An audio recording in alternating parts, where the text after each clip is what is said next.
final night of Team Blueprints before we get to Flex Night 2026. We've been really excited, looking forward to Flex Night for a while now. It's been a couple weeks in the works. We've been planning all the evening festivities, and I have to still find a tux to wear, and so because I don't think I have a tux that fits, so I need to order a bow tie. I think I'm just gonna do a strap-on bow tie because I don't know how to tie a bow tie. I have like a suit. I don't have like a tux. I've got like then I might be fine. And a tie. So maybe we should probably wear bow ties, don't you think?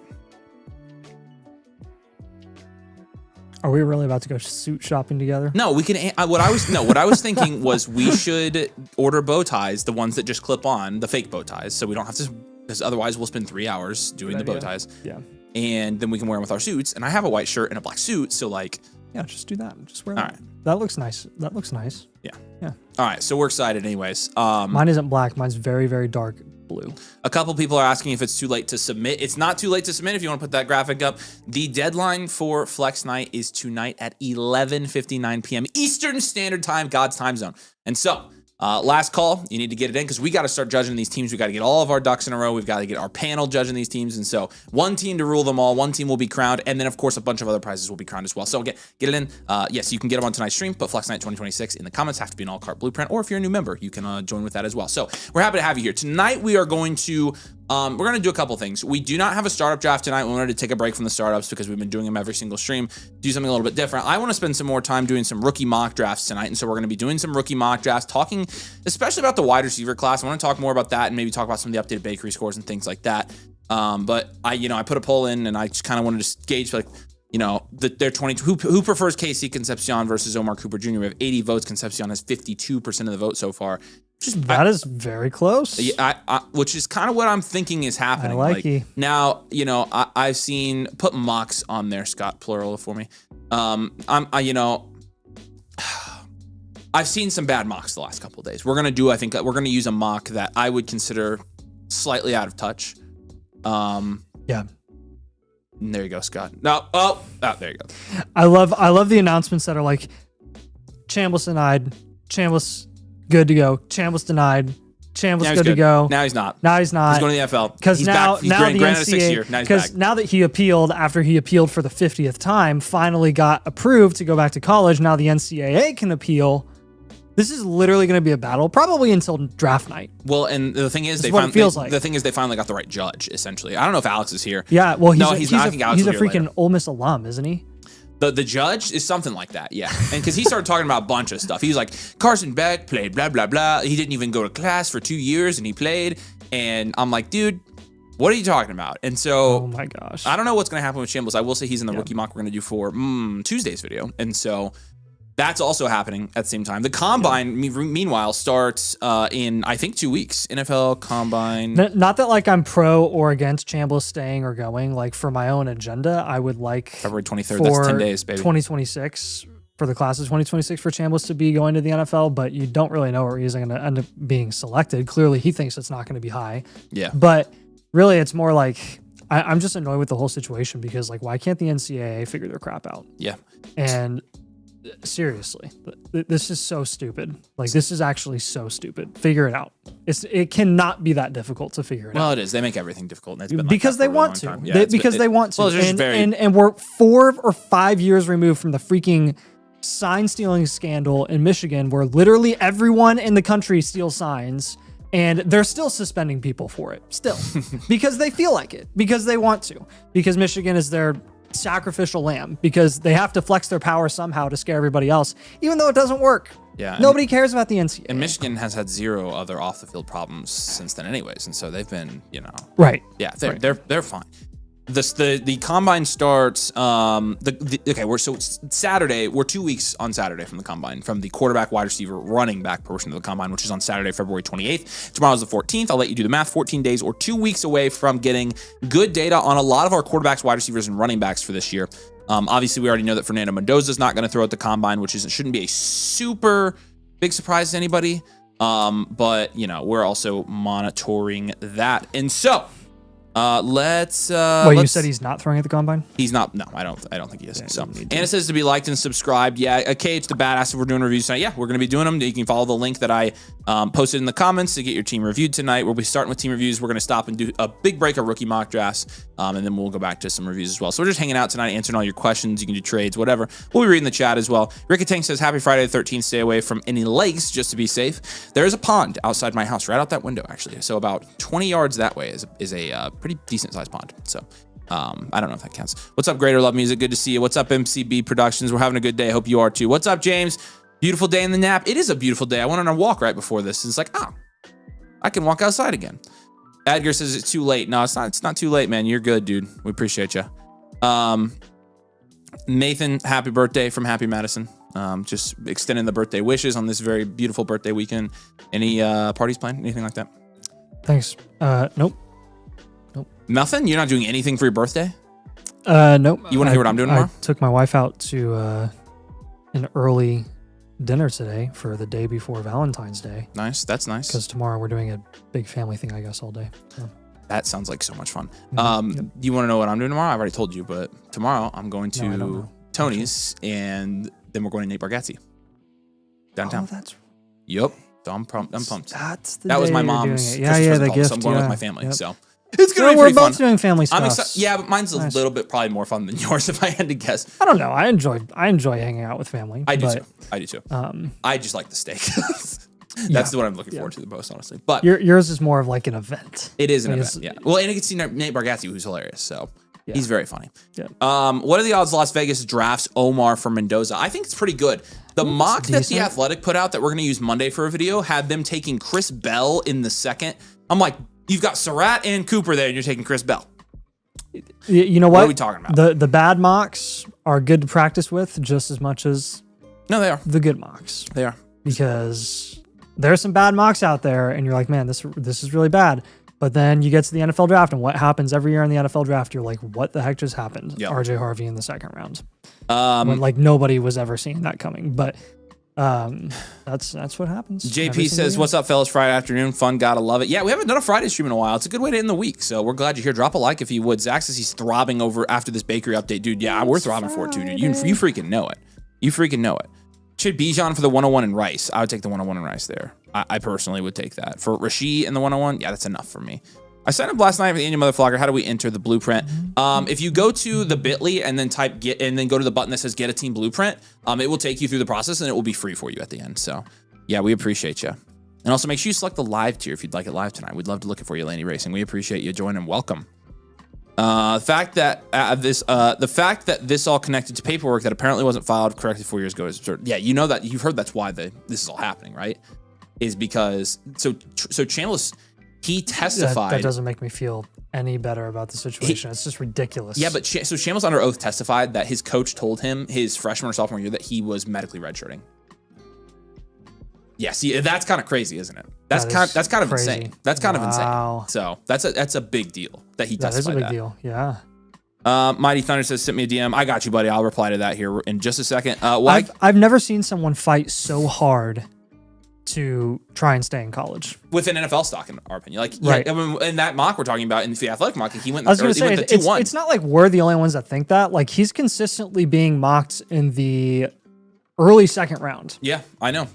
I Again, I don't know, and like he'll make good money at Ole Miss, and maybe he really thinks that he'll be able to boost his draft stock even more. I think he thinks he's going to go to the Jets if he goes in, so that's part of it. But honestly, like I'm just being 100% honest. Him fighting so hard to go back to college, it does say a lot. It makes me a little bit more to draft him. A little bit more worried. Yeah, like, I'm with you 1,000%. What is he being told? Exactly, you know? Exactly. What kind of feedback is he getting to where he is literally begging and going through 10 appeals to go back to school? That makes me worried to draft him. Like, it really does. So, got to read between the lines there a little bit. Yeah, why can't we do an outdoor studio and fishing stream and talk? I haven't actually fished in my pond yet, but all of my neighbors say there are huge fish in that pond. So we could do they put fish in every year? I think they stocked it I don't know if they do it every year, but people have said like there are huge smallmouth bass in there. Nice. Huge smallmouth bass. So what's up, JT? Good to see you. All right, boys, let's freaking do this. Not the first time Ferris State's coach did something shady. I'm sure you're right, dude. I'm sure you're right. You should do a video on how to offer trades to your league mates correctly without them getting pissed or getting fleeced. That's actually, yeah, we need to do a trade strategy video soon. So I will put that in there. Funniest thing he could do is fight for eligibility and still decide to go for it pro. That would be really funny. I think he'd have a very pissed off. I guess his lawyer wouldn't care. His lawyer's getting cared, or he's getting paid. So I mean, I guess, yeah. Well, what harm does it do to the lawyer who's getting paid either way? So all right. Let's drop a like on the stream. Let's do a giveaway at 150 likes. We'll give away a blueprint tonight. And so drop a like on the stream if you're here. We're happy to have you. Again, we're going to do some mocks starting about an hour and 15 minutes. We'll do it at 7 o'clock. In the meantime, though, you guys are going to be submitting team reviews for us. Again, Flex Night does close tonight. And Scott, can you show the ones I sent you? I want to show the top awards. The other one, the second one. This one, I want to talk about this one as well. But okay, so these are a couple of the awards. These are the top 5 awards for Flex Night. And I said this in our Discord, but I'm just giving you a small little hint. The Poop Champion, which is the worst Dynasty team.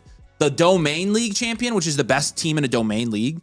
And then the Manager of the Year, which is the best collection of 3 Dynasty teams, are wide open. And it pays for your membership for the year. And so, like, we've had not very many submissions for those. And so only a few for each of them. So if you are if you are in the running for one of those, they're wide open. You could pretty easily win them at the moment. Your odds are very good if you want to play the odds. And then the other one shows the other awards. Out of these awards here, I think the ones that are the most wide open are the wide receiver one, the future value one, and the rebuild managers, maybe the most wide open out of every award. So if you have rebuilt a team, that one's wide open as well. So again, 11:59 to submit for tonight, and we have got a lot of teams to look at and get ready for Flex Night as well. And so we are going to do that. And then again, if you are interested in joining Flex Night, or if you're just interested in joining the community and you would like a blueprint on tonight's stream, you do get a free team blueprint when you use code DOMAIN over on the site and you become a member. You're going to get the team blueprint tonight live on the stream. You can enter it for Flex Night, get the infinite blueprint as well. You're going to get in a league with us, a live league that drafts. We have room for everybody in our leagues this year.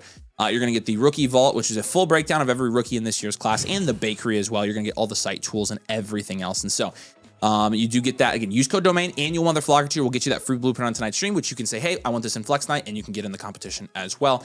That's in the bit.ly pinned there as well. Okay. Cool. Let's keep doing this.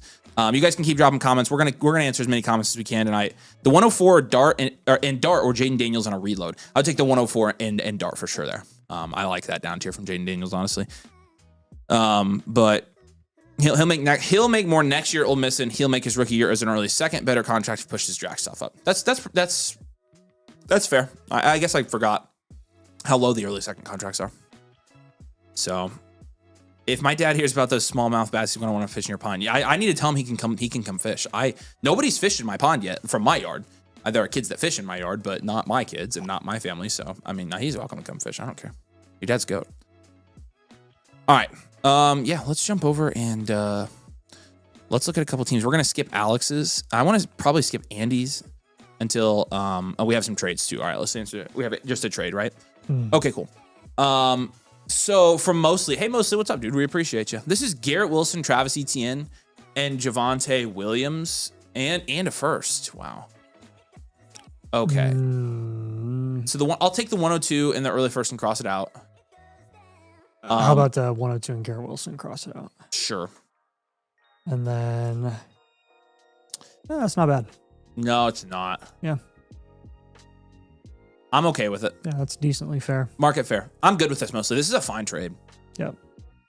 It's a little bit, you are inheriting the side with more risk for sure. Like, because you're getting an interesting guy. CMC and Barkley. Yeah, he sure is, isn't he? Good gosh, that was funny. All right. Oh man, I was working through that doc today, and I was like laughing while I was making. He said the 27 first. I was like, oh man, there's a lot. He said the 27 first is late. Yeah, then definitely take that deal. Mostly, definitely take that deal. Do you have a link for the award thing? I do, Blake. Check out the Bitly. Open up the Bitly, Scott, so we can show them that real quick. So when you're on the Bitly, the top button is if you want to sign up and get that free blueprint that you want to enter. There's the a la carte blueprint if you're already a member. And then if you want to get, then you can get a premium as well. Those jump the line. There's the Flex Night button down there, and it has all the details in there. So go check that out. And again, make sure you make an account with code domain. If you're not a member, become a member and you can enter for free. So, all right, we're going to go to Tavid Wind here. And we're gonna, I'll wait until I see Andy tonight. Alex says probably 7 o'clock for his, so we'll wait on his as well. CC is next Thursday. Next FYI. Thursday. Okay, cool. So we're skipping him as well. All right, so we'll have a couple at the top. So our queue is actually not as long as it looks at the moment. We do have one from I guess, Tavid Wind here. What's up, Tavid? Good to see you. This was submitted a couple days ago, so if you're not here and you're watching on demand, we appreciate you, dude. Let us know if you have any questions. Trying to find the balance between figuring out where to down tier for depth. It's a third-year league. I'm feeling like selling all my productive guys. It's first year after injuries left me a little thin. Mid-rebuild, should I look to down tier? What additional pieces? And if so, who or where should I target? All right, man. We appreciate it. We got you here. This is a 12-team Superflex Start 9. It is a half-point PPR, and the team name is going to be Southside Stunnus. Yeah, so 12-team Superflex. I have it as a no PPR, so it's probably tiered. It's a half-point tight end premium, so I bet it's a tiered PPR. Yeah. And come on. All right, I'll let you start. Frick, I did this. So 6.6% production share, which is 11th in your league. 10.6% value share, which is 2nd in your league. So okay, nice. You got a high value. Big doesn't sound like a rebuild to me. Flipperoo right there with the production and value share. I think it's mainly just the younger assets that you have that do carry a lot of value. I got it. So all right, cool. Let's just grade it out and we'll see where we're at. Oh, this is not a rebuild. You'll be fine. Yeah, this is Dart and Daniels. That's an 8. Genty Javante Williams is a 6. Neighbors Olave, Travis Hunter, Jaden Higgins is a 7, and then Rondé Gadsden's like a 5. You've got nice picks. You've got one first this year and 4 fourths, and then a first. Actually, you do have the 101 as well, as your draft capital is going to be like a 7 or an 8. Yes. And so this is pretty good. 6.8 overall here. This is nice. Bench score is going to be a 1. You don't have anybody in your bench. This is standard value, well-rounded, contend. You're contending this year. You kind of mentioned it, like your main, it's a shallow league too, which will make it easier to contend, but you've got the 101. Like your main thing is like, these guys haven't been necessarily super productive because Hunter's not been productive. Higgins hasn't, Neighbors hasn't, but we can make some moves here and we can easily contend on this team. This is a good team. Yeah. So I think we're ready to take a look at this. And, you mentioned down tiers. I think that's going to be smart, especially from one of your QBs. We're going to go Jaden Daniels probably as a down tier. And so let's start there. Yep. So with the Daniels down tier, probably looking at a couple of ranges. You could go like Bo Nix range, you could go Brock Purdy range, or you could just down tier to like a Hurts, which would be a smaller down tier. When we're looking at the Hurts team, for Bo Nix, go AJ Brown. We could do like AJ Brown on top of Bo Nix, and I like that. Yeah. For the Hurts team, same team as AJ Brown. Yeah. So like a Darnold or something there. That's a small down tier probably. Yeah. And then give him a bigger down tier here. Purdy. For the Purdy team, like Cam Ward. You figure out how to use it? I have not yet. I did all of that in the module. It's cool. Very easy, so it's working. Okay. So yeah, I like that move. I tend to like and I actually don't mind like the Purdy plus Cam Ward because you get a third quarterback there as well, and so you could get a bigger plus on top. You probably could. So like, let me find somebody else. That team has Scadaboo. Yeah, let's do that. Okay. Savannah just texted me and said, "Have you told the channel we're pregnant?" Yeah, I did. They know. And nice. I hate it when people say that. I'm not pregnant. She's pregnant. Yeah. I'm not. Yep. I just am fat. Yeah. So for a little bit of safety here, what do you think about just like pivoting off of Neighbors to another receiver in that range? I mean, you know how I feel. Like Amon-Ra, Gibbs, Lamb. Yeah, I would go higher Puka. than them. Yeah, there you go. Yep, exactly. And then third move here. Let's take Gainwell and Tracy and try to up tier.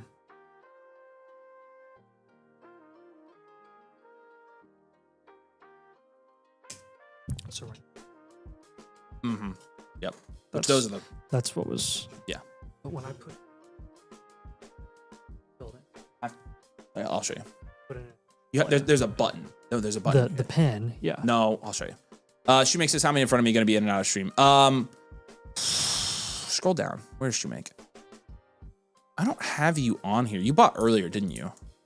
I'll look at your Shoemaker. I don't think I knew yours was alive because I moved yours over. So let me look at it, dude. DeAndre Swift is a guy I'd be looking for in an up tier from Gainwell. Some other receiver options would be like Wan'Dale Robinson, Michael Pittman. So those are your main moves. A down tier from Daniels, the up tier from Gainwell and Tyron Tracy, the pivot from Malik Neighbors, just trying to solidify your production outlook to make it higher, closer to your current value share that you have. Love that you have the 101 coming in. You have Ashton Genty and Jeremiah Love, and then Javonte is your third running back. That's really nice. So just want to maximize that flex spot upside as much as possible. Take advantage of your QB value and kind of spread it out for into the skill positions, and don't be afraid to get productive vets at a discount before they gain value closer to the season. Have any questions on this one, man? I know if you're not on here at the moment, then again, feel free to ask us follow-ups in Discord. Always happy to answer your follow-up questions in there, and we'll send you some trade questions too. All right, yeah, let us know. We appreciate you. And yeah, you can give him a couple trade questions. CC's, you said, is Thursday. So. Yeah. All right, so that means Next Kirko Thursday. no Mo will be here. That button. Boom, boom, And then I hit it. Yep. That's the one that. My brain was freaking out. It's a new button. There you go. Yeah, and then what I was doing was.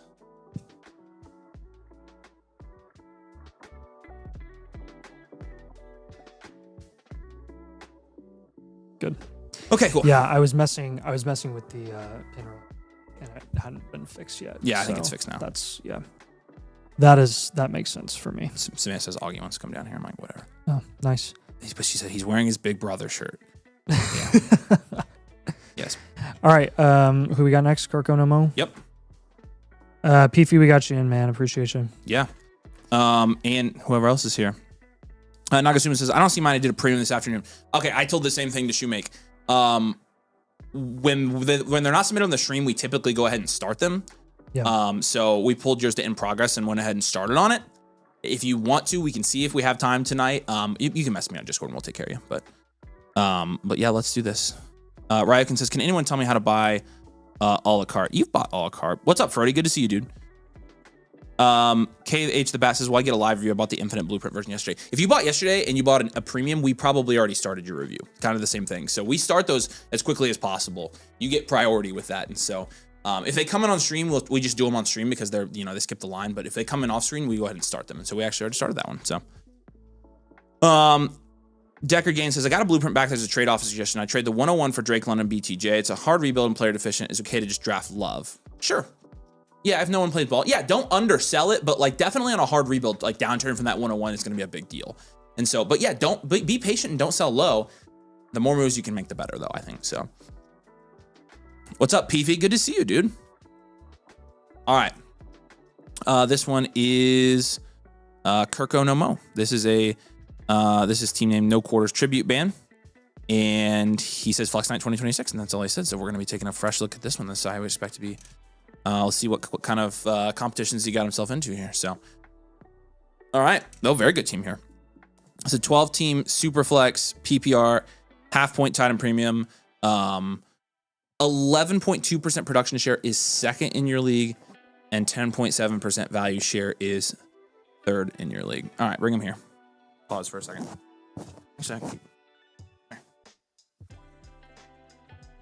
He doesn't know the difference of whether we're live or we're not. He just likes seeing himself up there on the TV. See yourself? You see? Augie, yeah. Yeah. Hey, can you look at the camera and say hi? Can you say hi? You smell like pizza. Can you say hi to everybody? Yeah. Can you say, you? Can you say, you? Are you getting shy? How do you know? Are you getting shy now? Okay. All right. Oh, thank Can you. tell Drop everybody them right here. Actually, you can toss them to me. Can you tell everybody bye? Thank you much. Say bye. Bye, everybody. I totally would have forgotten that. All right. Yeah.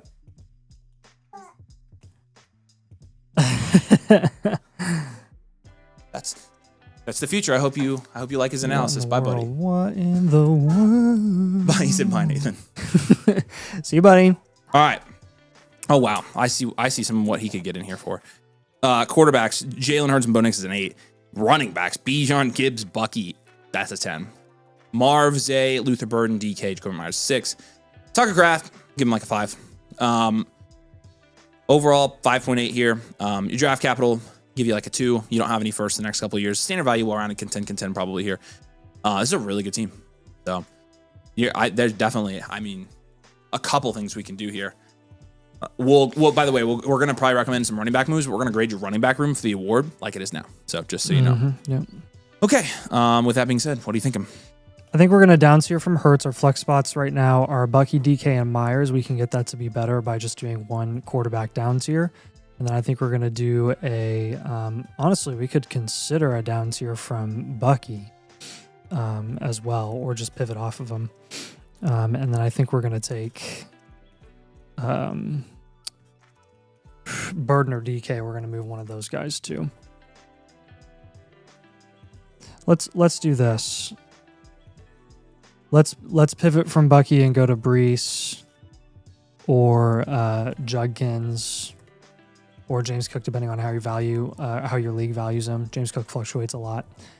And then for Burden, you already have you've got some questions with Marv, questions with Burden. You kind of know exactly what you're going to get from Flowers, which is limited upside. We'll go ahead and move Burden for like a Ladd or a Higgins. See how high you can get. Yep.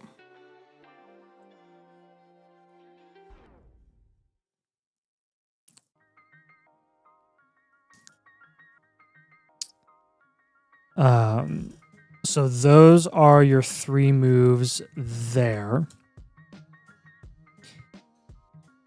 Burden's another one of those guys where we don't really know where he's priced in every single league. Like there's so much variance with his price right now, and it kind of just depends on how high your league mates are on him. So there's going to be a big wide range. I would start high and then kind of work your way down if you need to. And then if you get to a point where it's not worth it, then you can just hold on to him. But with the Purdy or with the Jalen Hurts down tier, probably looking at like Purdy, Javonte, Dak, Scatteraboo, Trevor Lawrence, Kenneth Walker. Those types of down tiers. Again, you don't have to go super far down or anything like that. Just enough where you're getting a plus that really does make a difference for your starting lineup and your flex spot specifically. Again, like just we want to raise that flex spot upside as much as possible. When you're heading into the NFL draft season, like avoid targeting players that have a lot of room to move down boards. So just be careful there when you are trading. Target guys that have a lot of value upside. And look, if you end up like struggling or have a poor start to the season, you can always reload mid-season. But right now you don't have any picks for the foreseeable future in the first round, so you may as well just go for it, and you have plenty of value here, especially with your running back room. Love the upside there. Yeah, and Kirk Nomo, I don't think I've seen you here. But any questions? Will says, yo, no startup tonight. No, we're going to do a bunch of rookie mock drafts and stuff like that here in about an hour. And so we're going to take a night off from the startups, and we're going to do rookies only tonight. So I want to talk about some rookies. So I'm kind of itching. He's got the itchy. Yeah, so. All right. So yeah, Kirko, we appreciate you, man. If you have any questions, do let us know. Again, it's the last night to get in for Flex Night. You do get a free Flex Night entry plus a live team blueprint for free if you become an annual motherflocker with code DOMAIN. You can check out the link I just dropped in the comments. But all submissions close tonight at 11:59 p.m., aka when this stream's over, you're gonna have either less than an hour or however many we get. It's over. So you just have to be submitted. We'll have to grade out the last ones this weekend, and then we'll be judging, and we'll get ready for Tuesday night. It's gonna be a lot of fun. So, yeah.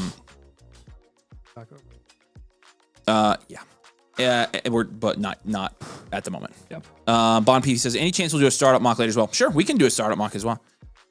Decker Gain says, if I sign up for another year motherflocker, can I swap my codes out, or do I need to use a different email? You cannot switch your code on that current account. So it won't let you switch. For every account, the code gets locked, if that makes sense. So yeah, you can message us in Discord if you have any questions, but hopefully that makes sense. Car says you have the itchy, might want to get that checked out. Yeah, well, not that kind of itchy, if you know what I mean. Okay, let's keep it moving. We got a number of things to do tonight in about an hour. When we stop, take a break, and we're going to be answering all your questions. Again, you can submit any trade questions or team reviews now. Let's go to NCC's. Let's go to Nashi Pav. This is Uncle Sads, and you want to read his comments here real quick? Yeah, so he said added London, Hall, Brown, McConkey all without giving up a first rounder. Okay, where do I go now that I have transitioned from rebuild to true contender? What do I do with my picks? I have a trade that I can accept right now, which is my first for Bucky. If I don't like who's there at the 106, I might do it. You're giving up the 106 for Bucky? I'd probably take Bucky. I would take Bucky there. Yeah, that's a pretty good deal. That's a good deal for Bucky. I like that. I'll give you other ideas for the 106 as well if you can't pull that off for whatever reason, or maybe your league mate is backed out, but that's a pretty good deal. Looks like you're second. Wow. Jeez Louise. Sorry. Looks like you're second in the Flock Power Rankings. 8.3% production share, which is 8th in your league. 12.5% value share, which is 2nd in your league. Great wide receiver room here. Drake May, Sam Darnold is a 6. Travion Henderson and Breece Hall is going to be a 5. This is a 10-team Superflex half PPR, by the way. JSN, London, Ladd, and Marv, and Hunter is I'll give you an 8 there. And then Colson Loveland is also going to be an 8. You got the 106. Got a 3rd and 4th. You got your first next year. So we'll give you a neutral draft capital grade of 5. Overall grade is going to be a 6.4. Bench grade is going to be a 3. The production share and value share swapped up there, Scott. Standard value wide receiver factory here. Contend. This is a half PPR 10 team.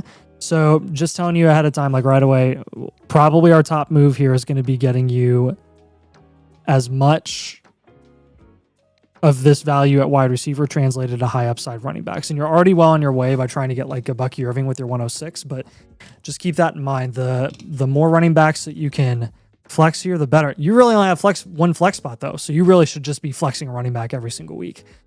You do have Chase Brown to add with Breece Hall and Travion Henderson, so actually I'll bump that grade up to like a 6 in a 10 team at running back. Still a wide receiver factory though. So again, you already mentioned the pivot from the 106. I am in full support of you doing that for a guy of the caliber of Bucky Irving. Yeah. If you cannot get Bucky, some other guys, some other options would include like Quinshon Judkins is right there. And a 10 team, would you move the 106 for CMC?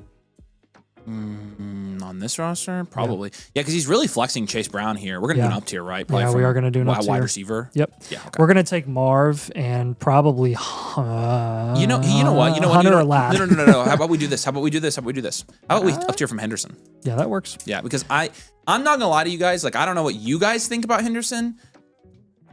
Henderson and Hunter or Henderson and Marv? Probably Henderson and Hunter. Probably Henderson and Hunter. Yeah. Get as high as you can.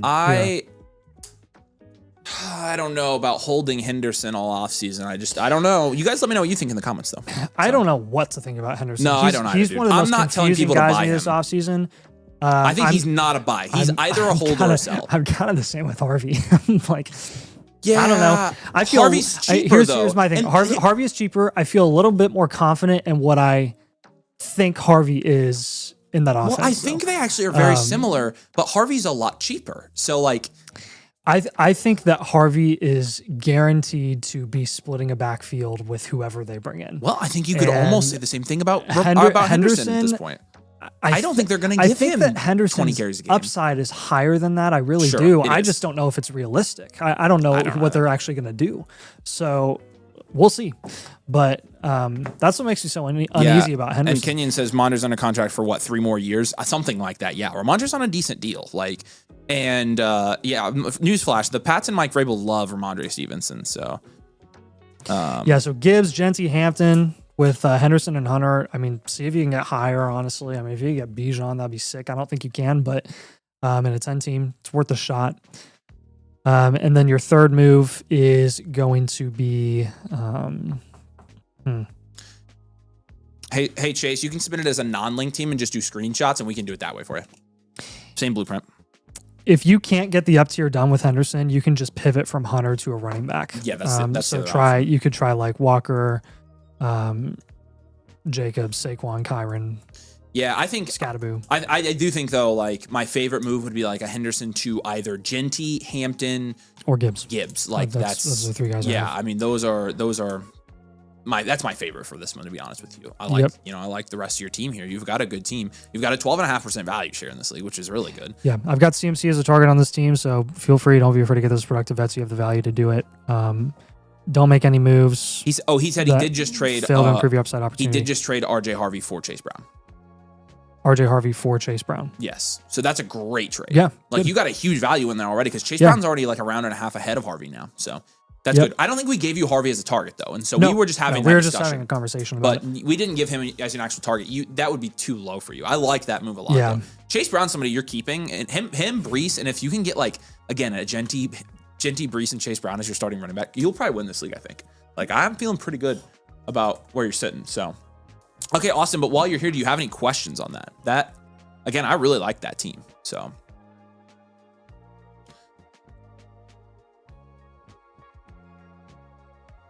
there's no chance Ramondre's on the Patriots for the remainder of the contract. I mean, maybe there's not, but I don't even think that's the big issue with TreVeyon Henderson. What if Ramondre's gone? Are they going to give TreVeyon Henderson 20 carries a game?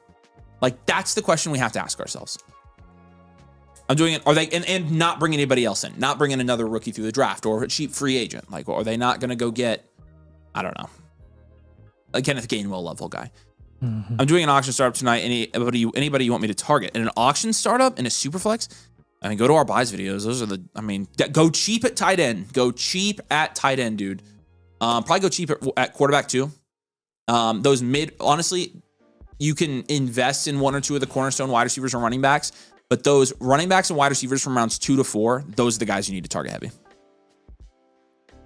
So, yeah, good luck, man. That's an auction draft would be, honestly, that'd be so fun. Noel Eunice says, how do I submit a team for Flex Night? Right here, man. Just go follow that link that I just put in the chat. And again, if you're not a member, you do get a free Flex Night entry with any membership with code DOMAIN on the site, any annual Mother Flocker membership. And if the second one, the second button on the bit.ly, also get a team blueprint that will take you to a submit. Again, just submit any live blueprint or premium on tonight's stream. Premium jump the line. Those first two buttons again will take you where you need to know. Just put Flex Night 2026 in the comments, and then the premium is the next one as well. So, all right, bye, Anna. Galentine's, huh? Sounds like what our wives did earlier. Mm-hmm, yeah. Frody says, just submitted my other team tonight for review. Need some help with the next move I should make with what I have. Awesome, we appreciate you, dude. By the way, Frody, I don't know if you watched the last live stream, but you do know you won the package from last live stream. You won the giveaway. I don't know if you knew that. I haven't heard from you. So you have a Nike quarter zip awaiting you. An auction would be fun. We should do an auction stream sometime. I would love to do Dynasty. An auction draft. Yeah. We need to do more auctions for Redraft for sure. That was fun. That was a lot of fun. Last year that was a fun stream. So John says, I have a feeling the Pats will end up a lot like Washington was. That's honestly not a bad take, John. That's not a bad take at all. I have more faith though in Mike Vrabel as a coach than I ever did as Dan Quinn as a coach. Not to mention Washington was just injury plagued, and it's hard to predict that. But yeah, it is. Yeah, just message us on Discord, Freddie. We got you, man. But congrats. Also, and Pats had a way better defense than Washington ever did. Yeah, Washington's defense was bad. Yes, that is true. Okay, so who we got 3218. All right, 3218 doctor@gmail.com. Hello, man. We appreciate you, dude. Thanks for joining the community, man. Yeah. He says, love the content. Went heavy on trying to go after value and draft picks for players. I could see a value bump for the future. I'm okay with losing this year. How would you guys build this team out? All right, perfect. Team name here is He Was Open, which he probably was. This is a 14-team league. We haven't had a lot of these recently, honestly. I definitely didn't read it the most easy way. I was like, probably said, how was so pen? Yeah, he was open. 14 team. It is a super flex league. It's a full point PPR and a full point tight end premium league. You're 4th in production share. 4% production share, 13th in your league. Holy and cow. a 6.3% value share, 9th in your league. Yeah, I know what we're doing here. You got some firsts. Yes, we do. At quarterback, it's a 1. You have Anthony Richardson. We're going to barely give him a point there. Kenneth Walker will give you a 2. Jaden Higgins, Alec Pierce will give you a 2. Kyle Pitts, George Kittle will give you a 6 there. And then draft capital is a 10. You've got 7 first and 20. Honestly, this is a future value team. I'm going hard. You're still going hard rebuild with 7 first? He's got half the first round next year. I know, but the first this year are iffy, and next year this is a start 1, 2, 3, 4, 5, 6, 7, 8, 9, 10, 11. Start 11. Okay. I think he could make it out pretty well next year in that draft. With 8 seconds too, like it's a 14 team. Okay, never mind. Yeah, okay. 14 team makes it a future. Yeah, it is a future value, still player deficient. But this is a future value team and a 14 team. If this were a 12 team, I would agree with you. Yep. But I'm going to give you future value because all your picks. Again, you own of the first, well, it would be 28 picks next year. You own 15 of them. That's a great class to have those picks in. So yeah, that's honestly why we're feeling decent about this. Now, with you being player deficient, we're going to have you make a couple moves here. Actually, I think the first 2 moves are going to be just with your rookie picks. Yep. So we're going to move those rookie picks, I think, just straight up for players on this team. Like, we can't really afford to package them in up tier because you honestly need more quantity of assets than anything. I will say this. I don't want you to sell Kenneth Walker until he signs, but once he does, I think you have to down tier from him to like a wide receiver plus. So keep that in mind, but I don't want to give you that one on the blueprint. We're going to give you the 107 straight up pivot. We're going to give you the 111 straight up pivot. And then I think we're just going to take... we're going to take like the 203 plus a guy that we think Higgins has or Pierce. Probably Romeo Dobbs, because let's do that. Higgins has value upside, Pierce has value upside, Shim DK admittedly has value upside, Pat Bryant, Isaac Tesla, I'll have like dynasty market value upside. Romeo Dobbs doesn't really. So he's a free agent. We're going to use him. But yeah, I agree. So pretty much all with your picks here, because you're kind of just like, okay, I'm going to hold the guys I have. I'm going to wait till these picks get here, and then I'm going to take my picks next year. And so I think this is just kind of a be patient thing. But I actually like the build, and I don't think you move any of these 27 first. Like, eventually we're going to have you diversify, so you're not picking 15 rookies in the first 28 picks. But like for now, I mean, you just have assets that are going to keep going up and up and up, and maybe more so than we've ever seen in a class, with this 27 class being hyped more than any class I've ever seen in Dynasty. It's a strong class. I don't think it's the strongest class we've seen, but I think it's a strong class. I think it has the best player we've probably ever seen come into Dynasty in Jeremiah Smith. Like, he probably is the best prospect we will ever have covered at this point. Marv, Bijan, and then it would be him. So he would probably top those 2 guys. And there was more hype. Marv was very comparable, but I think he's better than Marv by a long shot. So in a situation like yours, you basically want to just make as many trades as humanly possible and play the market on any like 8-month market plays at this point. So I don't care if it's a veteran who's going to produce this season and is just really cheap right now, or if it's a young guy with value upside. You want to target basically all of those guys that have a lot of room to move up boards and move up market value over the next like 8 months heading into the season. So like with the 107, that's your Cam Scadaboo, AJ Brown, Saquon Barkley range. For your 111, that's Javonte Williams, Jordan Addison, Travis Etienne range. For your Romeo Dobbs in 203, that's like Michael Wilson, DeAndre Swift, Devontae Adams range. So basically every one of those guys, again, we feel pretty good about having a chance to move up quite a bit. And those productive vets especially, like, I would really focus on planning to move those productive vets at a premium when they produce midseason or heading into the season. It kind of ends up being up to you if you want to get out before they start producing in case they like really fall off, or if you want to wait midseason and you're really confident they're going to produce. But those are going to be our moves there, man. Again, a lot of draft capital related moves because like you're player deficient. Your next most valuable guy is Kenneth Walker and Kyle Pitts, and those guys are kind of holds at the moment for you. They're good value upside holds. So they'll eventually be guys that we want you to move off of, but not at the moment. So again, like, I mean, we're not even giving you a hard rebuild here, even though you don't have a lot of players, but you can see in the flock rankings, like, he's 6th. In the flock rankings, and I think in our power rankings, 9th, which in a 14 team is, middle of the road. Yeah. So in our power ranks, he's 11th, but I think it's underestimating you a little bit there. So, any questions? I don't think he's here. No Unit says, I love Dynasty football. So do we, dude. It's our favorite thing ever. Legitimately, I love it. I am dying to get in a league, dude, and it's coming because after Flex Night, we're gonna have our high stakes league for the year set, and we're going to draft. So we'll do the big league here in a couple weeks, probably. So, All right, man, we appreciate it. We'll give you a free trade question now. Welcome to the community. We appreciate you supporting. If you need anything at all, you can message Nathan and I anytime on Discord. And so make sure you add us as friends and send us a message when you do so we see it. Then you can message us anytime. If you need me, call me. All right. Imcolo11. Born in the tank. Molded by it. What a long team name that we have here. My granny, what bad breath you have. Are we just going to sit around here and talk about how much I'm getting? What is That's Hoodwinked. You haven't seen Hoodwinked, have you? Oh, that's right, yeah. Oh my gosh. I forgot you haven't seen that. It's such a... Dude, that is legitimately one of the funniest movies. Yeah. Have you watched Wind River yet? No. That's not a funny movie, but... No. We haven't... I honestly haven't... Like, the last couple weeks, I haven't had time. Dude, it's such a mood when haven't watched a movie. It's such a mood when it snows. Dude, I need to watch it. Okay. The team name here, of course, is the... Born in the tank one. Flex 9. This is a Flex 9 team, too. I plan to take Love at the 101. I could probably use a reliable long-term option at QB as Dak ages, maybe. And perhaps a more reliable wide receiver 2. That's kind of hard to say. Reliable wide receiver 2, reliable wide receiver 2. With Rice's issues and BTJ's decline. Lots of running backs, especially with Love in the mix with the 101 and the tight end depth to move. Yeah, let's grade it out. I love that you have the 101 on this team. It's another 14 team. 1 QB. Ole mole. I don't see the PPR. It says non-PPR. A non-tight end premium. 12.3% production share is first in your league, and a 14.6% value share is first in your league. Just for Hey, if you're here, just making sure, this is probably tiered PPR, I'm assuming. Yeah, let us know. We rarely ever see non-PPR. And then I don't do this one. I swear we have not done any 14 teams in weeks until tonight. Yeah, so Dak Prescott's going to be like a 6 or a 5. Yeah, I can do it. Just we expect a 7.1% value share in 14 team leagues. So he's 7.5%. Yeah. So it's very good. Yeah, it's a 3.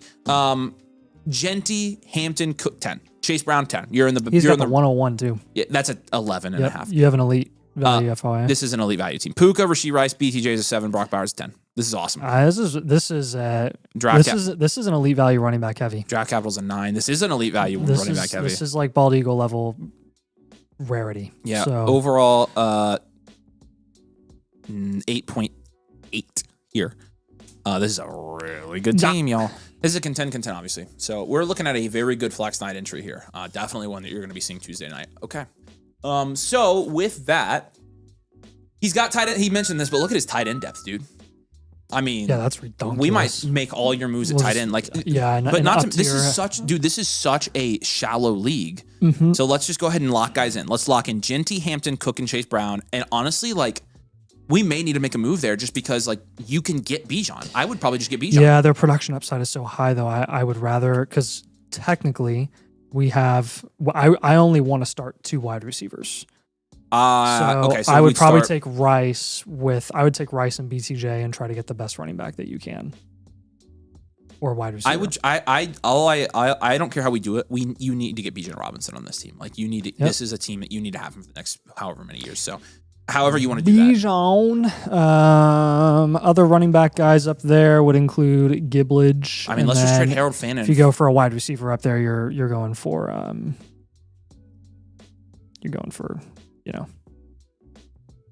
Amon-Ra, Puka. Puka, Chase. Just trade Fannin plus. Yeah. For Chris McCaffrey. Yep. Right? And you just start Chris McCaffrey as well. Yeah. And then let's go Fannin plus what? Just Fannin and Gadsden probably. Sure. Yeah. And then McCaffrey. Yeah. What's the second wide receiver we're going to go for to start with Puka? Somebody high. So involved in the Rashee Rice and BCJ up tier option, I had Amon-Ra. Yeah, I was going to say Amon-Ra's a really good target for this team, so I would definitely consider targeting him as well. Yep. CMC with Fannin and Gadsden. Other guys in that range that we like would include like Breece Hall. Yeah. You can go and rather have a wide receiver than multiple tight ends here, so you can go for Ladd if you want to.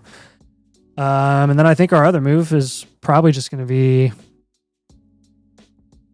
like, hey, if you want to move Tucker Kraft, see if you can get like Saquon, see if you can get Walker, play the market with him, see if you can add Scattaboo. Most of your moves here are going to be running back. I mean, I wouldn't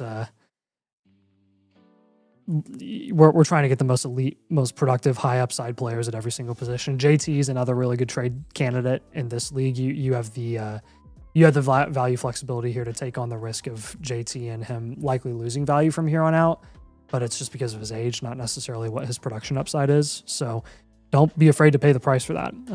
You have all the value leverage in this league, so take advantage when you're making those trades and get the best players at every position and win your league, man. This is phenomenal. Yeah. This is wild. League good. Yeah, it's very good. I am Cole. Did we see him in the chat, Scott? All right. If you're watching this later, dude, we appreciate you. We'll see you Tuesday. Make sure you're here. Your team's going to be featured for sure. We're featuring every team for Flex Night, by the way. That's going to be in the best running back room conversation. It definitely 100% will be. In a 14 team, especially, that's like. I mean, I guess we need to decide if we're counting the 101 as Jeremiah Love on teams, because we could easily do that, and I think it probably should be counted. Yeah, no, 100%. So that's the only rookie pick we'll count. That one's a little. From the running back candidates that I've seen, it'll be pretty rare. Yeah, so I think so too. This one, I mean, this one's up there, dude. So. Yep. All right, appreciate you, and you've got a trade question, message us anytime. Appreciate you being a member. Appreciate you being a supporter. Let us know if you need anything, dude. Chris, say hey if you're here, man. We appreciate you, dude. We're gonna get to yours as well. And yeah, we have a trade question from Lone Wolf. You wanna do that? Orphan, I took that was Ryokins. At 27, 227s Malik Neighbors for Chris Olave and Garrett Wilson.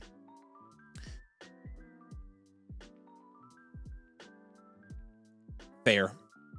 It's fair. It's fine. Yeah, it's fine. Racing Boy, appreciate your super message here. Traded Rome, Tonjes, Parkinson, the 109 for Cook, Smitty, yes, and Caleb Johnson. Yeah, I look at that as Rome plus like Parkinson. Like honestly, Rome plus the package and then it's the one. Yeah, that's a slam dunk trade, Racing Boy. That's a great trade you made. You got a value in there, like a pretty decent one. Well done, my friend. That's awesome. Well done. All right. And then we're gonna go to Arcris. So Arcris, say hey if you're here in the chat, man. We appreciate you. And then we're just working our way down. So, oh yes, Ryokan does have a premium in here. So Ryokan, we appreciate you, dude. Let's get to it. I'm pretty sure you're here. I was just messaging you, and so you're up. All right. Scroll down for me, Scott. I want to check a second. No, on the side. That's the bottom. Okay, cool. Yeah. Did he submit another one that was a regular one? Yeah, I'm gonna tell a couple him. non-lives. That last one was a non-live. Okay, cool. I'm telling him we're doing his review now. Ryo can say hey, dude. All right. Let's do this one. This is Blues Brothers. Nice team name. This is a you haven't seen that movie either. Superflex, 12 team start, 10.5 point PPR. It is a full point tight end premium, so pretty much domain rules with a slight extra tight end bump here. Yeah, really nice team. We're gonna get into this right now. Again, team name Blues Brothers here, and let's do it. So in terms of your production share and your value share here, starting with your production share, 11.3% is first in your league. Value share is 9.7%, which is also first in your league. It's a low value share to be first. It's a very even league. All right, and then what's great. So Drake, May, and Jackson Dart, 9. With Darnold, just give that a 10. Achan, Scadaboo, Etienne's a 7, and Meke, Buke, Jabron, Jalen Waddle, Michael Pittman's 7, and then Sam Laporte is a 6. Yeah. No picks. 0. No picks. Overall here is going to be a 5.8. We'll go standard value, well-rounded, content. All right. Is Ryokan in the chat, by the way? I'm assuming he is. Haven't seen him yet. All right. Hopefully he gets here soon. All right. Sweet. Okay, so for this team, I mean, when you're looking at... My main thing that sticks out to me on this team is the...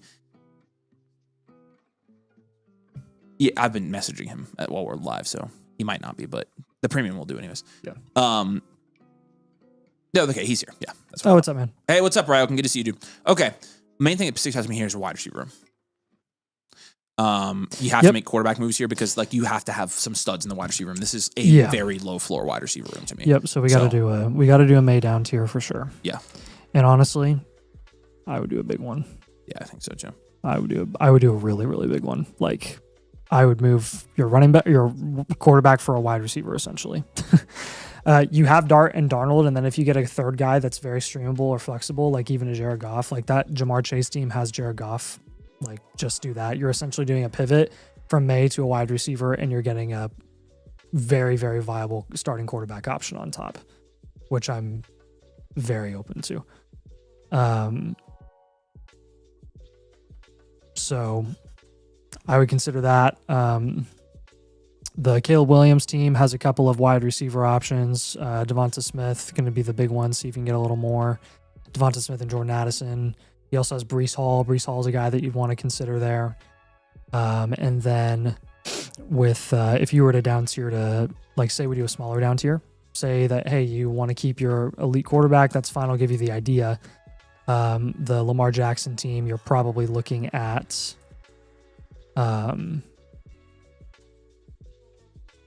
well, let's take a look at the Lamar team.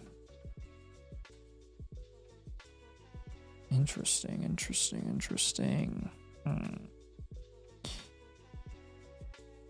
The Lamar team literally has no one. You can try to get Burden added. Yeah. That's like literally the only guy that he has. He went so pick heavy. Wow. I hate when that happens. That is very annoying. Okay. Other moves that we can make on this team, I would be looking at most likely an Ibuka pivot. Probably looking at Pickens, probably looking at Nico, probably looking at Olave. I would probably do the same thing with Waddle as well. There are a couple of receivers in that range that we feel a little bit more comfortable with. Flowers, Devonta Smith, for example. I've seen Waddle go very high. I've seen him go relatively close to like where Higgins is going. I would even look into that if that's feasible.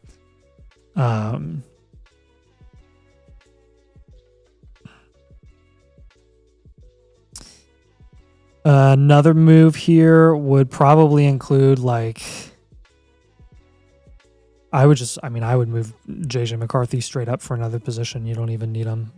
Salvage whatever value you can get remaining from him because he's not going to be a starter this year. Yeah. Jaden Reed and Stephon Diggs, I would up tier. Try to get another more viable, safer wide receiver option. And then we're probably going to take Sam Laporta, and I think we're going to pivot to another position there as well, kind of fade tight end until we figure out how to make wide receiver a little bit safer long term. So let's go down there. With Laporta, we're probably looking at you could try Harvey, you could try Jacobs.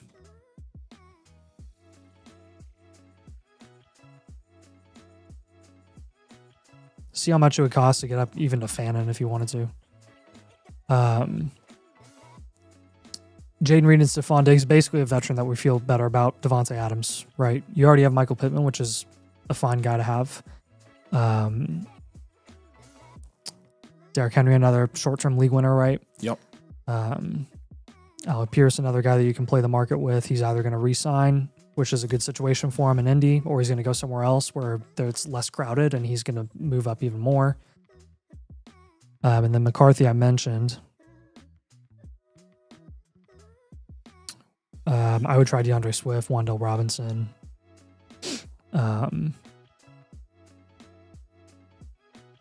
Jaden Higgins.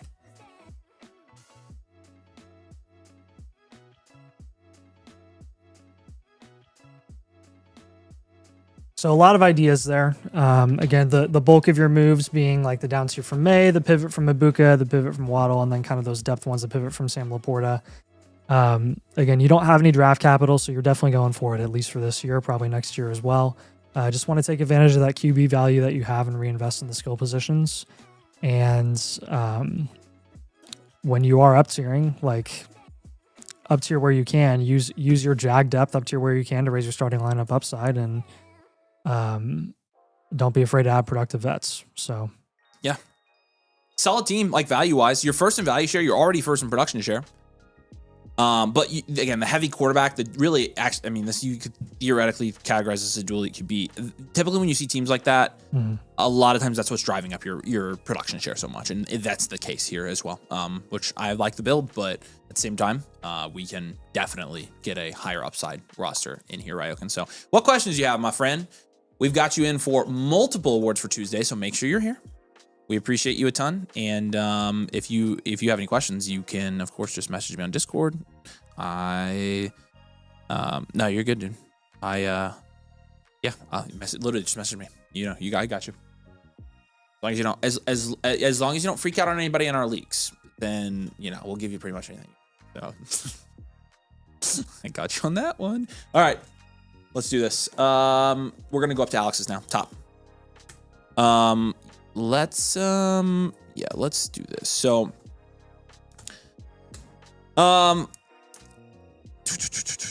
yes, true. All right, Alex, this is a flex night for you here. Appreciate you, dude. It's a domain league, lost in the finals. Been trying to move one of the QBs for more flex depth. Have not gotten anyone to bite yet on either QB straight up before QB down tier. Who do you think would be the best targets for either Caleb or Burrow, and then any other moves? Yeah, we'll work on that for you right here, Alex. This is league name House of Domain. Nice. This looks like a domain league. Domain rules and JSN born here. This is probably going to be in the running for best domain team as well, depending on what the roster looks like. And so, again, JSN born.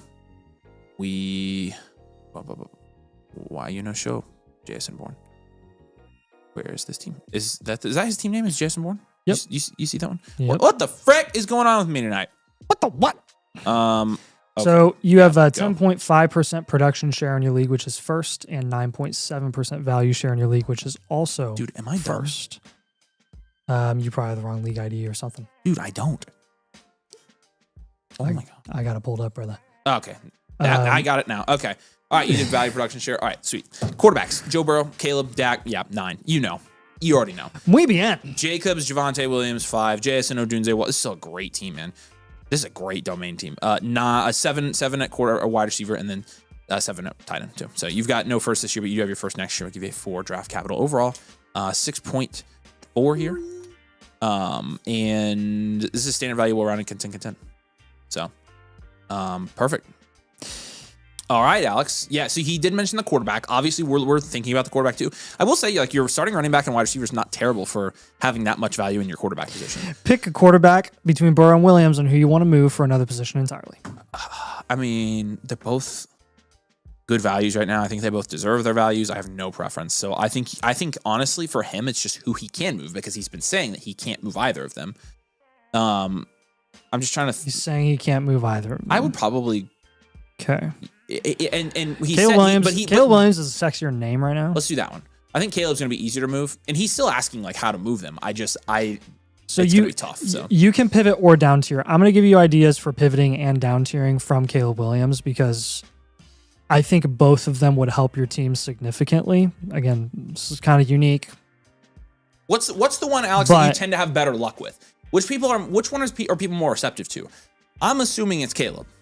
Yeah, that's what I would You are in a assume domain league. It's going to be impossible to move these quarterbacks. If you were pivoting from Caleb Williams, you were looking for Justin Jefferson caliber, Devon Achane caliber, Omarion Hampton caliber assets.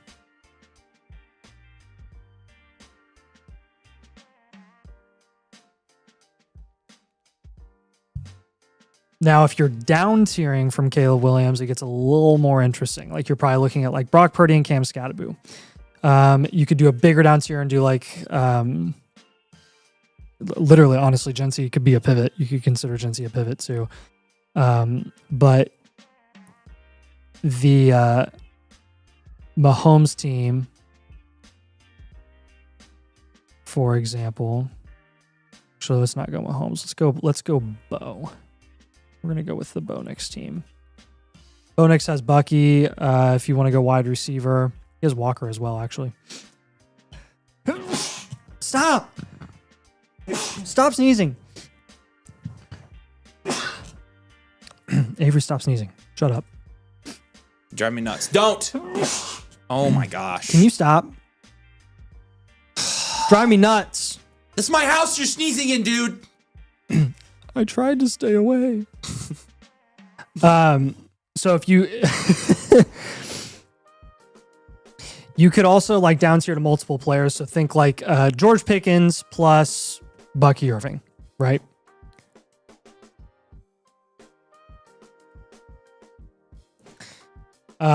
You could look at. He said, I think Caleb. Yeah, we're giving you Caleb.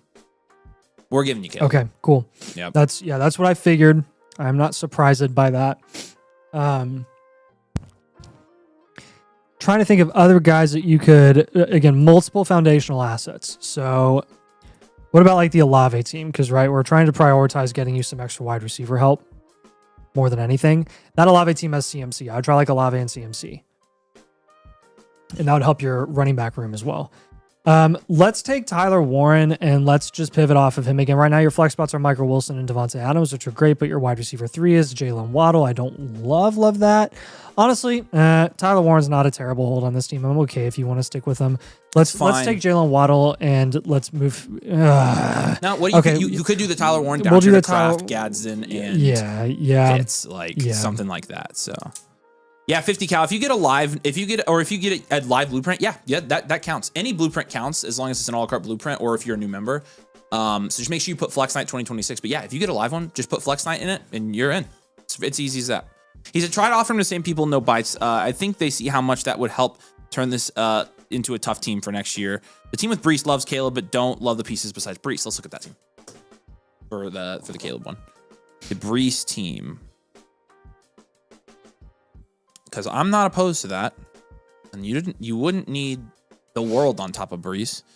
Yeah, well, we already he's got Burden, he's got Loveland, he's got the 102. I think those are the three assets. He told me Loveland's untouchable barring an overpay. Yeah, that blows.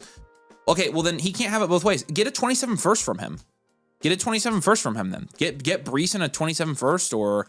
Burden and a 27 second in Brees or something like that. Like those are all acceptable combinations in my opinion. So you're right. Outside of Burden, Loveland, the 102, he doesn't have anything to bear with Brees there. So, but that's what I would be trying. Like I would be willing to take on firsts in that deal because you can move the first in season and upgrade your team then if you need to. So yeah.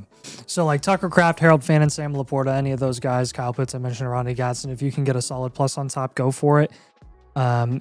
And if the value is fair, again, even if you get a guy like Sam Darnold included with Tucker Kraft when down tiering from Tyler Warren, like I would do that, and then you can just take Darnold or take another one of your QBs and pivot off of them to help you again load up on wide receiver even more. So 2 down tiers there: the down tier from Caleb, the down tier from Tyler Warren, and then the pivot option from Caleb as well. Just two ideas to chew on there with Caleb. Hopefully that helps as you're looking for potential moves there. You just want to raise that flex spot upside as much as possible. Just take advantage of your quarterback value and reinvest in those skill positions, and you're going to be good to go. All right, and then you've got another team right below here. May the force be with you. This is a 12-team Superflex full point PPR. Production share here is going to be 11.2%, which is second in your league for this one, and then value share is 13.7%, which is first in your league. This is a very good team. You're definitely going to be in a strong position to you're going to be in a strong position to win the best manager here, I think. May and Kyler Murray is 7. Achane, Henderson, Kenneth Walker, DeAndre Swift. That's almost an 8 at this point. I'd probably give it an 8. Drake London, Tet, Olave, Rashee Rice, 9. Gadsden, 7. This is great. You've got the 101 too. Wow. Frick. Okay, hold on. Let me count. You're probably enhanced value for your. So yeah, we'll give you an 8 at draft capital here. Bench score, we'll give you a 6. That puts you at a 7.6 overall. Enhanced value, well rounded, consent get. This is a great team. Yes, I saw him. Is it just a voucher? Let me message him. I'll take care of that. Yes. I'll check these here. Okay. So yeah, I mean, looking at this team, this is a very strong team, enhanced value team. And starting lineup wise, I mean, this is it's a shallow league. And a 12 team, but you're starting what 2, 4, 8, 9 here. So, and you've got freaking Jeremiah Love coming in. I mean, yeah, I'm glad you submitted this one. You need to make a lot of up tiers here. Probably all 3 of your moves are going to be up tiers here. You do need a second quarterback. You can hold May if you really want to on this one. This one's fun. This is fun because you can pretty much do whatever you want here. I would move Henderson on this team. I would up tier from Henderson. That's probably going to be my first move. So what do you want to do? Take Henderson plus Burden? That's a great move right Henderson plus Burden or Henderson, yeah. Yeah, I think you take it. Henderson plus Burden or Smith is what I meant to say. Yeah. Yes. And just get the best guy that you can get. You already have Achan. Go for Gibbs. Go for Jency. Go for Hampton. I actually, at wide receiver, would do the same thing with Tet. I would take Tet and probably Devonta Smith and try to get one of those premier wide receivers. Yeah. I agree with that. Try to get up to Amon-Ra, Lamb, Puka. Then our third move is... Jeez. I mean... Probably, what is this, 12 team, flexing a lot of wide receivers. We have you up tiering at wide receiver 1, so you have Olave, you're probably going to get a premier wide receiver, and you have London as your core 3. You only have to start 2 wide receivers, and then you got 2 open flex spots. I mean, are we just moving a Rashee Rice for a running back in that range? I think so. Or do we go for like a, here's a couple ideas for Rashee. I'm not anti-Rashee necessarily. I would rather have James Cook. Rather try for Jonathan Taylor or rather try for Pickens. Try for any one of those guys. If you have to pay a little depth to do it, I don't care. You have the value to do it. Go for it. Yeah, I think so too. He said, I have included Henderson in every offer. I'm worried about his usage with Stevenson. You're just so good at this, Alex. You are very good at this. I would be including him in every offer as well. He said, I've been trying for Bijan, Chase, and Hampton. Yeah, yes. JT says, if I get a premium blueprint, it's live. I'm already a member. JT, if you get a premium blueprint, you're up next, actually. So, yes, it's live, and you skip the whole line. So, he said, I have the 109. No voucher upgrades. It's got to be an a la carte purchase. Yeah. Just so you know. Unless, that's correct, yes. Had the 109, flipped it for a month ago for Walker, and it went pretty well. Yeah, that's a great move, dude. Holy cow. Yeah, no, this team's freaking sick, dude. This is a disgusting team. And you have so many assets right now that are like very liquid. I think that you should have a lot of success moving these guys. And your production share and value share both are pretty close. So, okay, any questions on those, Alex? I will try my darndest to do your third one live. We'll just see what the queue looks like. If not, we definitely would do it live for you Tuesday, by the way, if you wanted to. I'm your top customer. I'm not going to tell you no, to be honest with you. I'm just telling you that you pretty much could tell me whatever. Jonathan Taylor. Where's his third? I moved it because it was, because I gave him a discount because he bought 3. So Jonathan Taylor team is impossible to trade with, unfortunately. Crap, we might want to fix that. Did we give him JT? Yeah. Or did we give him a team on that, or somebody on that team? I gave him James Cook, JT. Let's swap JT out for somebody not on that team. Let me see. Jonathan Taylor. Yeah, Nico is fine. There you go. Yeah.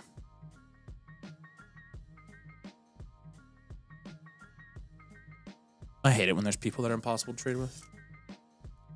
Jeb says, when is Flex Night? When are you guys doing? When are the next thing you'll be doing blueprints? We'll do some on Flex Night, TBD on that though. But that's mostly going to be, actually, we kind of won't be doing them. It's a weird thing for Flex Night. I haven't told you guys yet. And we'll be doing blueprints definitely next week on Thursday. I think we're going to try to add another stream, but I don't know when it is yet. Me and Nathan have to talk about that. So next week we'll have blueprint streams as well. But Flex Night is Tuesday. The deadline for Flex Night is tonight at 11:59 p.m. Eastern Standard Time. You don't have to get a live blueprint for it to be entered into Flex Night, but you can do a live or premium blueprint. Again, premium skip the line of the queue. And so last call for submissions. This is it. If you've got a good team, now's the time to win. All right. All right, next up is we didn't land of the Cleaves yet or no? Well, he just submitted a trade question. Andy, are you here, dude? Say hey if you're here. Oh yeah, he must be.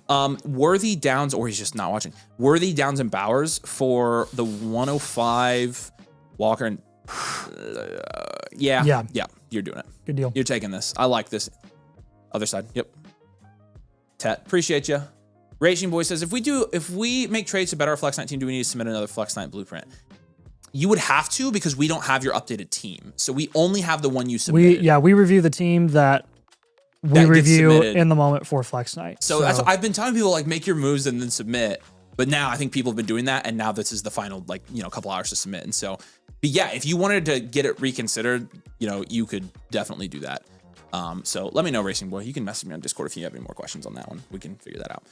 The 104, 27, and a 27 for Devon Achan. Where's the first? Like, genuinely, if it's a late first, I'm okay with it. If it's truly an early first, I'm probably just going to hold. Market is fair, and then the context there will help us. I'm taking Achan there, yeah.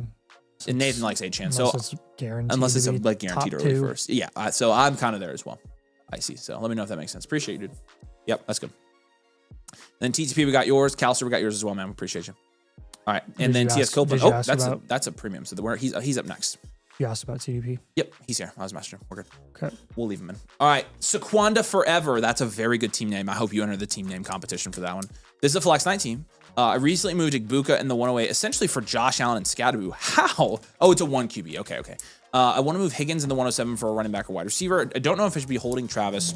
I'm trying to move him. All right, well, let's figure this thing out, man. We appreciate you, dude. And yeah, what's the team name here? It's Sequanda Forever. This is a very good team. All right, give me a second on this one. Oh wait, that's not your team. This is your team.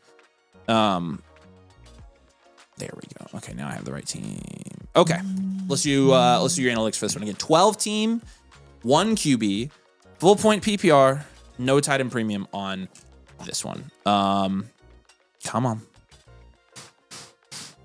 Production share on this one is 10.9%, which is 4th in your league. The value share 7.7%, which is 7th in your league. Okay, interesting.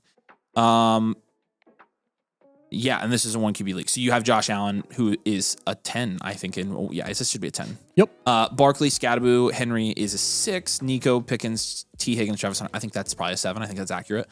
And then Pitts is we've been giving Pitts a 4 or 5 recently, so I'm good with that. Mm-hmm. Draft capital wise, you have the 107 this year, and that's it. So we'll give you a 3 there. Overall is going to be a 5.4 here.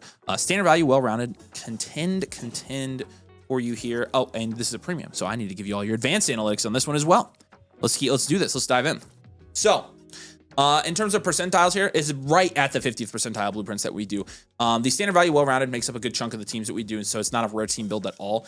39% of your team's values at the wide receiver position here. You can see that on your value proportion chart. 15.7% of your value proportion is at running back. Okay. And then you've got 35% at quarterback, and then the other 10% at tight end and draft capital. You have a 10% value share. So you own 10% of the league's quarterback value.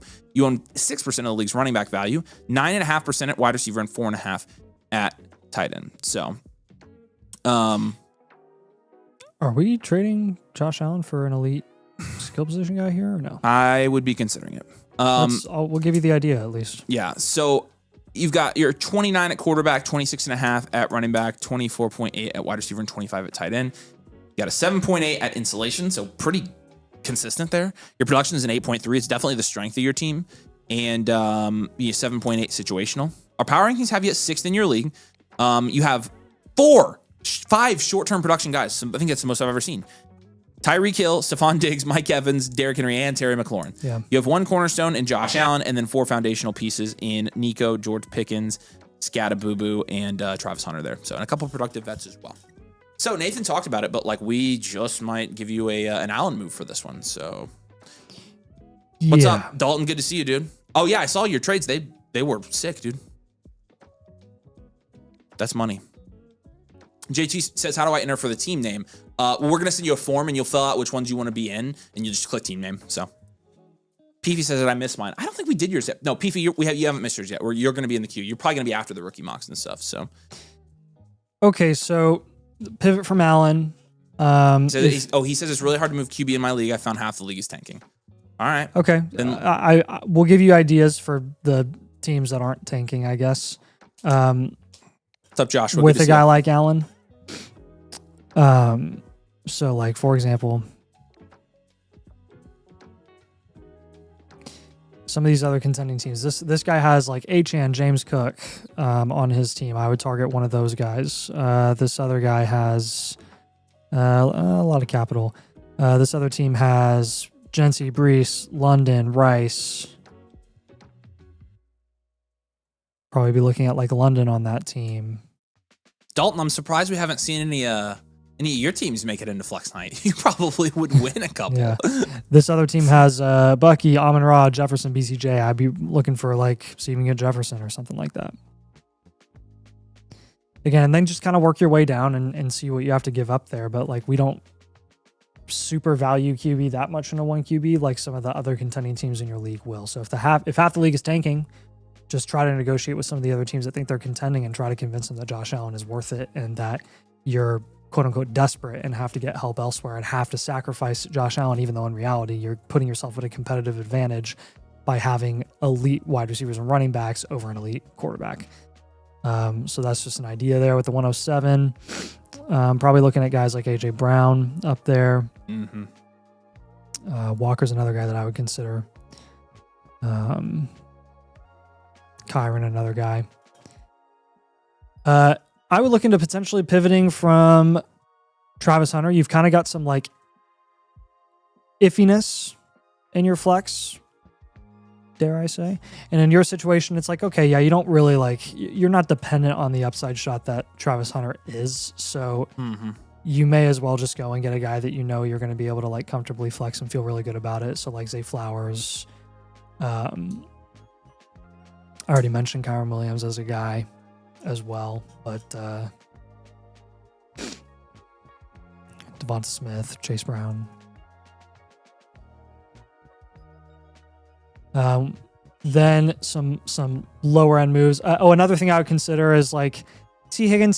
See if you have anybody in your league that overvalues Higgins. If he's going near a guy who's a wide receiver one, like a Lab McConkey or a Garrett Wilson, then I would make that pivot. And he said, I've wanted to move Higgins and the 107 for a running back or wide receiver. So you could do that's that. That's a great idea. You could do that. Yeah, that's I'll give you that as an idea because I just had the pivot from T. Higgins to give you some concepts there.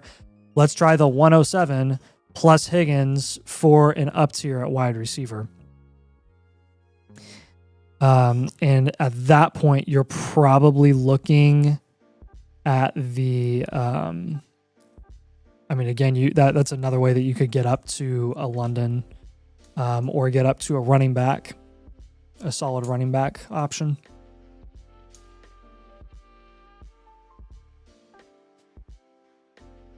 JT, another guy that you could target. See how much plus you'd have to give to get like a Hampton. That'd be awesome. And then I'm looking at like Tyron Tracy and Stephon Diggs. Just get a receiver that we feel a little better about. Get a short-term league winner in Devontae Adams, right? Michael Pittman. Productive vet type of guy. If you want to play the market with Alec Pierce, feel free. But DeAndre Swift. So those are your moves. Lots of moves, good number of pivots. Just trying to like work your value around to a point where you feel a little bit more comfortable about your flex spots, and then you're going to be in good shape. And he did say, I've offered the 107 for K9, but got denied. Don't like wanting to move the 107 Higgins. No, we'd like that move. That's a fine move, man. No, I think we kind of were in agreement with you there. He said, I do like the idea of JT or Hampton. Yeah, and I'm not huge into buying JT at this price. I would much rather buy Hampton at this price. Would much rather, Genty. Yeah. So just if you like those ideas, I think Hampton would be my choice there. Yep. But overall, really good team. JT, what questions you got, man? We appreciate you. Give him a couple trade questions here. So Andy says, I'm a domain mother flogger, get infinite every month with the tail on my subscription. Do I have to purchase a new blueprint to enter for Flex Night? If you haven't, since we started the Flex Night competition, yes, the way to enter is to just purchase any blueprint and put Flex Night 2026 in the comments. We would, it would still go with, it doesn't change anything with your infinite. We would basically just do a new standard review for you. And so, yeah, we can do that tonight if you'd like, or you can, again, do the cheapest option. The cheapest option you can also do and do Flex Night. It doesn't have to be a live one, Andy. So let me know if you have any questions, man. We appreciate you being a member. If you need any help, let me know. Jeb, are you here? Calling out Jeb. Yep, Jeb's here. And he says he just got it. Jeb, you're going to be up. We're going to do some rookie mocks here in a minute, and then you're going to be up first right after. So we appreciate you. JT said, should I be including in a Travis Hunter package or just straight up move him? You could do either, honestly. Like, yeah, you could do either, and I don't think it matters. So, yeah, TTP, let me message you on Discord, and I can do that. So, Bacon Bub says throb. That's not your bit. It can be though, but it's somebody else's bit. It's Zach's bit, but that's fine. I don't care. Or unless that's actually you on a different account. Some of y'all have different YouTube accounts. Okay. How do you guys calculate production? We spent about 4 months writing the algorithm for it. So we have our own little calculator, and it comes from our 3-factor grades, which we created. And this, I wish I could show you just how much code is under the hood for that. Like, it's crazy. That's why, yeah, it's honestly, in my opinion, the biggest upgrade of the blueprints, because like that is like something that took us so long to develop. But how long are we doing mocks till we get back to reviews? Not as long as we normally do. So we'll see. All right, Freddie, appreciate you. Do you think Xavier Worthy bounces back? Personally, I haven't been betting on him. All right, there we go. Thanks, Scotty. Let's rock and roll with some drafts here, guys, and let's answer your questions. I haven't been betting on Worthy, and I'm not gonna lie, I've been telling people to sell him. So I personally don't think so. Zach says it's not him, but he says you my boy anyway. So there you go. He approves. As long as he approves, I don't care. I just don't want. I just know, you can't have any bit stealing going on here. So, all right, you dropped that in the comments, right? Yep, because I see Rages in. Okay. Yep, jump in, guys. Let's do some rookie mocks. Let's talk these rookies. This is gonna be fun. And I want to draft at the 104. I want to be between Indie, Fantasy Football, and Rage. So jump in. Let's fill this thing up. We'll answer all your questions. Drop a like. We're giving away a blueprint at 150 likes tonight. And we're going to answer as many questions as we can right here and just hang out. So we want to have some fun. We appreciate you. Take a little bit of a break from the Team Bloopies there. But yeah, let's talk rookies, dude. Let's talk rookies. I'm excited. Any rookies you want me to target my auction night besides Love? I didn't know there were actually rookies in it. Yeah. I mean, Omar Cooper, and then I would target the running backs cheap if you can, like Price and Coleman. I would go for them. Any of the Lemon, Tate, yeah. I mean, definitely just kind of play the market on that one. So, what's up, CJ? Good to see you, dude. What's up, Rage? You made it in, dude. What happened with AJ Barner with the eyeball emojis? Oh, okay, I'll start it. What happened with AJ Barner? What did I miss? AJ Barner's a Hoosier, by the way. I'm just letting you guys know. Did he get paid? He might have gotten paid. He kind of deserves it. I saw him. So on that mock we're doing for Monday, Elijah Surratt got drafted by the Seahawks. And I would die.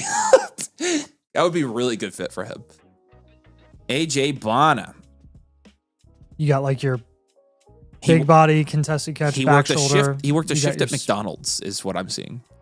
Is that what we're talking about? That's hilarious. That's pretty funny. Do you think he's a good piece? Oh, okay.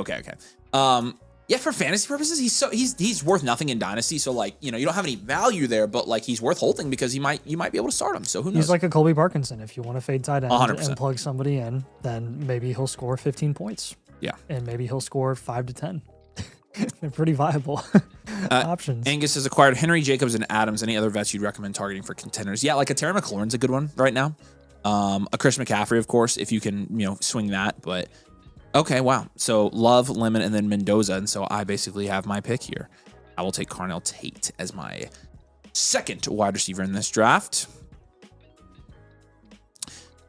But yeah, he's solid. It was supposed to be a Arroyo season. It was supposed to be a Arroyo season, and it was for a minute.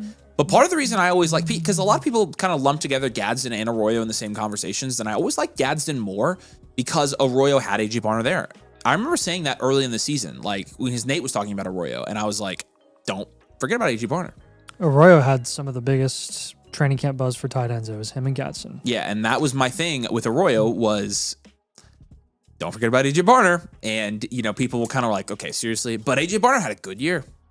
He's a good talent. I mean, I remember watching him at IU with Penix. He was really good at IU, and I knew. And he transferred to Michigan. Wasn't Hendershot with Penix that one year?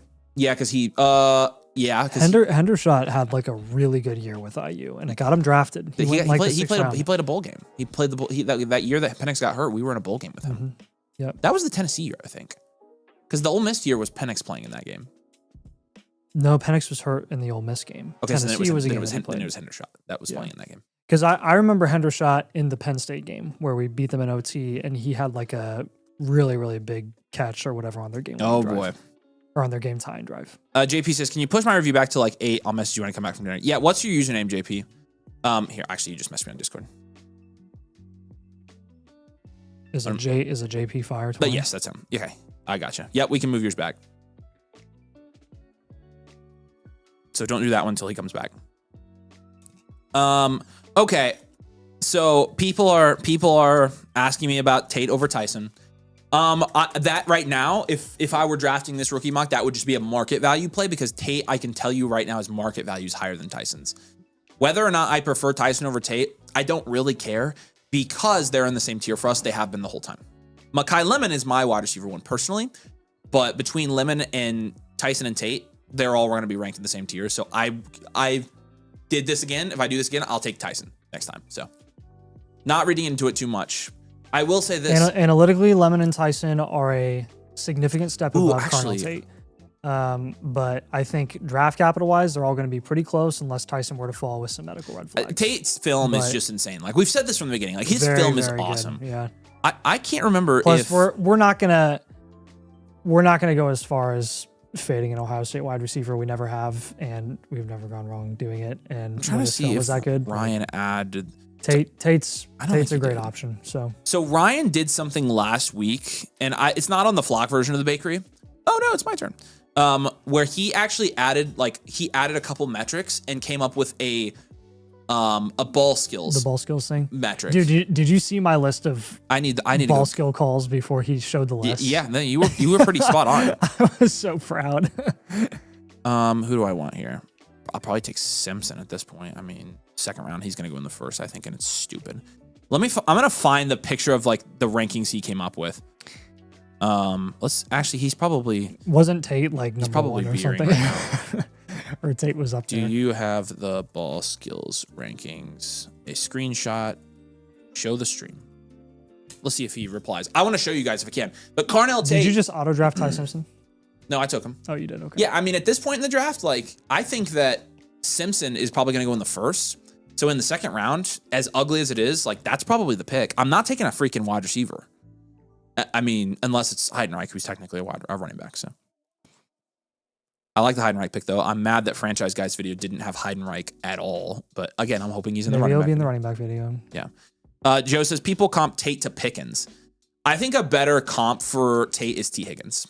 I think the T. Higgins, he's the most T. Higgins-esque prospect I've seen since T. Higgins came out. But T. Higgins got way more usage at Clemson than Tate did at Ohio State, and so his analytical profile was a lot better. But I think Carnell Tate has the best like ball skills of any prospect that we've ever seen. Like, I'm not even kidding you. That's like, I mean, yeah, he's elite. So legit. for what he lacks in production, like he has some elite traits. Ty is 100% the pick there. Oh, there you go. If it might end up being that way, dude. I love Jordan Tyson. I like them both. Again, it's in a tier. Like, how do you decide? If I have 4 104s this year, I'm taking a different wide receiver every time because I'm going to diversify. So if you want Tyson there, I love Tyson. I think he was talking about Ty Simpson. Oh. Because you took Ty Simpson. Oh, exactly. He's talking about Tyson. I'm an idiot. Yeah. Yeah, you're right. Is there any chance Is there a chance Omar Cooper is way higher than where he's ranked? I think there is a good chance, actually. I think if NFL teams are starting to see what everybody else is seeing on tape, where Omar Cooper actually should be in the first round of drafts, if Casey Concepcion is a first-round prospect, Omar Cooper Jr. is a first-round prospect, guys. This is coming from people who are, like, extremely rational with the IU receivers. Yes, like, true. I'm just telling you, like... That's a good question. I went out of my way to try to be ultra conservative with what their outlooks are, and especially like Surratt heading into this year, I didn't think Surratt was going to be anything better than like a 3rd round pick. And now he's boosted his stock, obviously, and then Omar Cooper. I remember, like, I think we got to the point where we got to the Oregon game, and I was like, oh boy, yeah, this guy's better and more NFL. Mike Washington goes there. He's been mocked high recently. Yeah. So, anyways, take Skylar Bell. Okay. Omar Cooper, a true Hoosier too, man. He's like, he's Hoosier through and through. Lawrence North. Somebody have you heard about this asked- 5-star from Lawrence North, by the way? Yeah, Montrezl Sales. Yeah. He's good. What do you think the odds are that we get him? 25%. I mean, that's pretty good. Yeah, with Miami, Ohio State, and Alabama. Yeah, we beat all those teams, by the way. Yeah, I know. Okay, so somebody asked how you define ball skills. And so here's what Ryan did. Ryan took a combination of a weighted contested catch rate, drop rate, and contested situation usage rate. And then used a weighted draft capital filter to filter down the undrafted / low guys, while using a minimum contested target threshold to remove outliers who had 100% contested catch rate on one target that would skew data. And here are the ball skills. Let me just read you the top 5 here, okay? So again, like looking at where guys like, historically, here's what it was pre-2026. Maybe we should have them do guesses too. This is gonna blow their minds. The top 5 was Rome Odunze had the best ball skills in the bakery historically. Then Jefferson, Travis Hunter, which actually that checks out. He had the contested catch for him was insane. Treylon Burks, Elijah Moore, and then JSN Devonta Smith. So and then Jack Besh from last year, which all of those make a lot of sense. When you add in 2026, this is absolutely nuts. For the ball skills. This is why he did it, by the way, because we had a little bit of a sneaky suspicion about a trend. You can start a new one after this, Scott. When you add the 2026 guys into these ball skills rankings with this new metric, the top 5 is Carnell Tate, jumps up to 1, and then Rome Odunze gets pushed down to 2, and then the 3 after him to round out the top 5 are Boston, Tyson, and Lemon. So in terms of this let's go. In terms of this ball skills metric, 2026 features 4 of the top 5 in that metric we've ever seen. Yeah. I feel like Boston's like the forgotten wide receiver in this year's class Okay, well, because everyone's talking about the big 3 and then everyone's talking about Omar Cooper right now as a big riser and then like Concepcion. Yep. So like Boston's I feel like everyone just knows like, hey, this is what Boston is going to be. I think everyone's kind of just assuming that he's going to be, like probably a late first rounder, and some people like that skill set, other people don't. But like you haven't really heard anything about Boston at all. So I'm just going to tell you this about Boston because I've been contemplating this in my head recently without saying anything, but I'm just going to walk you through what my thought process is, and you guys can do with this information what you want. Did you watch Boston film, by the way? I mean, I saw enough of him during the year, so I did, but I also saw a lot of him, so I'm just very familiar with him. I like him. His film's great. Here's my problem. Here's my problem with Boston is, you have to balance film and analytics. He's the wide receiver 4 in the bakery with first round draft capital. He falls into that upside tier with first round draft capital. The reason I did the hit rate by round and tier is for this reason. Because when you're looking at guys who are in that upside tier with second round draft capital, they hit at a 17% wide receiver 1 rate. You can start the draft, Scott. Okay, cool. 38%. You scroll down, Scott. You should be able to start. I think it's hilarious. Or open the panel. I think it's hilarious that you asked about splitting up the first round because I was literally gonna ask Ryan to do it. Yeah, because it's very valid for wide receiver, especially. Yeah, 100%. 38%. Well, it's gonna help a ton now that more wide receivers are going in the first round every single year, anyways. Yeah, because like it's gonna be a lot easier to know which ones are better those late shots first to are. take. It's not even relatively. It's not whole different even game. close. Okay, listen. Second round upside tier guys hit rates. Wide receiver 1, 4 of 24, 17%. Wide receiver 2, 9 of 24, 38%. Wide receiver 3, 13 of 24, 54%. Yep. When you take that draft capital and do the upside guys in round 1 with round 1 draft capital, I'm sure it's 1 awful. out of 11 of them has had a wide receiver 1 season. Yeah. 1 out of 11 of them has had a wide receiver 2 season, and then 4 have had a wide receiver. Who's the one? Just curious. It's got to be Flowers. There you go. Flowers is the only one. Good for him. So that's what worries me is typically with an analytical profile as weak as Boston's, we don't have a very good set of guys that have hit. So, but I love his tape, and I think he's the clear 106 in Dynasty if he does go first round, in my opinion, because I like him more than Concepcion. Because Concepcion's the same way. Concepcion has. Thank you guys for letting me get my boy. Yeah. Concepcion has first round draft capital as well, and he's also in that upside tier in the bakery. So I like Boston's skill set more than Concepcion. I do too. Like a lot more. I think he has high. I personally think he has higher upside. So for sure. Yeah. Mighty says, trying to do a Blueprint Premium. It lets me do a max 199. Yeah, let me message you, Mighty Thunder. I got you, dude. Yeah, you could just do 3 of them like that. Yeah. And I need to message you, TP. I'll let you take a couple questions here. Now I got to message you guys. Oh my gosh. I hate this, man. Anytime I toggle over from the studio view, it literally like puts me so behind in comments. It's not, oh my gosh. Drives me insane. You're helping Mighty Thunder. Okay. Got it. Levi said, cool stat. Is there a large variation in catches between those 26 guys? I mean, like receptions. Not any where it would skew the data. They all have meet a very, very high threshold. I was gonna say we don't really we have a pretty conservative cutoff. Where like they're all gonna be very relevant guys who got a good amount of usage in college. Yeah. So all right, there's TTP. TTP, you have your new team review. There you go. Have you guys seen the Chad Reader mock draft where Boston goes 20th to the Bills? I've seen a lot of mocks where Boston goes to the Bills. We are doing that mock draft in a video on Tuesday. Yeah. So you'll hear us break down. And here's the I've other seen thing. multiple mocks with Boston going to the Bills. I've seen a couple with him going to Pittsburgh. I've seen him going to who else did I see him go to in the late first? I forget. I think Pittsburgh and the Bills have been 49ers. the two that I've seen. I think I've seen once. Really? I never saw that one. Oh. Yeah. We're doing that mock draft in a video Tuesday. So, and the other thing, I feel like Concepcion would be more of a Shanahan pick than Boston would be.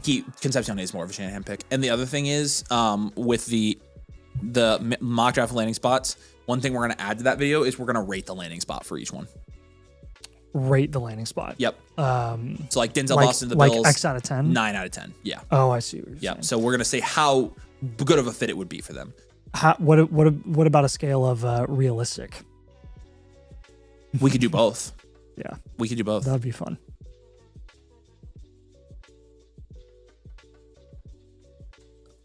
Or even fit. Well, that's what landing spot would imply. Like Boston, we're talking about fit there. Boston doesn't fit Pittsburgh with DK Metcalf. Exactly. So we'd rate his so landing spot that would be lower. like a 2 out of 10. Yes, exactly.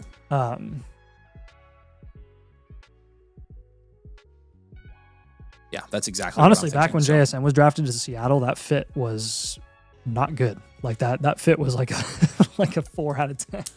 Alex says, have you guys considered doing a video about the cut and trade candidates based on current cap situation? Teams are going to be very desperate to cut people, Vikings, Bills, etc.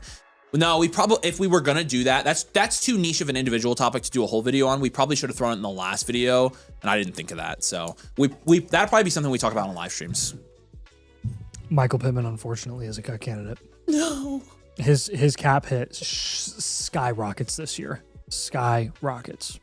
Yeah, Freddie says if he goes to the Bills, that will skyrocket his value as long as he doesn't flop like Keon Coleman. No, Denzel Boston is a better prospect than Keon Coleman was. Like, objectively, in my opinion.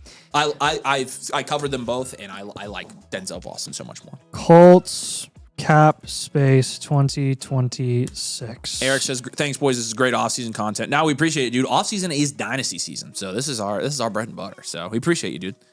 So the Colts right now, as of mid-February 2026, are going to have between like $35 and $36 million in 2026 salary cap space. There are a number of cut candidates where they could open a lot of room up.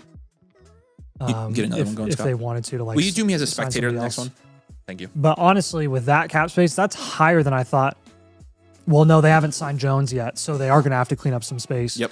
So your cut candidates are Pittman. Your cut candidates are DeForest Buckner. DeForest Buckner had like a legit big-time bad neck injury this past year, and he came back and he looked awful for like a game, and then they shut him down for the rest of the year. Yeah. Sauce Gardner, obviously they have now, so they have that money that's going to their cap, which is a lot. You're probably looking at Pittman and Buckner being the two big names in Indy that have a decent. We're gonna be chance trash of for that being Buckner. I'm just letting you know. I know. We're gonna have no pass rush. Well, we're trash without Buckner this year when he was injured. And then when he came back, he was awful. Like, I don't even know if we bring him back if he's going to be good to go, because his neck injury is bad. He went offshore to get stem cell treatment. Somebody's pointing out, it's Grant's pointing out that Trinidad won his lawsuit, so he shouldn't be in these mocks. He actually, that's not. It's trust me, he could still go to the draft. He lost in one and lost in one. The NCAA is now appealing, so we are not settled yet. We are not settled yet. I don't know when we're going to be settled. Because remember, we've heard three times that he has to go to the draft, and now we're hearing he's going back to college. The reason is because of all the appeals courts and things like that. And like honestly, it's what is it, February 13th? We got to do like the best we can, and we'll take him out of here once we know for sure. We'll take him out once it's final, just like we did with Dante Moore, just like we did with every other guy that decided to declare late. Like that's just the reality from now until really the combine. We don't really know for a fact everyone who is going to the draft and everybody who's not. So I know it's later, but Trinidad's kind of one of those unique cases that we just kind of have to live with and pretend that he's going to be in this class until he's for sure not going to be. So, all right. And then, yeah, TTP, we got yours. I'm going to put that as a live, and then Mighty Thunder submitting his as well. All right. All right, yeah, we got 2 more spots in here. So jump in the draft. One of my dudes in my Dynasty is legit trying to 1-for-1 meet my Hampton for DK. He insists he's serious. I don't know. That's not a serious. If he's not pulling your leg, he legitimately has no idea. That's bad. You need to try to take advantage of him the other way if he has no idea. 2 more spots. Jump in the draft. Let's draft. What's going to happen with a Drew Aller post-injury? He's probably going to go later in the draft, and I think he's going to be somebody that has more upside for whoever wants to take him in the 3rd round, probably. Dang. I would be okay if the Colts took him. Buckner's honestly not. He's almost. He's going to be 32. Yeah, he is a little bit more. So he is $26 million cap hit this year, $20 million dead if they cut him. So they'd save $6 million. So at that point, it's like, you may as well just hold him. What's up, Ottawa Dynasty? Good to see you, man. A bunch of a Boomer Operate Discord. That's all right, man. Yeah, if you ever need us, then you can just jump in the live streams. We got you. I tried joining the last 3 drafts. What's the trick? Keep saying link expired or not logged in. Try to log in and out of your Flock or out and back in of your Flock Fantasy account and then try to get in a draft. It's possible to design a system where mother Flockers can build their own rankings of the site. We had that at one point and nobody used it. And so, but we've had a couple people ask recently. So maybe it's something we need to consider again. I don't know. Dude, there is no way. They either are going to have to restructure Pittman's deal or he's gone. Yeah. That sounds right to me. $29 million this year. Dead cap's only $5 million. They'd save $24 million. Wow. That's crazy. Yeah. All right, there's that. And they have to sign Pierce. Yes, they have to sign Pierce. That's my opinion. They need to sign Pierce. Yeah, I think so too. I would not have had that opinion 12 months ago, and then he literally turned into like I don't know, the most versatile wide receiver. I would take Elijah Surratt as a Michael Pittman replacement. Yeah, I know, I would too. Yeah, I don't think he's as he doesn't work the intermediate. No, like, he doesn't. Like Pittman does. He's not. But he's Pierce not as did good. that this year. No, Pierce did do that. Pierce started doing like things that I've never seen him do before, and I couldn't believe it. And I don't know what inspired them to utilize him like that, or if he just got that much better in literally a year's span. Yeah. But like he is absolutely worth the money. Like I would pay him, man. Look at the 101, Nate. Come on. Ruining the mock. I love him, but come on. For a just cause. Come on. It's a just cause. Yeah, for a great player. And Grape. Alex said that the Vikings are basically in cap hell, and so they're going to have to probably release Aaron Jones and Hawkinson and maybe a couple offensive linemen. Yeah. So that's crazy. I don't think so. If you, I mean, I'll ask him. And then there goes Surratt, Jerry, and Price goes there. I've seen Jonah Coleman mocked in the second more than I've seen Price mocked in the second, but I still see both of them mocked in the second occasionally. And so that does make me feel better about those running backs 2 and 3 in this year's class. And Emmett Johnson's somebody I'm not seeing mocked in the 2nd or 3rd round. And right now, I don't have a 2nd or 3rd round grade on Emmett Johnson, personally. But I don't know crap. I'm just telling you. I'm just telling you because you watch him.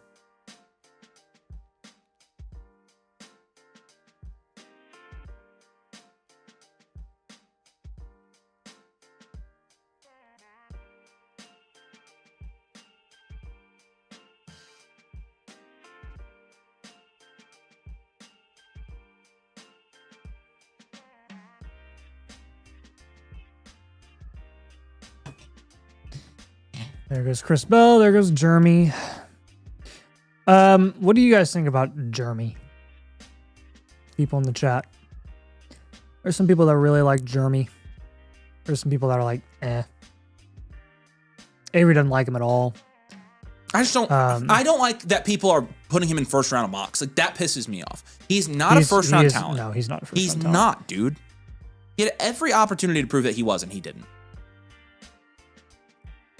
I think it's funny that like, actually, franchise guy loved him, spoke very highly of him, which I thought was interesting, and not for any reason that I thought he would. Like what I saw with Jeremy Bernard's film was not what I think a lot of people see with Jeremy Bernard's film.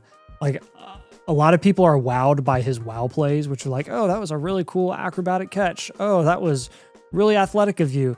It's like, I mean, Jeremy Bernard was literally the Debo of the Alabama Crimson Tide. Yeah. I didn't think like as a route runner that he was anything special whatsoever. But as a gadget guy, like again, talk about a Shanahan pick. Ryan says, if you want a gadget guy weapon on day 2, like you can see San Fran taking a guy like Jeremy in the mid second. These are good takes. Ryan said mid, facts. Joe says landing spot dependent, facts. I think he's very landing spot Bacon dependent. Buff says he's first round in the Chad Reuter mock. That's who I'm talking about. I think that's kind of wild, but yeah, I think that's kind of crazy. Somebody says Joseph Burks. There you go. If Jeremy's available at 260, he's reasonable. It is reasonable. But I think Jeremy Bernard in the second is where I like Jeremy Bernard, and that's assuming that he goes in the second round of the NFL draft, which I don't think is a guarantee. I think he has good traits, but I mean he's a gadget guy that's an unpolished route runner that has a lot of wow athletic plays, which is literally Deebo Samuel. Yep. So I don't know if Washington or San Fran wants to take a shot in day 2, then I'm all for it. True. But other than that, I don't really know where I would like to see Jeremy Bernard go. Like I'm kind of married to those 2 landing spots. I don't know. Drop a like on the stream, y'all. We're 60 likes away from giving away a free blueprint on the stream. We got 90. We're trying to get to 150. So if you just drop a like, we can get there pretty quickly and we can start our giveaway. Yeah, Chris, we appreciate you, man. Just put Flex Night 2026 in the comments. Make sure it's not a voucher. Make sure it's an a la carte, and then you'll be good. We can fire up another one here, Scotty. And yeah, I'll let him get that going, and then we'll drop the link here for another one. Let's keep draft. Actually, let's do a startup. Do a startup this time. Let's do a startup mock. Do a 15-second clock on this one, Scott. I don't want to be on the startup for too long, and I want to do another one of rookie mocks. So just hanging out, answering questions, doing mocks. Again, drop a like on the stream. We'll keep answering your questions. You got anything in the comments, put it there. Trying to read as many of these as we can. And just hang out, have fun, pre-flex night. And I'll give you some information about that here once Super Flex is right. Yep. Woo. And I'll be spectator, please. 10. And then you can drop that link in the comments. Jeremy has a 3rd round grade in the new thing, Avery. That's good to know. Ryan, are you planning on publishing like the ball skills metric to the flock version of the bakery? Because I was just telling them about that. I need you to publish versions with the new changes you made, because I want to see everything you've worked on today. So it's possible to design a system where motherflockers can. Oh, I answered that one, Rage. Yeah, I mean, we had it and nobody used it, but maybe we do it again. So. Can I get a blueprint and get it done tonight, even if it's not for Flex Night? Yeah, no, Flex Night is just a bonus entry if you want it, but we're doing non-Flex Night as well. So, oh, did you do with rookies on this one? Hold on, let me check it. We need to, with rookie picks. Hey, is your toilet down here still out of order? Yes. What's wrong with it? I'm pretty sure my sewage ejector is not working, so it's not sending the sewage from the basement to the main sewer line. Rip. Yeah, so that sucks. 1 sec. I'm gonna check. Draft details. I cannot tell. Yeah, it says rookie picks. We're good. Yep. All right, start it.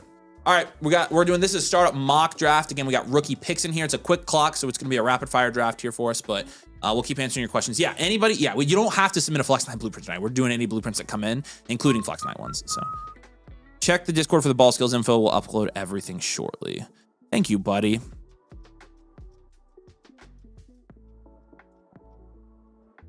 And I just gave him the 4th one. And I'm keeping one and moving the other ones over. Yes, you are. I'm doing it now. So 1,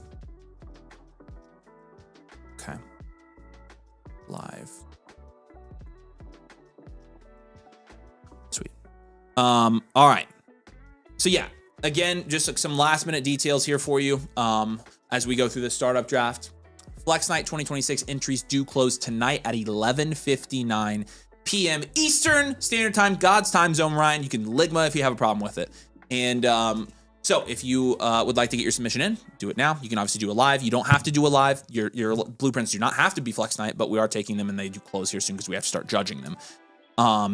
And in terms of the rewards, here are the rewards for Flex Night. Just to remember, the grand prize is going to come with the domain draft night experience. We'll fly you to Indy for draft weekend. You're going to hang out with Nathan and I. You're going to get a trophy, 3 blueprint premiums, and an annual membership. It's an awesome award. And then these other awards here, pay for your membership. You get a swag box. You get a trophy as well. And 3 of these are wide open. The Poop Champion, the worst team, is wide open. The League Champion, which is the Domain League Champion, which is the best roster in Domain League, is wide open. We didn't get a ton of submissions for that. The Manager of the Year, the manager with the best collection of 3 Dynasty teams, that is wide open as well. So if you've submitted 2, you can get you can get considered for that as well with a 3rd. And then on this one, the best rebuild manager is wide open, and the wide receiver room is wide open. And so again, the top 10 teams will be in a high stakes league with Nathan and I as well. And so we'll be announcing the top 10 teams Tuesday night for Flex Night. It's going to be a fun event. And again, if you would like to get a Flex Night entry, you get one free with the annual Mother Flocker membership with code DOMAIN. So you get that free team blueprint that we'll do tonight on the stream. So if you, again, use code DOMAIN and your Mother Flocker membership, you'll get the blueprint. You'll get infinite blueprint, so a new update every single month. So your personalized advice never actually goes away. And then you get into Domain League, which we've had every night until tonight. We're taking a quick break from them tonight, but everybody's going to get in the league. We'll get the Rookie Vault as well. And so again, code DOMAIN annual Mother Flocker tier will give you a voucher. You can submit it for a live blueprint, and it can be a Flex Night blueprint as well. So the link's in the comments if you guys want to submit. But get your submissions in because we are nearing the end. It's about time to start judging, and then Tuesday night's going to be a lot of fun. So all right, let's look at this draft, see how it's going. And the 101 just went a little bit later here at the 2-5. So nothing crazy here yet. Jefferson going at the 2-7. I mean, Puka and Jefferson is an insane start here. So, Vincent says the Jets are the poop champion of them all. Maybe of the NFL. Maybe we should crown that too. Submit a trade question on exploding trade. We'll give the Jets organization a hour and a half. So you just submitted it, Martin. Let me look at it. Oh yeah, I see it. Hold on. I will do a blueprint premium plus infinite for an entire year for the New York Jets organization. We could do blueprints for the Jets all the time, and it would really help them. I think. Like really help him. I would include defensive players on that one too. I'm not gonna lie to you. I think Nathan and I could run the Jets better than this. Better than Woody. That's a low bar. So Martin, this one's Brees and Ladd for Travion and Garrett Wilson. Now I'm not doing it, Martin. Just hold there. Just hold. I don't really want to. I'm good. Hold there, Martin. We appreciate you. Glad you asked. Realize I won't be able to watch Flex Night live. My work's getting a new machine delivered. I need to do the install and call. Well, you're an important person, BK. So that's fine. You'll be able to watch it on demand. And if you won, you'll be able to see. So that does not hurt your chances of winning. Drop a like, y'all. If we get to 150, we'll give away a blueprint. Warren and Scat for Hampton. Who says no? Probably the Hampton owner, but I mean, if you can get Hampton, yeah. Hendo at the 211. Yeah, I personally am not doing that. Better than his son Brick as well. His son's name's literally Brick. I did not know that, dude. That's a joke. Whose son is named Brick? Woody's. That's hilarious. I didn't know that. The Jets do. Honestly, if we got Woody Johnson on here, like watching the stream, I could sell a blueprint to him. I'm telling you, I could. I could be like, dude, Woody, we can help. We can. You got to. He's already started acquiring future draft capital. His draft capital grade is going to be like a 5. His quarterback grade. They did that a few years ago, and they picked really well. Pretty much all their. They did the sauce draft was great. Dude. It was a great draft. Yeah, they did a good job. They hit on everybody, and their defense was awesome for a couple of years. Because that was the Garrett Wilson draft too, right? It was 2022. Yeah. Yep. And then they, obviously got Zach Wilson, and they had all the pieces, man, and they missed on Zach Wilson, and then everything fell apart. Has Jalen Hurts become that solid defense was good. Oh, it was. You remember good all those defense, games? dude. Like those games were brutal to watch because they never allowed anybody to score. And his son's name will be Straw. Just be careful of the big bad wolf. That's probably what they're setting themselves up for, Kenyon. Getting ready to buy the blueprint. Sign me a live blueprint is only $14. Can someone? You sounds like you have a voucher, Chris. Sounds like you have a voucher. Let me double check. Here, message me on Discord, Chris. I'll help you, dude. You don't need to do that in the YouTube chat. I gotcha. Yeah, you have a voucher from your membership renewing. Your membership renewed 13 days ago. Congratulations and welcome back. But we can bypass the voucher. So if you message me on Discord, I can help you do that.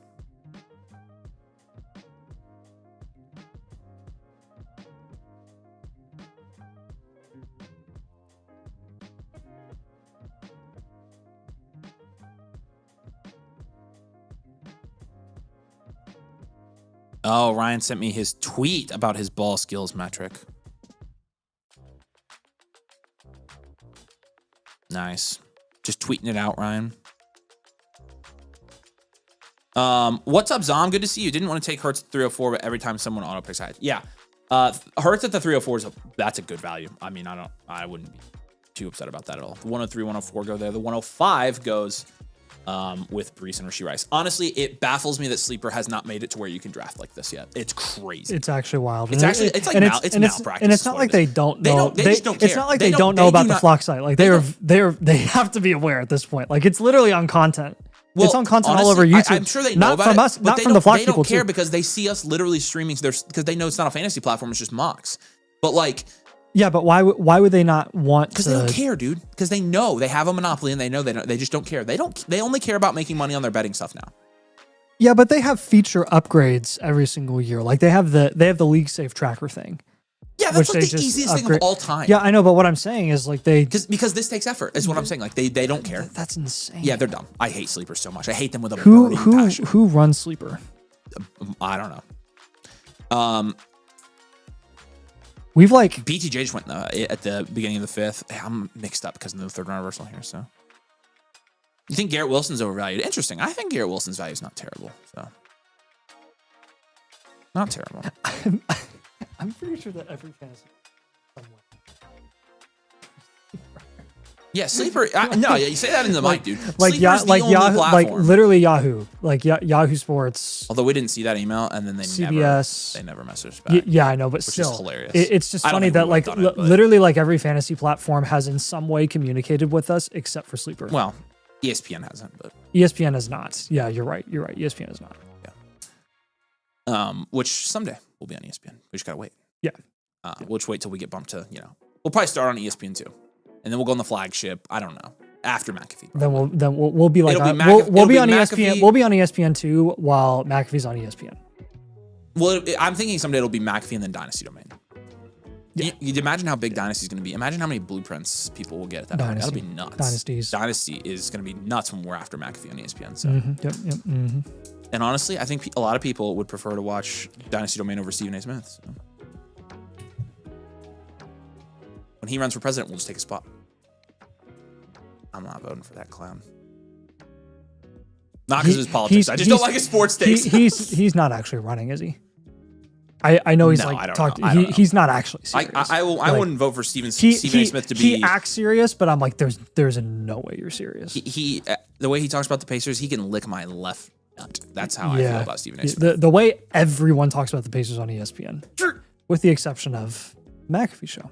I need to go get the choke thing off the wall and show Alex. He'd be so mad. Well, we lost our Knicks today. No. The Pacers kicked your butt in advance because they were better than you. Why did the Knicks decide to lose? We lost the Knicks. Excuse me? Did you? What do you mean? Why are you holding a freaking funeral for the Knicks? I'm like, here's the thing. Here's why it rubbed me the big time wrong way too. Because I know ESPN really cares about my opinion. They definitely do. Did you see what McAfee did when the Thunder won the finals? No. He spent the first hour talking about freaking OKC. McAfee's the best because he's actually respectful about like, dude, and that was coming off of a game 7 where if you could have of all the games you could have made an excuse he's Tyrese to talk about friend. the other person's team, it would have been the Pacers when Halliburton literally just tore his Achilles in the middle of the first quarter when they were kicking butt and he was dominating, and they were probably going to win that game if he was healthy. So Like literally that would have been the one time where you would have had an excuse, and he didn't, because you respect the team that won, and you talk about the freaking NBA champions. Talk about the Eastern Conference champions. Talk about the team that actually won and was better. They didn't even start talking about them in the finals until we won 3 games. Can you fathom? Can you even fathom what the following week, the entire following week, would have been after the Eastern Conference finals if Jalen Brunson in Game 7 against the Indiana Pacers? No, they literally would have been. They would have been standing there with their pants off. The Pacers are the biggest pretenders of all time. Yeah, they would have. They would have. No, they wouldn't have even. Honestly, I don't think they would have even. They wouldn't have even said Pacers. No, they would have said the team from Indiana. They would have been there with their pants off, and they would have been like Jalen Brunson, like immortalized them for playing on a bad calf. Yeah, but you'll never. No. So, anyways, we hate. So that's why I respect McAfee, and we like Pat McAfee. Very frustrated about Pat McAfee is Pat McAfee is our favorite sports personality. He's from Indianapolis. He's actually not. But he's from West Virginia, but he lives in Indy, and he's an Indy guy. He's from Pittsburgh, or no, he's from Pennsylvania. Right. Yeah. He's from Pittsburgh. But he's from Pittsburgh. Yeah. He went to West Virginia in college. He went to West Virginia, and then he's from. But he's a Hoosier. He is a Hoosier. He's a Hoosier, Yinzer Hoosier. Kenya says, I hate Stephen A, but he's been kissing the Pistons lately, so I'm giving him some leeway. All right. Why the Pistons? Upper says, trying to make a count and keep getting here. I have never watched the Pistons. Like, while they've been good last year and this year, I've never watched the Pistons. Yeah. I haven't either. Anything special? Or is I don't know. I haven't watched them. I haven't watched the NBA this year because the Pacers are bad. So I won't watch. Like, I don't care about the NBA when my Pacers are bad. I feel like every time I watch an NBA game and it's not the Pacers, I end up leaving like very disappointed after watching it. And I'm like, this is literally the same game that everybody plays, and it's literally just ISO scores. Yeah. And then you watch the Pacers and you're like, this is like last year's Pacers team. This is what basketball last is year's Pacers supposed to team be. was the best team basketball I've seen played in the NBA Ever. since the Spurs. Like, by far. The Spurs were The fun. Spurs, like They were 2013, really fun. like, I mean, they Like played the Twilight years of Tim Duncan. Yeah. Like, it was really him, and then it was Ginobili and Parker, and even Kawhi and Boris Diaw. I didn't watch them as much when Kawhi was like popping off. When Kawhi was good, that team was so good. It was so fun to watch. How long was he on Toronto? Just a year? Yeah, because he left in free agency after he won the championship. He got traded. Yeah. And, yeah. Because Toronto couldn't pay him, and they knew they couldn't pay him. Upper, we can help you, man. Tom, help Upper. He's trying to make an account, and he's getting an error. Upper, let's get Upper to the Discord, and let's get his account made for him. Appreciate you, dude. We'll help you out. Tom, Evil Peanuts got you in the comments. Hallie should have been a Warrior. Nah. I loved, like, my favorite thing about when the Pacers traded for Hallie was, like, nobody knew that he was on the block. And everybody was like, whoa, like, we would have traded for him. Literally, like, the NBA was, like, they were ticked. There were a ton of teams that were mad. Tyrese Halliburton is, wait, hold on. Fact check. Actually, not even close. He is my favorite NBA player of all time. It's not even a question at this point. And like literally it was not the first shot, the second shot, the third shot, or the fourth shot that stole Indiana's hearts. It was when he tore his Achilles. Like, when he tore his Achilles, it was the most heartbreaking thing of all time. But at the same time, we were like, you are ours forever for doing that, because like he cared that much. Show Alex. So show this on. This is what's hanging up when you come down the stairs in the studio. Look at this, guys.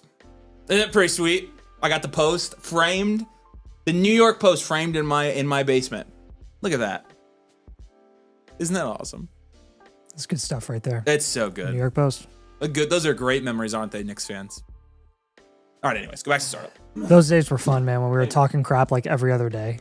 That's the fun thing about basketball is you have a lot of chances to relish in victory because there are so many more games. You have more time to relish in a single victory in football. But there's there's a big gap in between every single game, you know?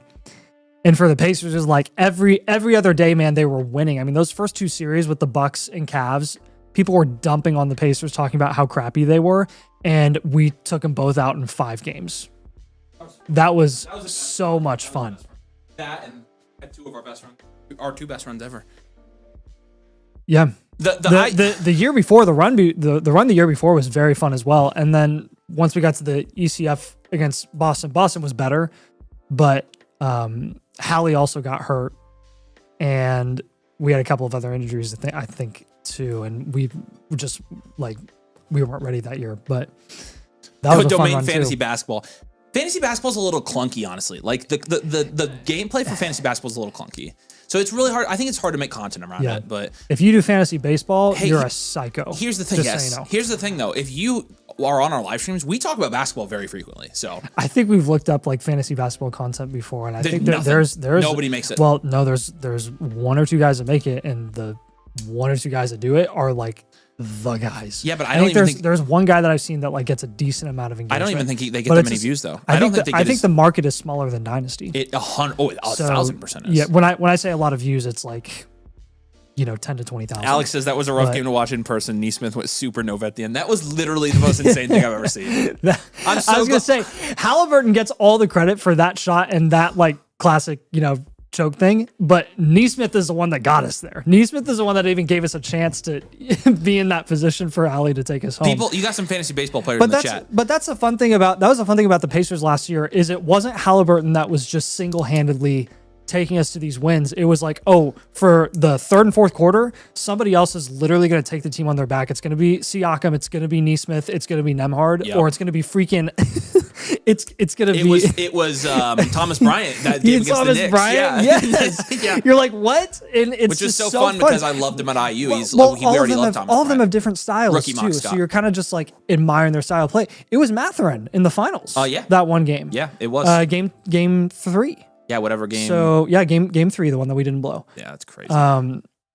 Yeah, but I will say the IU football title will probably in my lifetime never be topped as our favorite championship. Like, yeah, whatever we were on for rookie draft is fine. We're gonna jump another rookie draft here real quick. So yeah, that was incredible. There was a lot of things that went into that historically that were like, wow.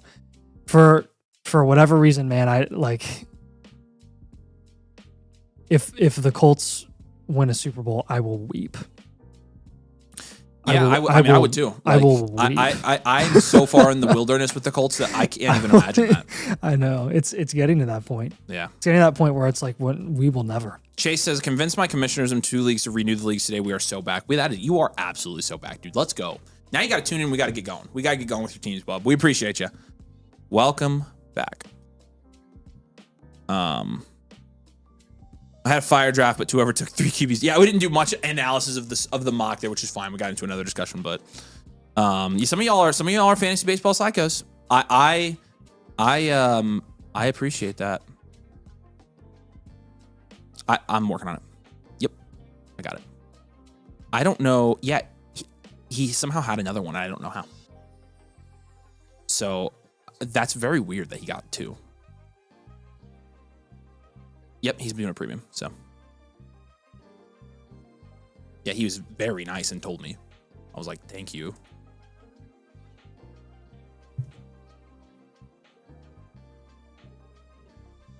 All right, Sig Nasty. I wonder if maybe it got lost in the sauce with like some resubmission that we needed at some point. I don't know. Cool. What did you say? I need to pee. Okay, cool. It's time to pee.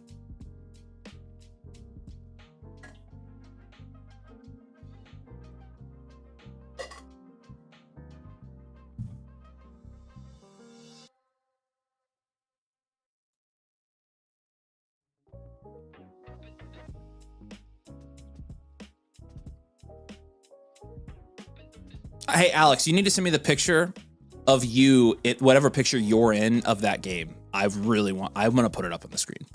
That's my favorite thing of all time, that you're in a picture after that. I'm going to hang that. Actually, I'm going to hang that picture in my basement.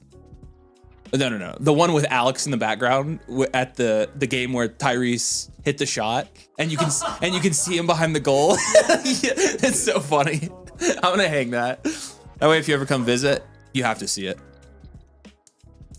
As a Mariners fan, I cry even thinking about them winning the World Series. I'm not gonna lie to you guys. Like, I'm just let's be 100% honest. And this is, some people say it's embarrassing. I'm not embarrassed at all. Every time I watch like IU win, even a replay, it will make me cry. It makes me cry every single time. Like, legitimately, it is. I cry. I can't watch it without crying. So and every once in a while, I'll just watch it because it was the best. It was seriously. I told my wife that was the third best day of my entire life, and it's not like it's a very like it's not relatively close. The day I got married, the day my son was born, and then the day IU won the national championship. It's like, and there's not even a close fourth. I've had siblings born. My siblings can be a pain in the butt. So. Oh man, the day I got my dog, not even close. My dog barks all the time. But we're back into the thick of another one of these things. Mendoza continues to go really high in these. Again, I've got Mendoza's jersey framed on my wall. So I'm the Mendoza guy. But at the same time, like, we'll see in a Superflex league. I don't know. Feels like people who are jumping back in that haven't been really paying attention recently, like in the last year or two to our content, are like, really? Like, why do you guys have all these running backs and wide receivers over quarterbacks in a Superflex league? We're going to stick to our guns on this one. I think we are, but...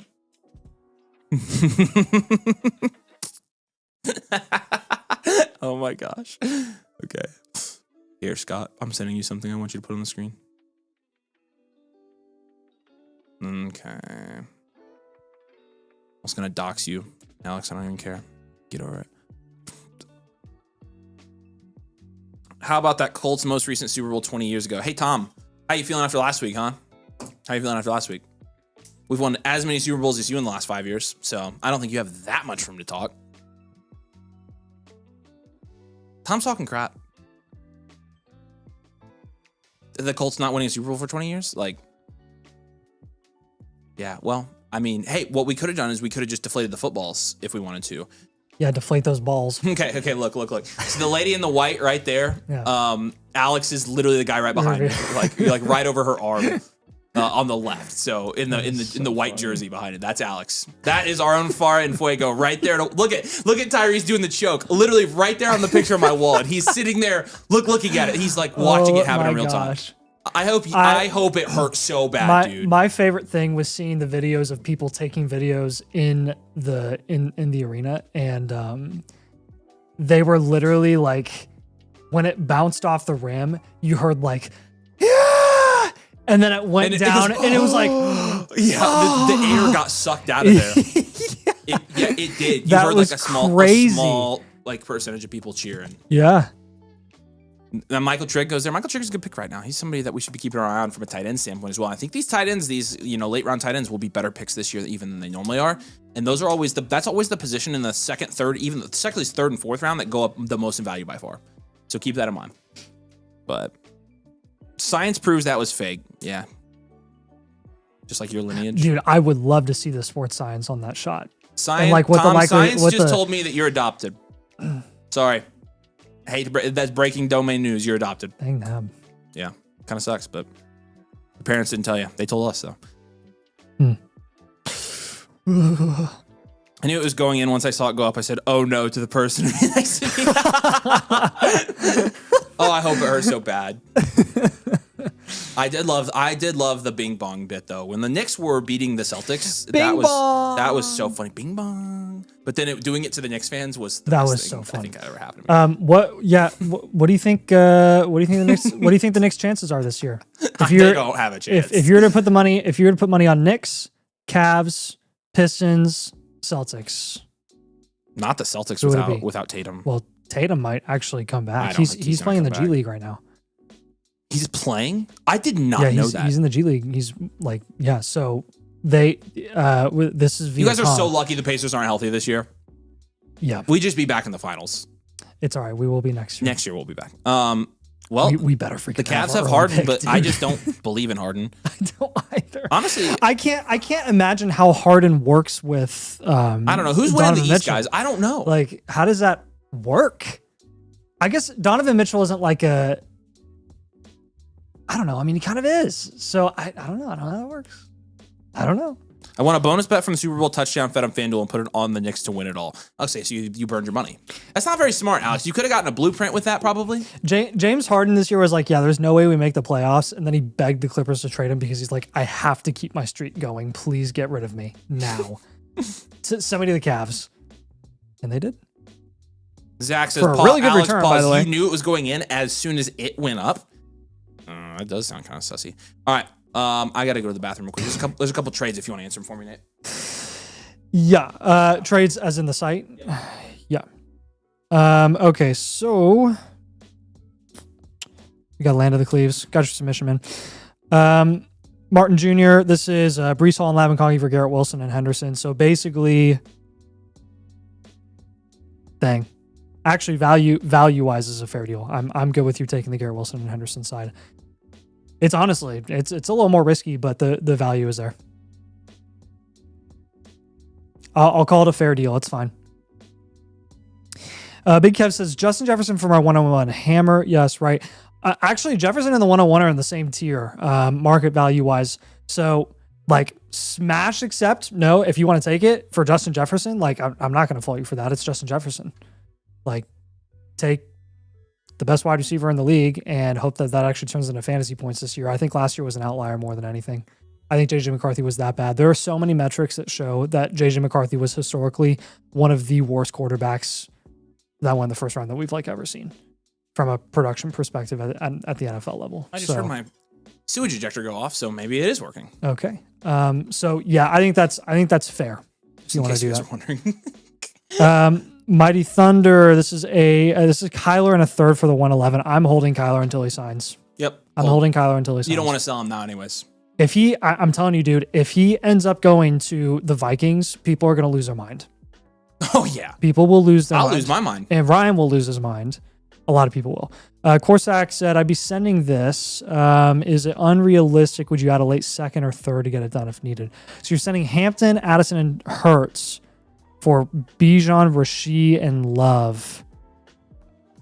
No, I don't think this is unrealistic. If you have to add a late second or third, I'm taking the Bijan side. I'm taking it, yeah. Pretty soundly. Yeah. We're good. Yeah, a second or third. The second and third does not matter in a deal of that caliber. It it's irrelevant. Okay, downtrend from the 101 to the 104, getting the 108. No, I'd rather have the 101 here. Nope. Pass. Counter ideas or not. I'm just going to say no. I'm going to say nah.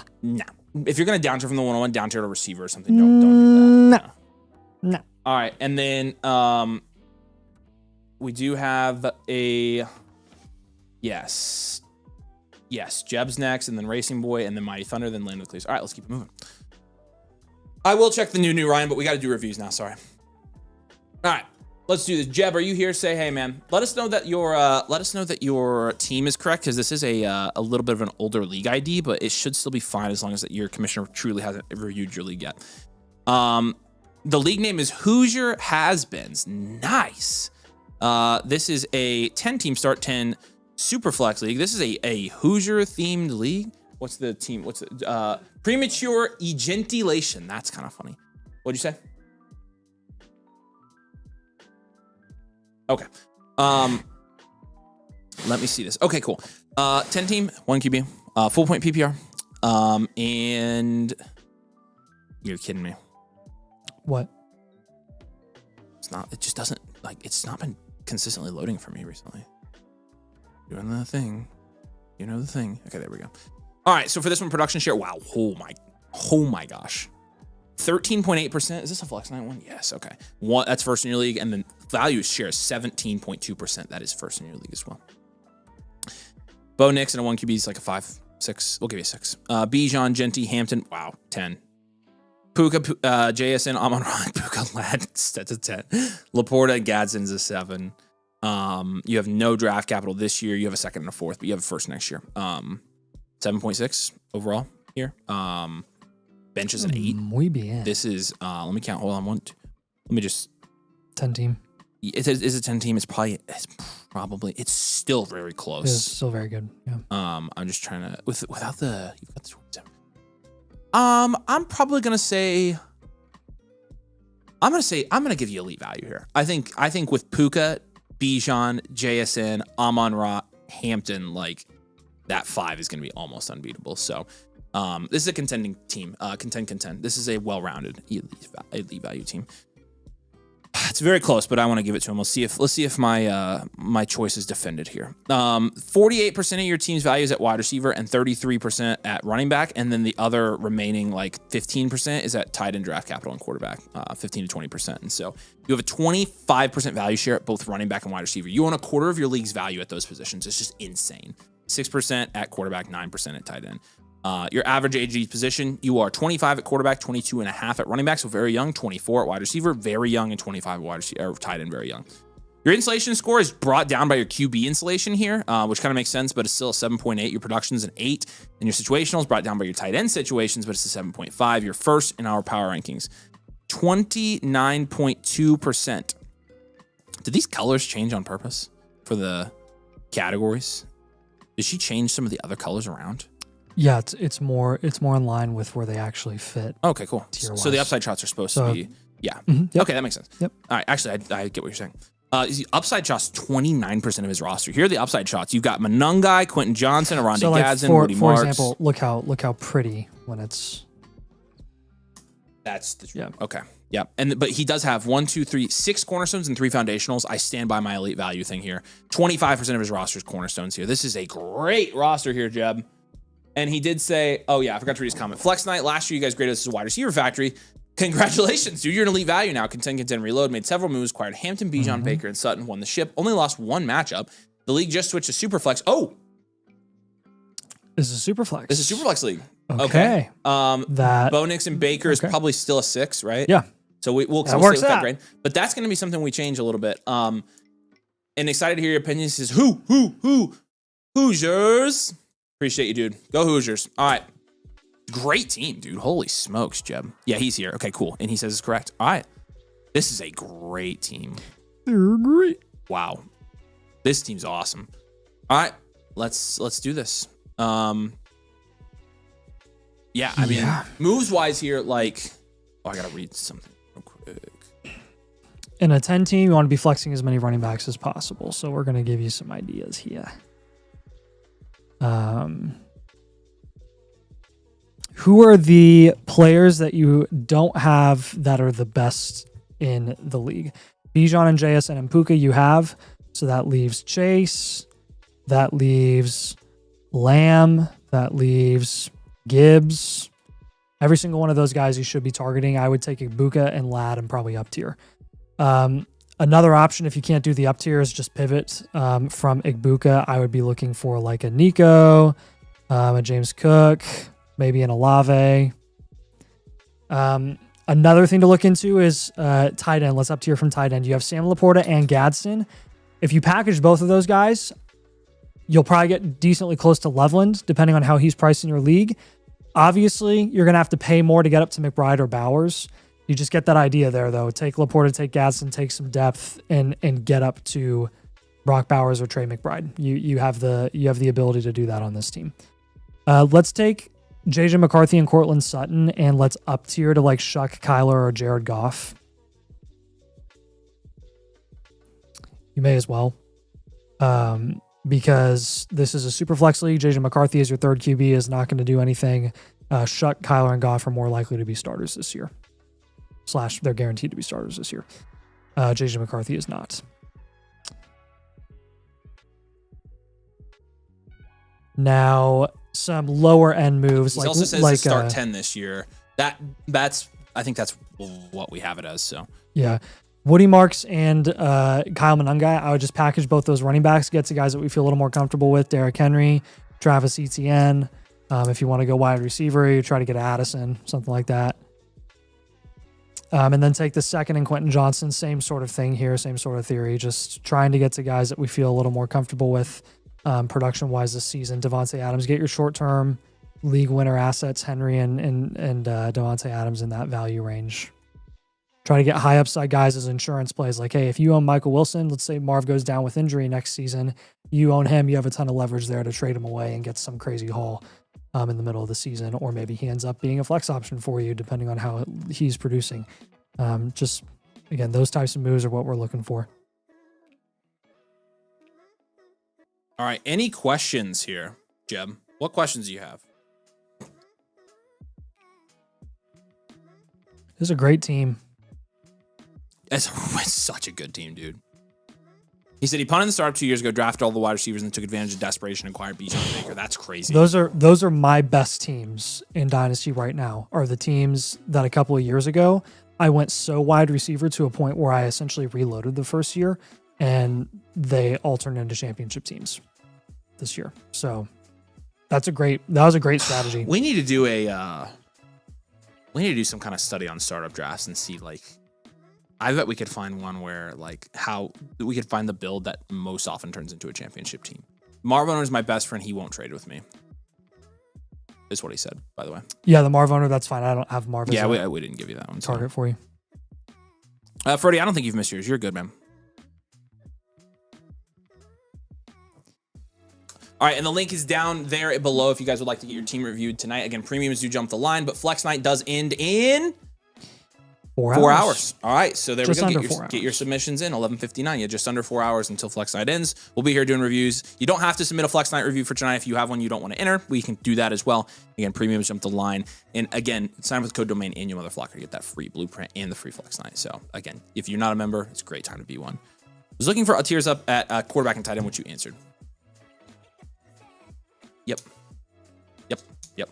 I got it. He wants a Flex Night. Yep. All right. Jeb, let us know if you have any other questions, man. We appreciate it. Feel free to message us on Discord as well. So will you give him 3 free trade questions and you'll get 3 more. So you'll have 6 total since you tipped. We appreciate you doing that. You'll get 6 total trade questions here, Jeb. Let us know if you need anything. All right. How you doing? Keep it moving. Who's up next? Racing Boy. All right. Racing Boy is up. And yes, Chris, I got yours now. I'm going to give him a voucher back. All right.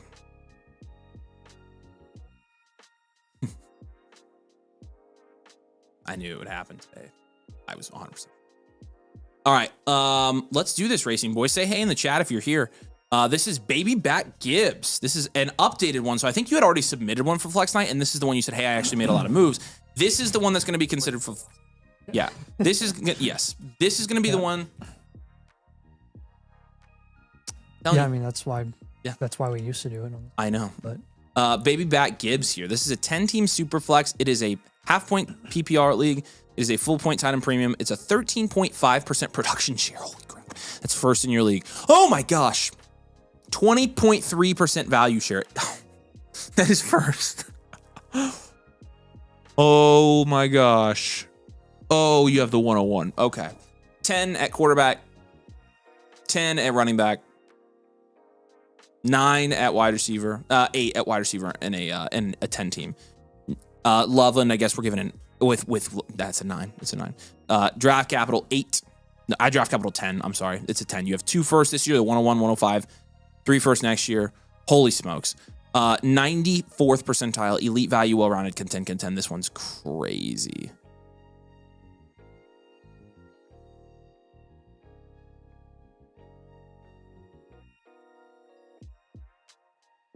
Hold on. Baby Bat Gibbs.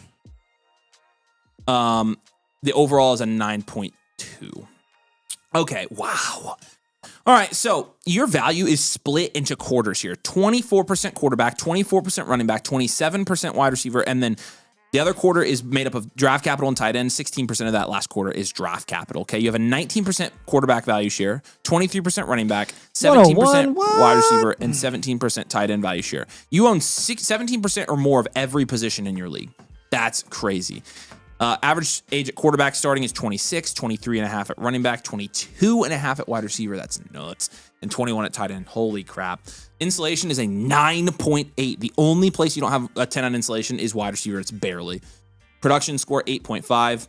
Situational score 6.5. So really good. You're first in our league power rankings. 25% upside shots. Again, you've got Young, Gadsden, Algier, Tootin, all upside shots. You've got 5 cornerstones, Allen, May, Gibbs, Neighbors, and Genty, and 6 foundationals here. Tet, James Cook, Ibuka, Marv, Colston, Loveland. I lied, that's 5. So 10 combined. Wow. And 3 first and 27. What the freaking frick? This team is so good. Mm-hmm. I'm curious, how much is look on your other blueprint. What was your value share in your last blueprint? I wonder how much it's gone up since you've made these moves. Definitely some moves to be made, though, actually. With as much value as you have, like, we've got some pretty obvious moves here, I think. Yeah. So. I don't know what we said last time when we did this one, but I would do whatever it takes to get McBride or Bowers on this team.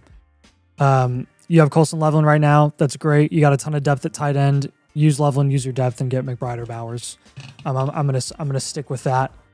And even if it takes a little bit of time for you to get that done, like just be patient. I'm sure at some point you're going to be able to get it done. If you can't do it with your tight ends, then use your wide receiver depth for gosh sake. Like use Loveland and Marv. I don't care in a 10 team. Like just do it to get McBride or Bowers.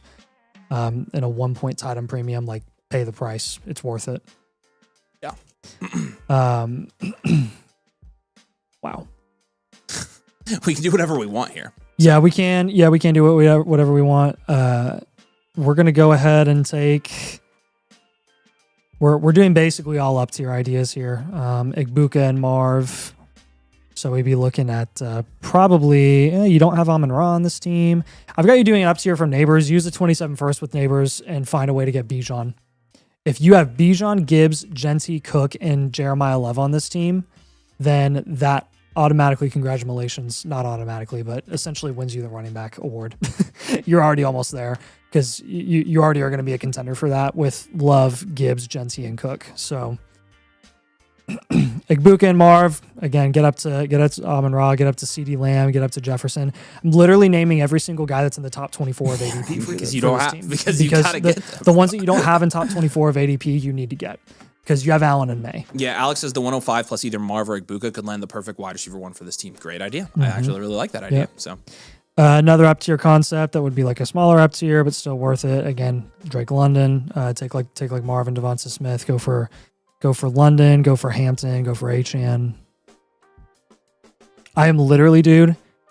Bijan, JSN, Chase, McBride, Bowers, Jefferson, Amon-Ra, Lamb, Jefferson, Drake London, Hampton, Devon Achane. I'm literally naming every single guy that you don't have in the top 24 of ADP. So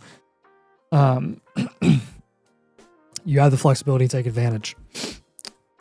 I think a lot of these, again, since they're all going to be the best players at every position, best players in Dynasty, like I'm essentially just finding different combinations and different ways for you to get those players. yeah. And a lot of them involve Igbuka and Marv because they just don't really like fit necessarily because like you can't even start them. So Tet in the 105 is another example, another way that you could get up there to try to get up to one of those elite wide receivers. Lamb, Amon-Ra, Gibbs. And then a lower end one just to think about. Take Devonta Smith in a pick. Take Devonta Smith in one of your tight ends and go get essentially Christian McCaffrey. He said his last review was 19.8% value share, so he's got half a point in value share since then. Good for you. Good for you. And you've raised your production share a full point. So awesome, dude. That's awesome. Yeah, McCaffrey would be sick on this team. Obviously, Saquon would be great on this team. Brees Hall, another guy you can play the market with. Keep dominating this league, man. You've done a phenomenal job. This is incredible, man. We appreciate you, dude. What is your put his comment back up. What is his profile picture? I'm trying to see it on the TV.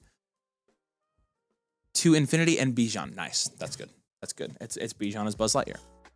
Buzz Lightyear to the rescue. You are a toy.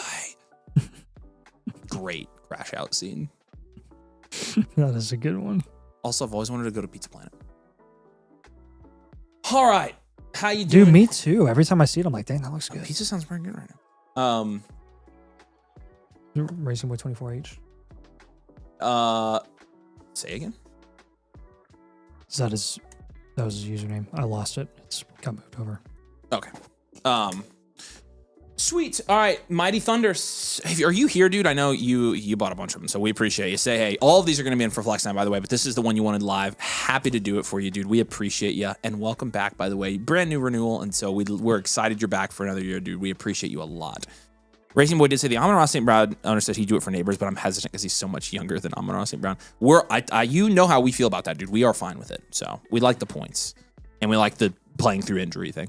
Mm-hmm. But he's here. What's up, dude? Good to see you. Welcome back. What's up, Norris? Good to see you as well, man. Drop a like on the stream, y'all. We're going to try to give away a blueprint, and we need 150 likes. So, did I skip somebody?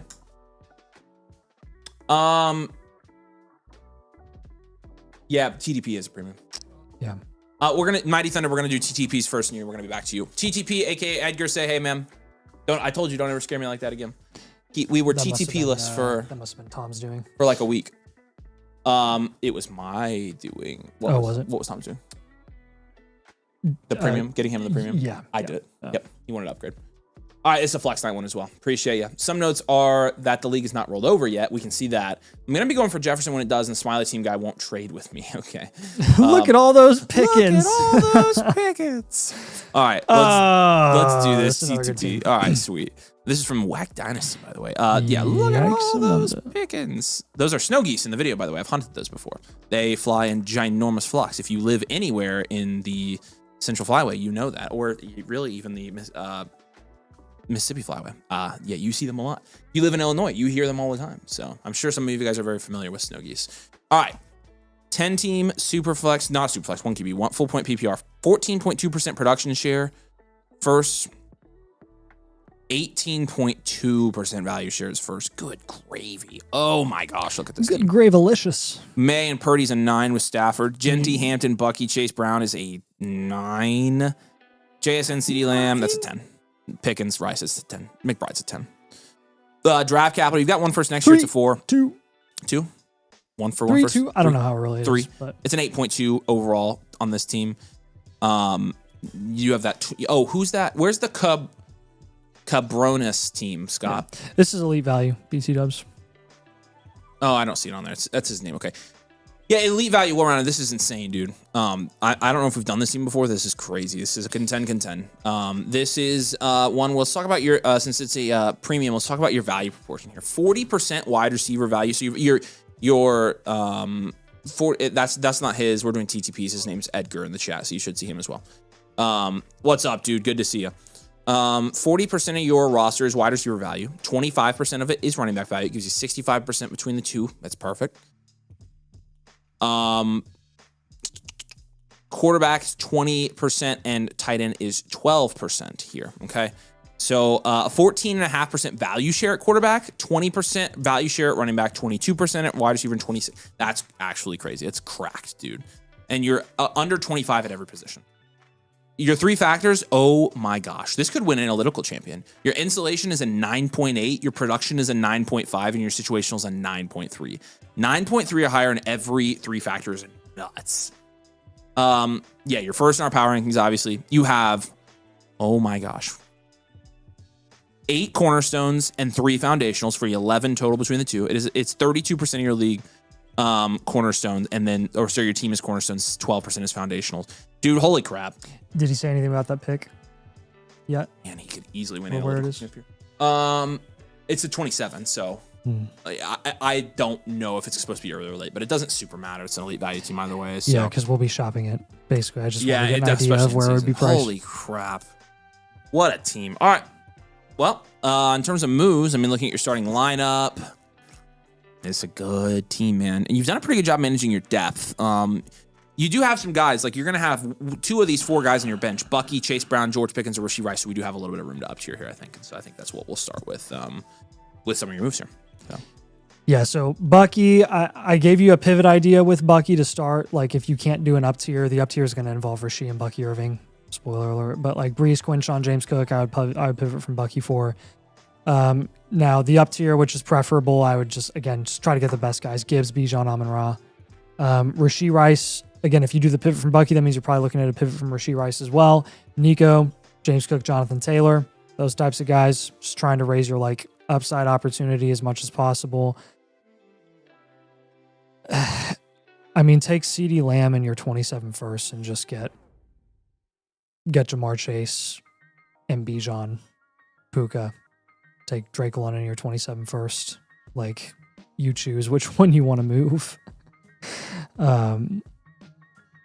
And that's the goal, is getting the top guys up there. Another idea here, if you just want to move the 27 first straight up for something, use it plus some depth to figure out a way to get like Saquon, CMC, AJ Brown. Got Chase Brown on this team. You can hold on to him. Omari and Hampton, Ashton Gency, like all those guys. I guess we can take Jalen Warren and Gadsden and up tier. Just see how high you can get there. Can look for Jacobs. Can take an offseason value upside shot on a guy like Hunter if you want to. Mm-hmm. You can go for Walker. But literally, like, pay the price for the highly productive vets. Go for it. You have our blessing to go get CMC and Saquon. We want you to get the best players at every position when you league. Any move that doesn't improve your upside opportunity, like, there's no reason for you to make it. So, like, don't force any unnecessary deals. Hey, TTP, where's that pick supposed to be? That's kind of what we're wondering. We're going to move it. Yeah.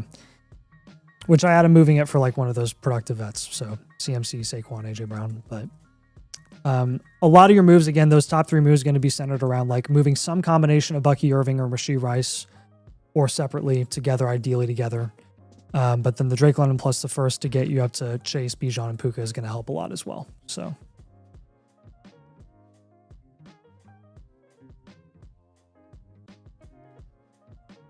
all right. Wow. What questions do you have, man? I mean, freaking mother fricker. This is crazy, dude. This is crazy. Yeah, let us know what questions you have. We're glad to have you back, dude. This is wild. This guy's team name is Cabronas. Can we see his team? I don't see anybody with that team name. Look, you can see all the teams here. I don't see him at all. It's not his. No, it's not the 9th guy. No, I don't. It's got to be something different. Oh, it's because this is an old league ID probably. I don't know. Who's on his team? We can look at it. Austin, what's up, man? Had to hop off right at the end of my live view. Would you spend the Henderson the 106 to get Walker? Is that too much? No, that's way too much. Henderson's actually valued over Walker, so I wouldn't pay Henderson for Walker straight up. So no, I would probably pay the 106 to get Walker though at this point. So okay, there you go. His 27. Ooh, wow, that might be a good one to keep.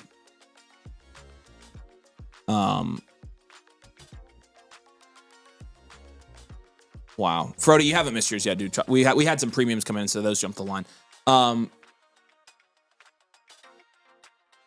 Nathan, how urgently did you tell him to move that first? Because this is the guy's team with first he has. It's kind of. I didn't say it's urgent, but okay. I would explore offers for it. Okay, so, yeah. I mean, if you want to hold it until the middle of the season, then feel free. I don't think you have to force any move at all. Cool. Okay, sweet. Buddy, we appreciate you. Again, welcome back. Good freaking Flex 9 entry. Mighty Thunder, you're up. Say hey in the chat, dude. I know you're here. But and Chris, we got all yours too. We appreciate you, dude. All right. And again, Flex Night closes in 3.5 hours now, so get your submissions in.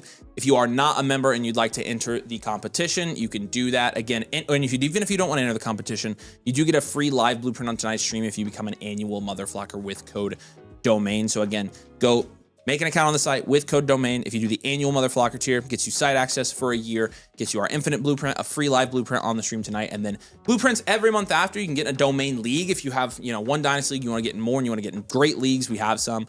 Let's get the bakery, the vault, all of that for free. So again, check out that first button here on the bit.ly, make an account, like I said, with code DOMAIN, and you should be good to go, and we can get you done on tonight's stream. So, and you can also enter that into Flex Night if you do want to. Mighty Thunder, one of our boys. We appreciate you, dude. And welcome back to you as well. Life was sad without you for a couple days there, but we're glad you're back. This is Green Eggs and Hampton. He's looking to down tier from Lamar. Don't trust him, but what do you guys think? Obviously, his value's a little bit lower recently, but we'll see what we can do with it. It's a 10 team. It is a super flex league. It's a full point PPR. And wow, this team is so good. Holy smokes, this team is good. 15% production shares first, 17.1% value share is also first. I'll give you an elite value right now. This is an elite value, well-rounded contend team. This is crazy. 10 at quarterback. Hampton, Cook, Jacobs, 7. Chase, this is a 10. Chase, Amon-Ra, Rice, McConkey, Moore, that's a 10. And then Trey McBride and Kyle Pitts is a 10 as well. Draft capital, you have none. So that's going to bring you on your overall score to about a 7.6, but you're still an elite value team here. And your bench is an 8. Like, I mean, it's just really good here. You know, in terms of percentiles, you're probably 80th percentile for us. Your build percentage, again, pretty rare to have an elite value team. So like you're already kind of in rare air there. No draft capital. So in terms of your value proportion, it's split up like this. 36.5% of your value on this team is wide receiver. 18% is running back. 31% is quarterback, and 13% is tight end.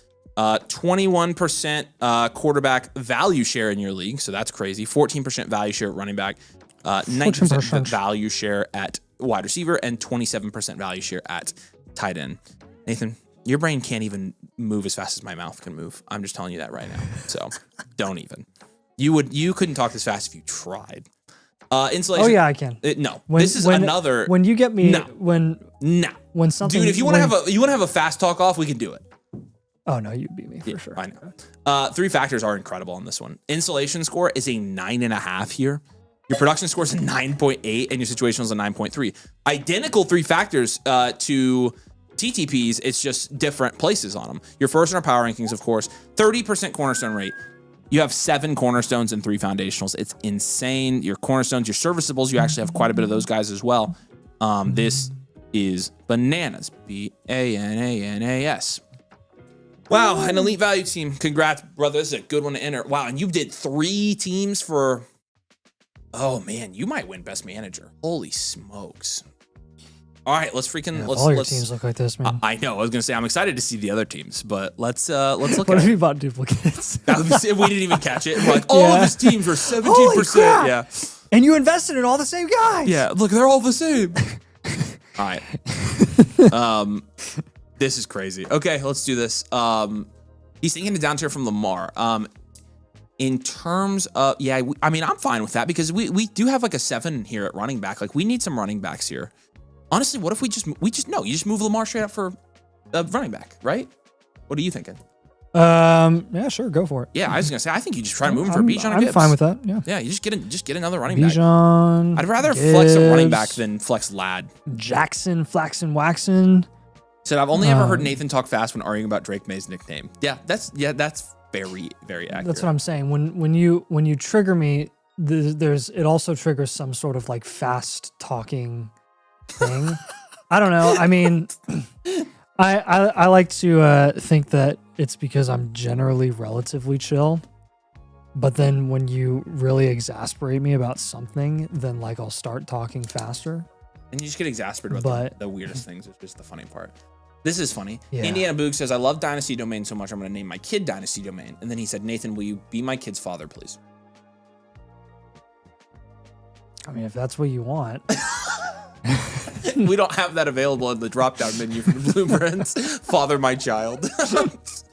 You get free you get 3 infinite blueprints with that. What is it, Dwight in The Office? Bear my child. Yeah, bear my child. Excuse me? That's so funny. Yeah. Auntie Avery's the new Aunt Jemima. No way, dude. That's wild. That was great. I like that. Is it down tier from Lamar crazy? No, it's not crazy. Yeah, so Rasheed Lice and Rad See, it happens to the best of us. Rasheed Lice and Rad McConkey are looking like... That's a meme. Somebody make that meme. Somebody ask AI to do something like that.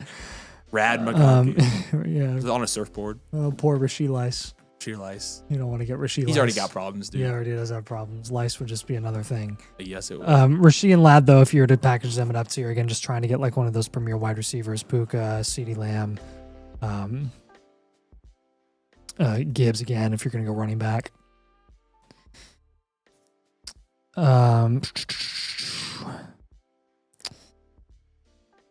Other options here.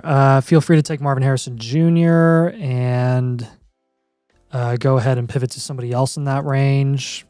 You can shoot for Olave.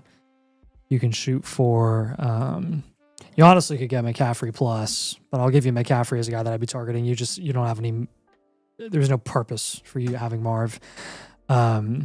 with your wide receiver room at the moment, with the guys that you own there, and then the high upside guys that you have everywhere else, especially if you're going to move Lamar for a running back or wide receiver up top.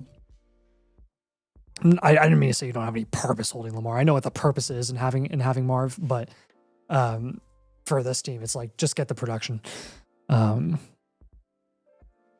Wilson, another guy. Let's take. Hey, another option too. I'm not saying that you should move off of both of these guys, but if you are not going to pivot off of Lamar, you don't get enough value return, then we can shop Trevor Lawrence instead. And at that point, we probably go for like JT, Pickens, Nico.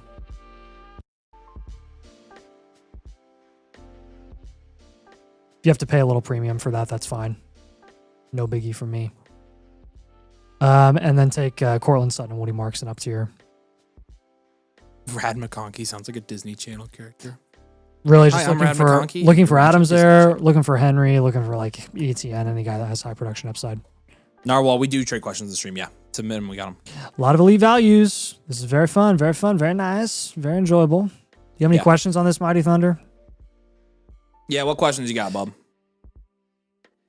Nice submission for Flex Night, man. Wormy said, all right, time for bed, Nathan. That is actually true. I don't go to bed at 8:30. I do not go to sleep at 8:30. If you did, you'd have a hard time streaming twice a week. Yeah, I know. I operate like I literally can't, like, I have a really hard time mentally functioning after like 10 p.m. So like it's a grind Yeah, you're fine. on the last window. And he said no questions. But- Thanks, guys. Auntie Avery, can I get a free blueprint? I'm poor and Nathan doesn't make his child support payments. Team is in shambles too. I don't think I have room to give you one tonight. I'm sorry. But yeah, I wish I could. Well, we need to do the giveaway. You need to get in the giveaway. We need 30 more likes and we have a giveaway and you can win one that way. Land of the Cleaves. If we had no blueprints, I'd give you one, but we have a lot. Land of the Cleaves. All right, Andy, say hey, man, in the chat. We appreciate you, dude. By the way, our refresh the whole page, Scott, real quick. I think he's our monthly leader, so I want him to get his recognition. He deserves that. He does deserve to be He deserves recognized. it. Andy, you are the man. You deserve it. Another Flex Snyder. Cool, there you go. Yeah, look. Boom, Land of the Cleaves. We appreciate you, man. Look at that. Oh, man. Gold star supporter right there. You're the dude. All right. Let's give a hand for the top 10. Yeah. Look at that. Shout out our top 10 for February so far. Jay Lapka, Jay Lappy Poker, aka BK, Ryokan, Nagasuma, Mighty Thunder, Levi's Jones in Christown, Unbelievable, and Gilby. You guys are amazing. We appreciate you so much. By the way, full screen real quick for those 190 of you that are watching. We continue to get opportunities to partner with people for their products / draft platforms. We continually tell them no. And the reason we're doing that is because you guys are so supportive of us. And so as I promise, we've been making this promise to you. We've already told another one now. As long as you guys support us, we will never bog you down with affiliates or ads. Unless, of course, we get the bag, like the bag, which we would do that. We'd take the bag. You wouldn't blame us. Yeah. But I'm just letting you know, you guys' support is awesome. We really appreciate it. And it allows us to run this channel with literally zero ads aside of the stuff we make for you guys. So we love you. We appreciate you. Thanks for keeping us affiliate free, by the way. All right, back to our team blueprints. This is why, again, this is because you guys are able to support us in this way and we can give you a good product. It's why we're able to pull this whole thing off. And so we appreciate that. And we'll try to keep it that way forever. That's my goal. Flex 926. I like this team a lot. I ran pretty bad, limped to 7-7 last season. Let's splash some things around and get this team close to the elite status. Let's do it, Andy. I appreciate you, dude. You'll be well in we're going to take your best 3 teams for a manager, by the way, because you're I think you're past 3 now. So, but taking a look at this team, this is 12-team Superflex start 9. And, yeah, it looks like the team name here is going to be, which one is it? Haddonfield? Haddonfield Huskers here. 12-team Superflex, full point PPR, half point 10 and premium. You got a 10.9% production share, which is first in your league.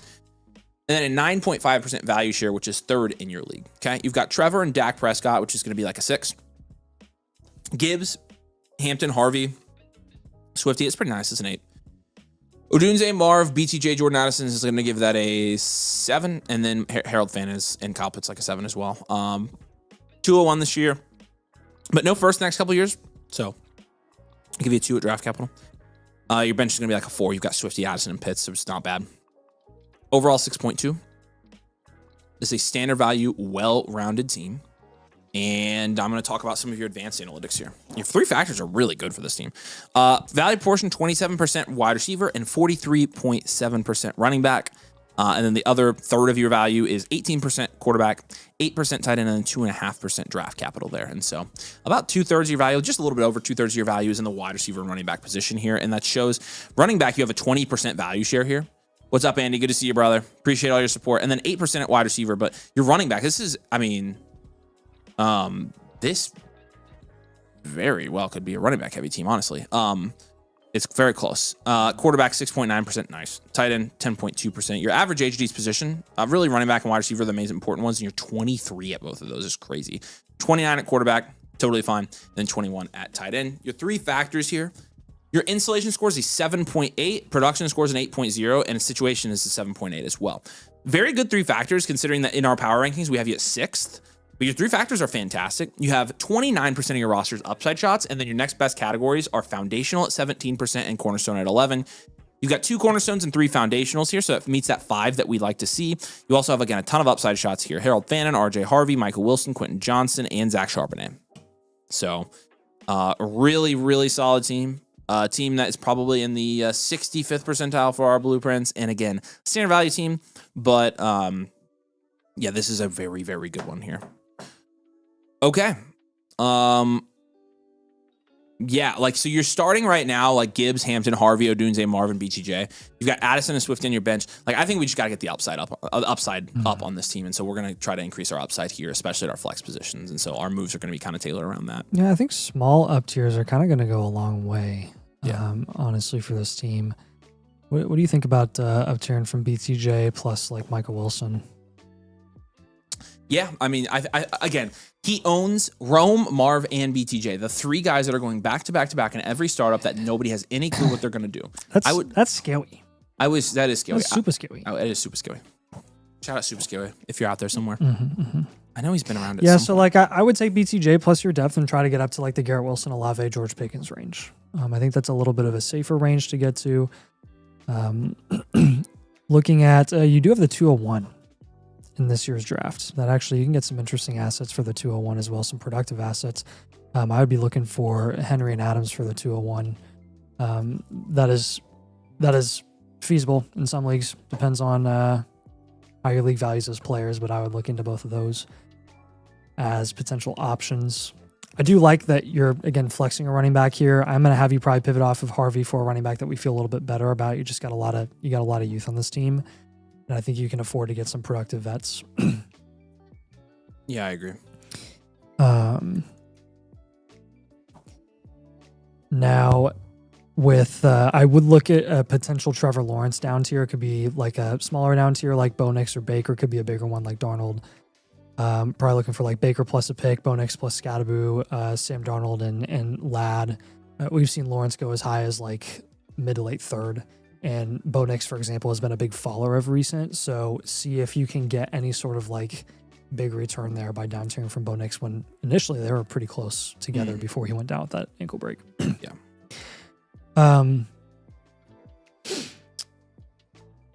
RJ Harvey, pivoting. Scadaboo is an option. Saquon is a veteran option. Kyron is another guy that we would look for, or Chase Brown. I'll look for every one of those guys if I were you. Harold Fannin is another guy, like I just mentioned, Chase Brown. Harold Fannin kind of in that range. You have Harold Fannin and Kyle Pitts. Just move the more expensive guy because you'll get a better return. We'll try to get, again, a running back there or a wide receiver. A couple interesting guys that you could go for. Higgins is very secure. Higgins is very secure. That'd be a nice wide receiver addition for this team. AJ Brown, another nice consideration as well. And then I would take probably Quentin Johnston and a piece. and try to move up. Honestly, this is where I would up tier from Swift. I'd take QJ and Swift and see if you can't get up to like Javonte or Etienne.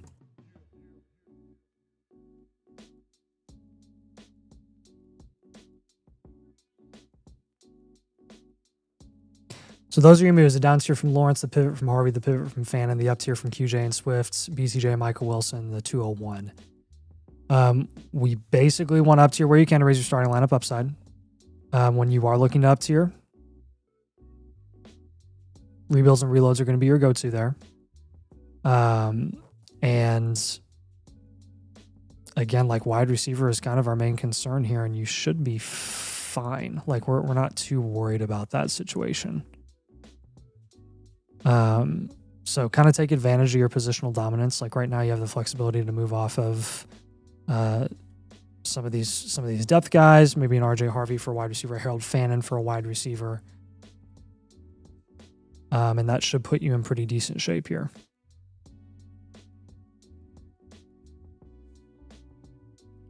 All right.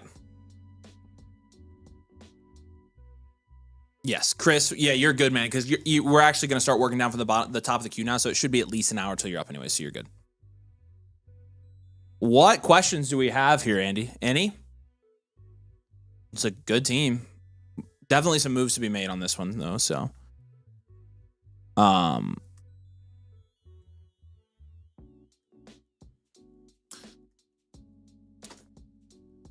can Nate guess what the Haddonfield Huskers team name is referencing? I know he's a big old school pop culture guy. Haddonfield Huskers. He wants you to guess what that team name is. Oh, I do not. I may be wrong here, but isn't Haddonfield... Isn't that the town in Halloween? Like the original Halloween movies? Oh, like this is Halloween? No. Oh my God. I'm kidding, dude. I'm kidding. Like Carpenter's Halloween. Yeah, I know. I haven't seen those. Are they... I don't really like I like Halloween-ish they're movies. good old movies. Brandon says, I'm trying to sign up with the member domain, use the free voucher submit for Flex Night. Every time I try to do it, the poster I get an error. Have you ever we watched, can help you. Have you ever watched The Screams? I'm right. That's it. I was right. Have you ever watched The Screams? Yeah. Are they good? Yeah. They're like not like worth it crazy or not good, really? but they're just like fun little like scary movies. Just kind of meh. Yeah. I mean, scary movies I don't have super high expectations for. So Yeah. I'm more of like a thriller suspense Tom, guy. where are you? If you tell me about a thriller, I will probably watch it.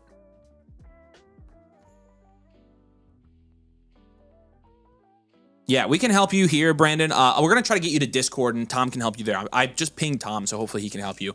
We'll get it fixed for you, though, and we can get you your free blueprint for tonight. We appreciate you, man. We're happy to have you. Andy, thank you, man. Again, thanks for being our leading supporter this month, dude. You rock. We appreciate all your support. Give him 5, please. Give him as many trade questions as he wants. Number one up top here, too, with his other one. He can have any trade questions he wants, honestly. All right. You got another up here, too. Oh, he does? Yeah. Oh, yeah, for the one from the night. You jumped yourself. Yeah. All right. It's another premium. Sweet. Yeah, and that's right. We haven't skipped back down to that one yet. Mr. Narwhal's got a trade question for us. She traded the 206 for Terry and got this offer. No, just hold, man. Like you, honestly, I would hold Terry. I would hold Terry, man. You got a great deal for Terry. Just hold. No. I know you can just trade the 201 for the 206, but you got such a good deal on Terry. Just hold. So, I like it, Narwhal, and good trade, man. We appreciate you.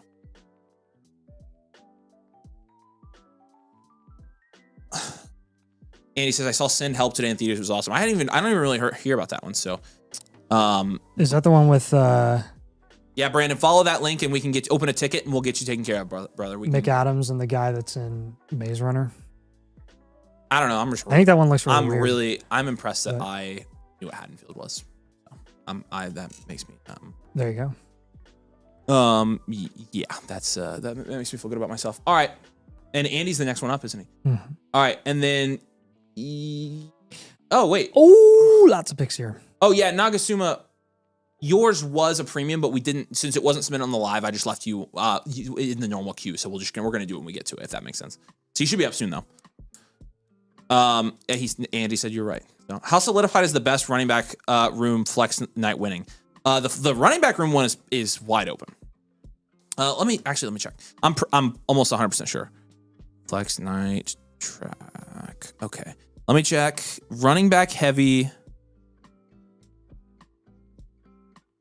Yeah, It's open. It's 100% open. And honestly, I haven't necessarily seen one that I've crowned yet. So, like, not even close. I've seen some good ones tonight, but I was going to say tonight are some of the best ones that I've seen. yeah, and that's honestly, like, the bar's not super high yet. So, Well, it's hard to get running backs. So, Zach says, I'm buying an orphan in one of y'all's high stakes. Y'all should do a free blueprint for educational purposes. Which league? The birthday party league you're doing? Are you doing that one? Are we going to have to compete in different categories or just one? No, we send you the form, you can check as many categories as you want. We'll pick you as a finalist for the one that you're the best for. Most qualified for. We'll find the one that you have most likely to win, and that's the your selections just help us narrow it down. Yep. So I think we have it capped out at like 3 or something, and then we just look at those 3 and we're like, okay, you definitely you're gonna be a finalist in this one. Yep. So all right, y'all. And then again, if you want to get your team reviewed tonight, we've got a little bit of extra time tonight because we cut down our startup draft tonight. So do you guys remember my running back room? Would it win? I don't remember it. I can't. Just show me. I mean, send me a message or something. I can look at it. So this one looks like a potential future value contender for Flex Night. This one from Andy. Sweet. He said this is a mini rebuild that started after I was eliminated from the playoffs last year. I downtiered from Allen for 4 firsts, 4 twos, Harvey, Stroud, Worthy, and Braylon Allen. Dang. Time to rebuild my running back room and flex areas. Let's get her done. All right, let's do this, man. So you are 4th in the power rankings with like well more than half of your value is going to be in rookie picks. Wow, actually holy almost half, smokes. 48%. Looking at the value proportion chart on the premium, it's a 5.8% production share, which is the 11th in the league. So no production, 9% value share at 6th. You're not bad. Yep. Again, a future value player deficient is what we're giving you here. At quarterback, you're a 7 here with Bo Nix and CJ Stroud. Harvey and Braylon Allen is going to be like a 2. Wilson, BTJ, Worthy, Noel, we'll probably give you a 5 there. And then Fannin, Strange, 7. And then your picks are a 10. You've got the 103, 105, 108 this year, plus 4 first next year. You've got as much draft capital as you want here. Overall, 6.4 here. You're in the 60th percentile for us. It's a future value player deficient. Yeah, like Nathan mentioned, 50% of your value on this team is in picks. And so this is definitely going to be up for that award. 20% quarterback, 20% wide receiver, 5% running back, 5% tight end makes up your roster. You have single-digit value shares at every position, and you have 5.0s across the board at 3 factors. I've never seen that. Exactly the same score at everyone. An insulation, 5.0. Production, 5.0. Situational, 5.0. The good thing is the players you do have in your roster are all 24 or younger, like in terms of the starter age. So you do have young guys on your team. And your team's not like, I mean, honestly, this may not be a player-deficient team. Might just be a well-rounded team. No, it's player deficient. You think so? It's on a 7-2-6-7 team with Garrett Wilson, BTJ, Bo Nix, RJ Harvey, Harold Fannin. Okay. Yeah. Is it a 12-team league? Really? I'm really surprised you think this player deficient. You're 4th in our power rankings. Highest categories. I'm looking at the starting lineup. In our lineup, we have Braylon Allen, Worthy, Noel, and Brenton Strange. Yeah, but okay. Yeah. Yeah. So, yeah, you have a surplus of picks both years, and then you got 3 foundationals. You don't have any cornerstones in this team, and so obviously we know that, and we're going to use our draft capital for that.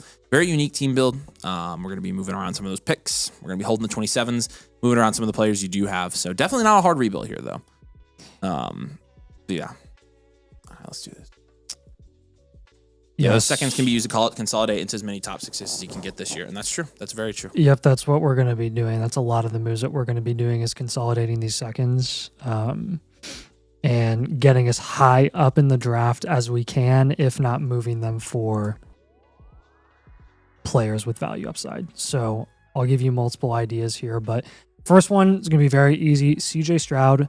Literally anyone in the value range of CJ Stroud, go as high as you can with Stroud. I'm not even going to be super aggressive like Dak Prescott, Jordan Love, Baker Mayfield. Any one of those guys I would take over CJ Stroud at quarterback. So look into that. Xavier Worthy and the 202, I'd be up tiering from Worthy. I would pay that to get Addison. I'd pay that to get like an ETN. I would pay that to get up to I honestly would do that for like a Gadsden too. Mm-hmm. The 108, when we're looking to shop that, if you're looking for a player, then you probably want to go with someone, again, who has some offseason value upside. Devonta Smith, Javonte Williams, Waddle, Flowers, Walker even. The 203 and the 204, if we were to package that, again, I have no issue with you going ahead and targeting some productive vets that you can sell at a premium in August. So like Henry and Adams, take a couple of those seconds, get Henry and Adams, and ship them off at a premium closer to the season, and you're going to be golden there.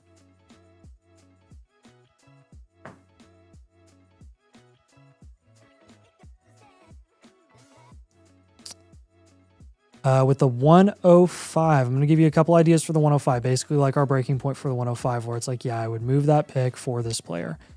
Judkins is one of those guys. Brees Hall is one of those guys. Olave, another one of those guys. So not something that you like have to do, but something that I would look into. He did say this is a 1 point tight end premium league. And yeah, Brandon, let us know if you were able to figure it out. If not, we can help you. Sweet. So.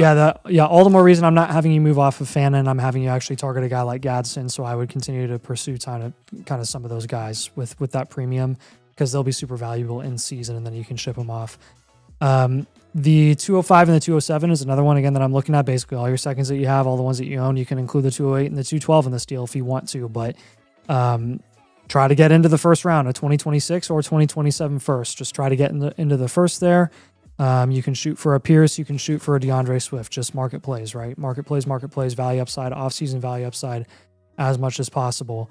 Take advantage of those market disconnects, man. There's a lot of variance that we've noticed in specific league economies where, again, you might get something done that's surprising to you. We just want to continue to play the market as much as possible, make as many trades as possible to kind of figure out where those market disconnects are and get some significant value wins. Did I have 7:26 seconds? Should I try to move off most, if not all?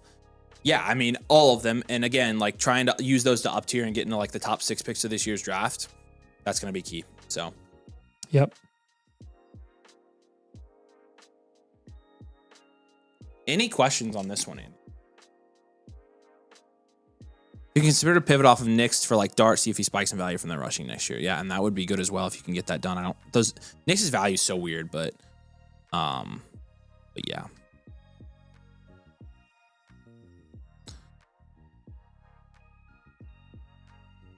All right. Avery, when I press the link to me in air screen as well, just join the Discord, one of the posters, Joe Shiesty. Okay, I will track you down right now. Yep, let me see. I'm gonna find you under new members. Joe Burr, right? Is your Discord username Joe Burr? Joe Burr. Let me know if that's you, and if it is, I got you.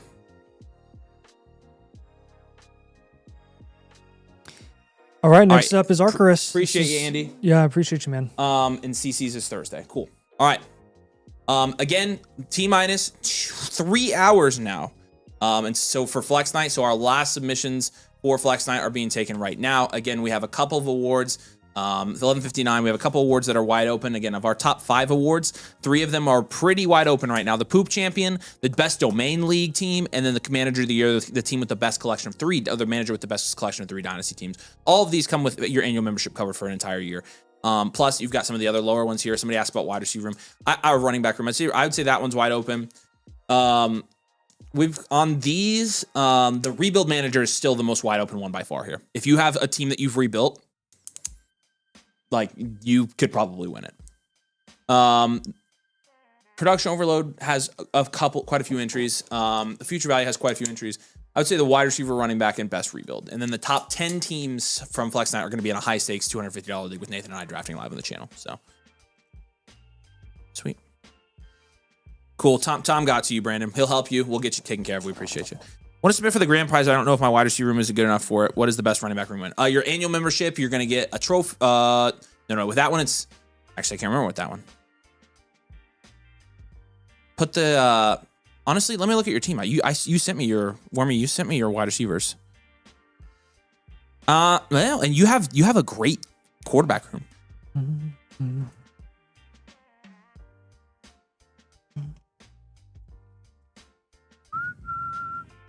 I think you could potentially get top 10. Again, there's a top 10 prize even if you don't win the grand prize, but also depends on the strength of your league. So, okay, cool. again, we're getting through our queue pretty good right now, so we do have room for some more blueprints tonight to submit. And so there you go. The link's down below if you'd like to join and get a free blueprint for Flex Night or not for Flex Night, whatever you want. Or if you'd like to submit an a la carte for Flex Night or anything like that, the link's down there and we got you. Let's keep doing this. Again, drop a like. We're trying to give away a blueprint. We're at 126 likes. We need 24 more. So Nice. Ryokan, how far down are you? Go down go down and see where Ryokan's is. Why don't I have yours on here? When was that? Hold on, Ryokan. I will check yours. Did I put that one as? No. What, Ryokan? Yeah. Did he submit one tonight? Oh, he had.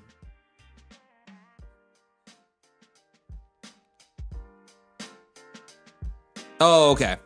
Okay, that makes sense. That makes sense. I'll message you, Mike Ryokan. I'll figure that out with you. All right, Arcris, we appreciate you, man. Let's get into this. So this is a 12-team start 10 Superflex full point PPR league. He did say he's currently trying to get Puka. He went from getting the 101 last year to winning the ship this year. So this is a Flex Night blueprint. The team name for this one is going to be Rich Kids.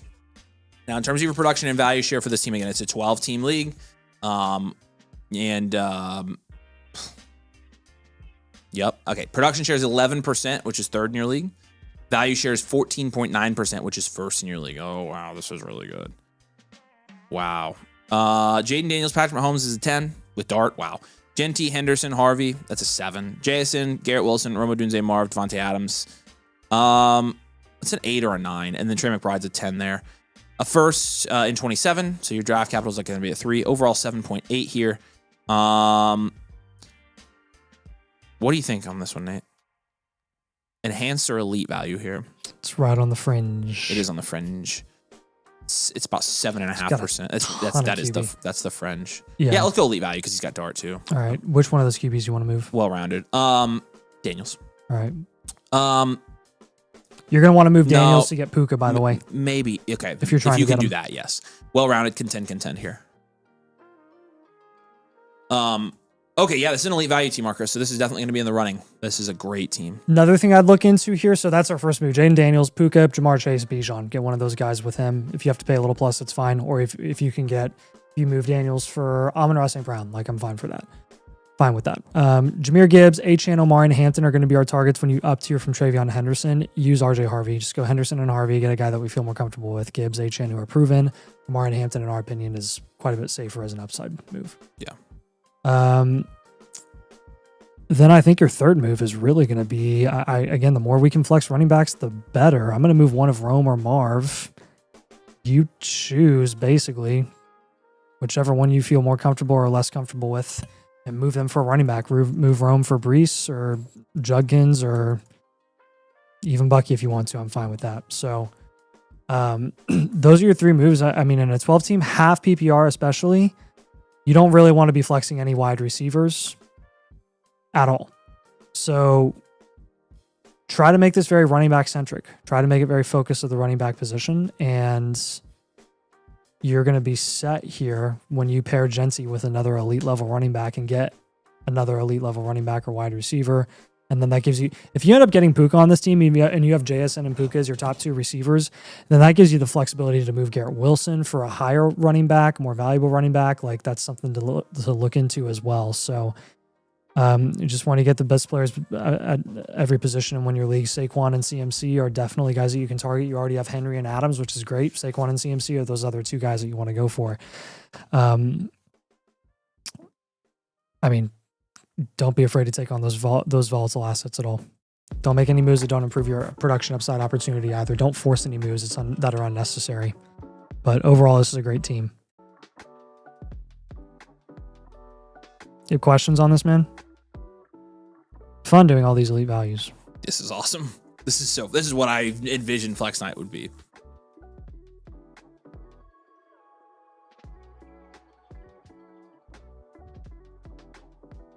Good ideas are born on road trips, apparently.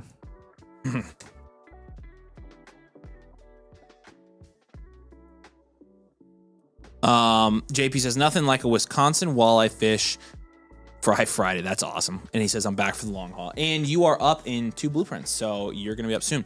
And again, y'all do keep in mind when you do submit, if you do a blueprint premium, you do get to jump the line. So No voucher upgrades. It's got to be an a la it's carte. got to be an a la carte. No voucher upgrades for that to jump the line and to get on the live stream. But we do the Blueprint Premiums live when they're submitted on the live stream. That's the regular Blueprint Premium. There you go. Oh, the Blueprint Premium. Very pretty. Yeah, and you get skip the line, get infinite Blueprint with it. You get 3 free trade questions as well. I want somebody to do a Blueprint Premium for me. Rowan says, if I get a Blueprint right now, do I have to pay to upgrade to a live, or is it automatically live? The premiums and the live blueprints are live. The regular team blueprints would be done off screen. So we have the live option there for you. So let us know if you have any other questions there, Rowan. We'd love to look at your team, dude. If you haven't got one in for Flex Night, do it. All right, Nagasuma's up next.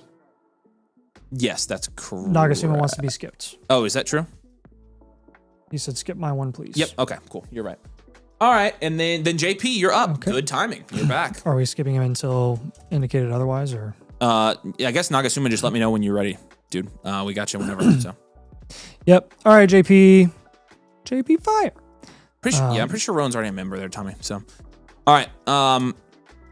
Let's do this. This is another Flex Night. All right. He said, gentlemen, team name Pick a speaks team. what this team is 2 Okay. years out. Flexing 27 picks. Haha, what do you think I'm trying to deal? Warren and Kraft, no bites. My league is lame. What else should I do? All right, cool. So no bites on Warren and Kraft. It's okay. One more. Oh, okay. I got you. Nagasuma. What? He said nature called. Oh, nice. All right, cool. Okay, this is a good team. Half PPR, no tight end premium. You are number 1 in value share at 14.7%. You are 9th in production share at 8%. Oh, brother, you're contending even with all those 27 picks. Golly. Jeez. Okay, Brock Purdy and Bryce Young is like a 4. Ashton Jency, James Cook is a 7. Drake London and Ted McMillan and Ibuka and Waddle is going to be like an 8. And then Tyler Warren and Tucker Kraft is an 8. And your rookie picks are a 10. You got the 102, 103, 107 this year. And then you have 7 first in 2027. This is like an elite future value because you're going to be like insane next year. Definitely for the Flex Night sign up for the rookie pick one for sure, or for the future value one because of all the picks that you have. I'll give you enhanced value wide receiver factory. You're right on the verge here as well. 14.7% value share, which is great. I mean, this is a team where you're contending this year, and we are pretty much going to like probably recommend that you can hold most of your 27 picks for now, but plan to move a couple of those in season to make a necessary push to go win the championship. But like, hold on to those earlies. Hold on to the ones that are looking to be early. Any of the ones that are looking to be later in 2027, you can be a little more like liberal with how you want to move those assets around. But yeah, that's a bummer that you can't move off of any of those tight ends. Warren would definitely have been our go-to. If you can move Warren for a running back like Brees or Bucky or Quinshawn, I would just go ahead and do it. Lab McConkey's another guy where I just go ahead and do it. Romo Dunze, you can go ahead and do it. Any one of those guys I'll give you just now as like a little bonus idea. I won't give you as the official move since you've been trying hard and you can't get anything done there. Work on insulating quarterback a little bit. I would do probably a Bryce Young pivot. See if you can get to Goff. If not, we like the shots on Shuck and Kyler this offseason. They have a little more offseason value upside in our opinion. Let's do an Ibuka pivot. I would rather get a running back in that range. James Cook being one of the big ones. Brees Hall being another. George Pickens, again, a wide receiver. If you can pivot to him, I would take Pickens over Ibuka. Then I'm going to have you shop the 107. You have the 102 and the 103. I'm totally cool with you sticking with those picks. That's really going to help you bolster wide receiver quite a bit. But with the 107, you can get a productive running back in that range, which is going to help you a lot at that position since it's, again, you don't have the 101, so 102, 103 likely going to be receiver picks. You're not going to build up running back through the draft this year, so you have to do it through some trades. 107, we're looking at Saquon, probably looking at Chase Brown, probably looking at Kyron.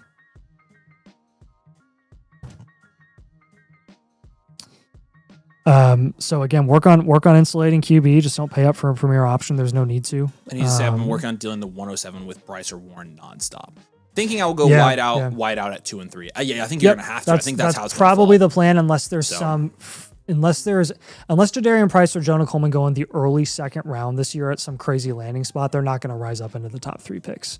There's an off chance that happens. It's probably not likely. So I think it's good to plan on operate under the assumption that you're going to take wide receiver there, but be ready to be flexible in case something happens. Don't be afraid to add productive vets to this team, man. You are future elite and you are today contend. So this is a very well built team. You're an elite value for essentially the rest of the time. All right, any questions here, JP?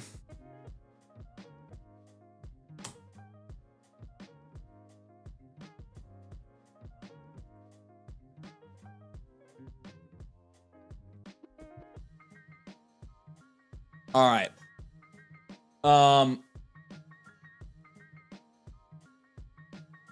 Okay, Nagasuma's back. Nagasuma's back. All right. Team is Short Kings here. He says, I have a trade on the table for Bucky plus Achane plus a second for Neighbors and 27 first. Very torn. Is that your 27 first? You only have one 27 first. It's your own. Or wait, hang on a second. Short Kings. Rowan says that he's got a team that he submits once a year. Hey, if you do submit it, Rowan, what we can do is pull your old blueprint. We can look at your before and after. So. Oh, you'd be getting Malik Neighbors on this team. Moving Achane, Bucky into 27. That would literally wipe away your contention status this season. No way. Yeah. I'm not making that move. Appreciate you, JP. Let us know if you have any questions, dude. And Nagasuma said, no, I get the first. Yeah, no, I would not make that move because look at what your team would look like after you made that move. Or no, you get the first. Hang on a second. Neighbors and the 27 first. I'm dumb. Sorry. Yeah, okay. It's a fair deal. You are basically turning your team into a future value team at that point. So you probably wouldn't be contending this year. So I think it's a fair deal. I'm okay with it. But it's a little risky bisky.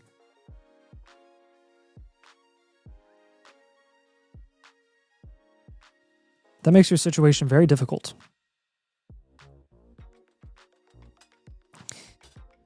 I mean, honestly, dude, I'm not gonna lie. We kind of you're a reload anyways. So if you want to make that deal, you have my blessing. I'm okay with it.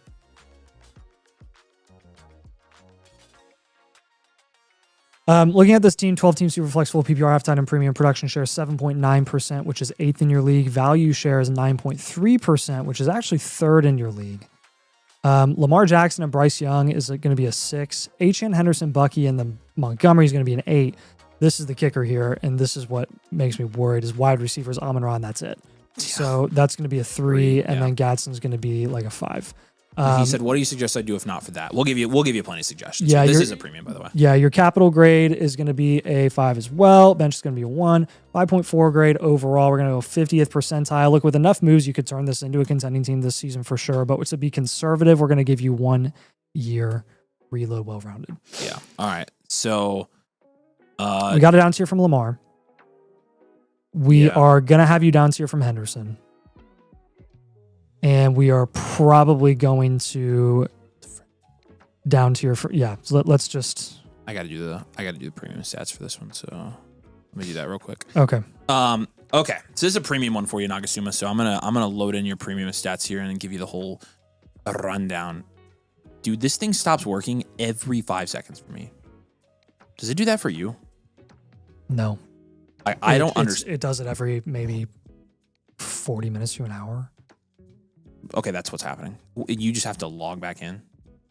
Yeah. Oh my God. Cole said he was going to fix it and give us like actual login tokens because right now we just have the test one. I got it. But so because Yeah. But Okay. that was not on priority list. So It should be 7.9% production shares, 8th in this league, 9.3% value share. We already did that. Okay, you're good. Okay, so we just need the premium stats. Okay, 37.5% of your value in running back here. I said I'm trying on the Lamar front. I'm fine to make this a reload. Yeah, I think that's smart. 21% of your wide receiver or your values at wide receiver on this team. 21% at quarterback, and then 15% plus 4% at draft capital and tight end. You have a 16% value share at running back. That's your highest, and then under 8 for all your other positions here. Your wide receivers, obviously, your starting age is old there because you only have for the most part, and you have Jennings and Debo like driving up your age. Average running back age is 24.5. Your 3 factors are a little bit lower. This is going to probably signal a reload too. 6.3 at installation score, 5.8 at production score, and 4.5 at situational score. We have you at second in our power ranking still, so you're still a good reload. 3 cornerstones, 2 foundationals, 2 upside shots, and 4 serviceables on this team make up your roster. You have Amon-Ra, Lamar, Devon Achane, and then Hendo and Bucky. Yeah, quite a few moves we can make here for sure. But not honestly, your power ranking is not terrible. And your 3 factors, again, that basically tells us you're going to be ready in a year. We just have to get there. And so all these moves are going to be kind of keeping in mind that we're just going to have you contend in 2027, if that makes sense. So let's boogie. Boogie. I'm going to give you some Amon-Ra down tier options, but we want to be careful. Just so you know. Yes, for sure.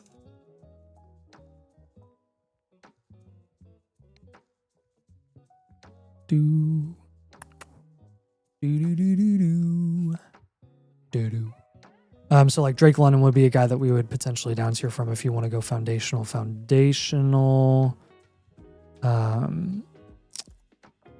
Like multiple foundational assets in return, probably looking at like, this team has Scatterboot, Pickens, and Rome. I would look at all 3 of those guys. The London team has Kraft, Quinshawn.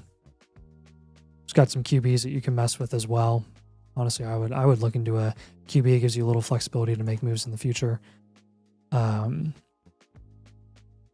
then this Hampton owner has some interesting plus options as he said he'd love to keep Amon-Ra St. Brown's because he's a Lions homer. Could try to play the market with like I think you still could, but Henry or something. Say what? He said he'd love to keep Amon-Ra because he's a Lions homer. So yeah, if you want to, that's totally fine. I'm just giving you ideas for things that we would like value wise for your team. But if you want to hold him as a reload, that's totally okay. The reality is you don't have any wide receivers on your team outside of him. So it's just kind of a natural concept that I think could be beneficial for the right price. Let's take Alec and Debo and get up to somebody that we like a little bit more, like Chuba, Rico, Algier. Down here from Lamar, probably looking at like Dart plus Scatterbo, Purdy plus Brees, Joe Burrow plus Javonte. Bryce Young, I would pivot from him, try to get like a Kyler or a Shuck or Goff. With Henderson, when I'm down tiering from him, probably looking at like Brees plus a pick, Judkins plus Kraft, maybe like a Olave plus ETN if you want to go more wide receiver centric there, since you are so heavy at running back. Not giving you a Bucky trade idea because looks like you've got a deal involving him and Achane in a second. So I'm again going to avoid that, assuming that you're going to potentially make that neighbors trade. Then the 206 and the 209, I would just up tier again, try to get some off-season value upside shots like Wandale Robinson, Alec Pierce, DeAndre Swift. Again, work on insulating QB. Just don't pay up for a premier option. You said to trade Goff for Young and Hando on your recommendation. That was a fantastic trade. Traded Goff for Young and Henderson. Yeah, oh my gosh. That's legitimately crazy. And now we're going to keep flipping these guys and keep getting value wins. Yep. So keep playing the market. So the Hampton owner was the original Achane owner. That's fine. I mean, oh wait, were you saying, did you give him an Achane move for Hampton? No. Okay, yeah. Because you could probably give him an up tier, right? What did you give him for Hampton? It was a Amon-Ra down tier concept. Oh, okay. Just if you could get a plus on top. So Yeah, it's not a bad idea to explore here, Nagasuma. I know you want to keep him, but you should definitely see what you can get. If you don't get, also had the 106 for Goff. Yeah, geez. that's wild. I know you want to hold him, but I would definitely entertain the offers and see what you can get there. So Yeah, the more you do that, the quicker this reload is going to be, man. You've done a good job with this team so far. all right, what questions you got, buddy? Goff and the full trade was Goff and the 106 for Young and Henderson. I gotcha. And yeah, that was still the right move. That was still a good move.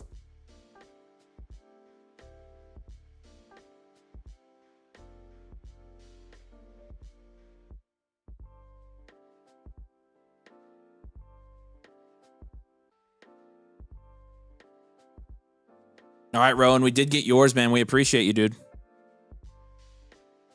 You didn't get the live one, so we're gonna do it off screen if that's all right. But you are in for Flex Night, so we're gonna be grading yours out before long here to make sure you're in. So let us know if you're good with that. We appreciate you.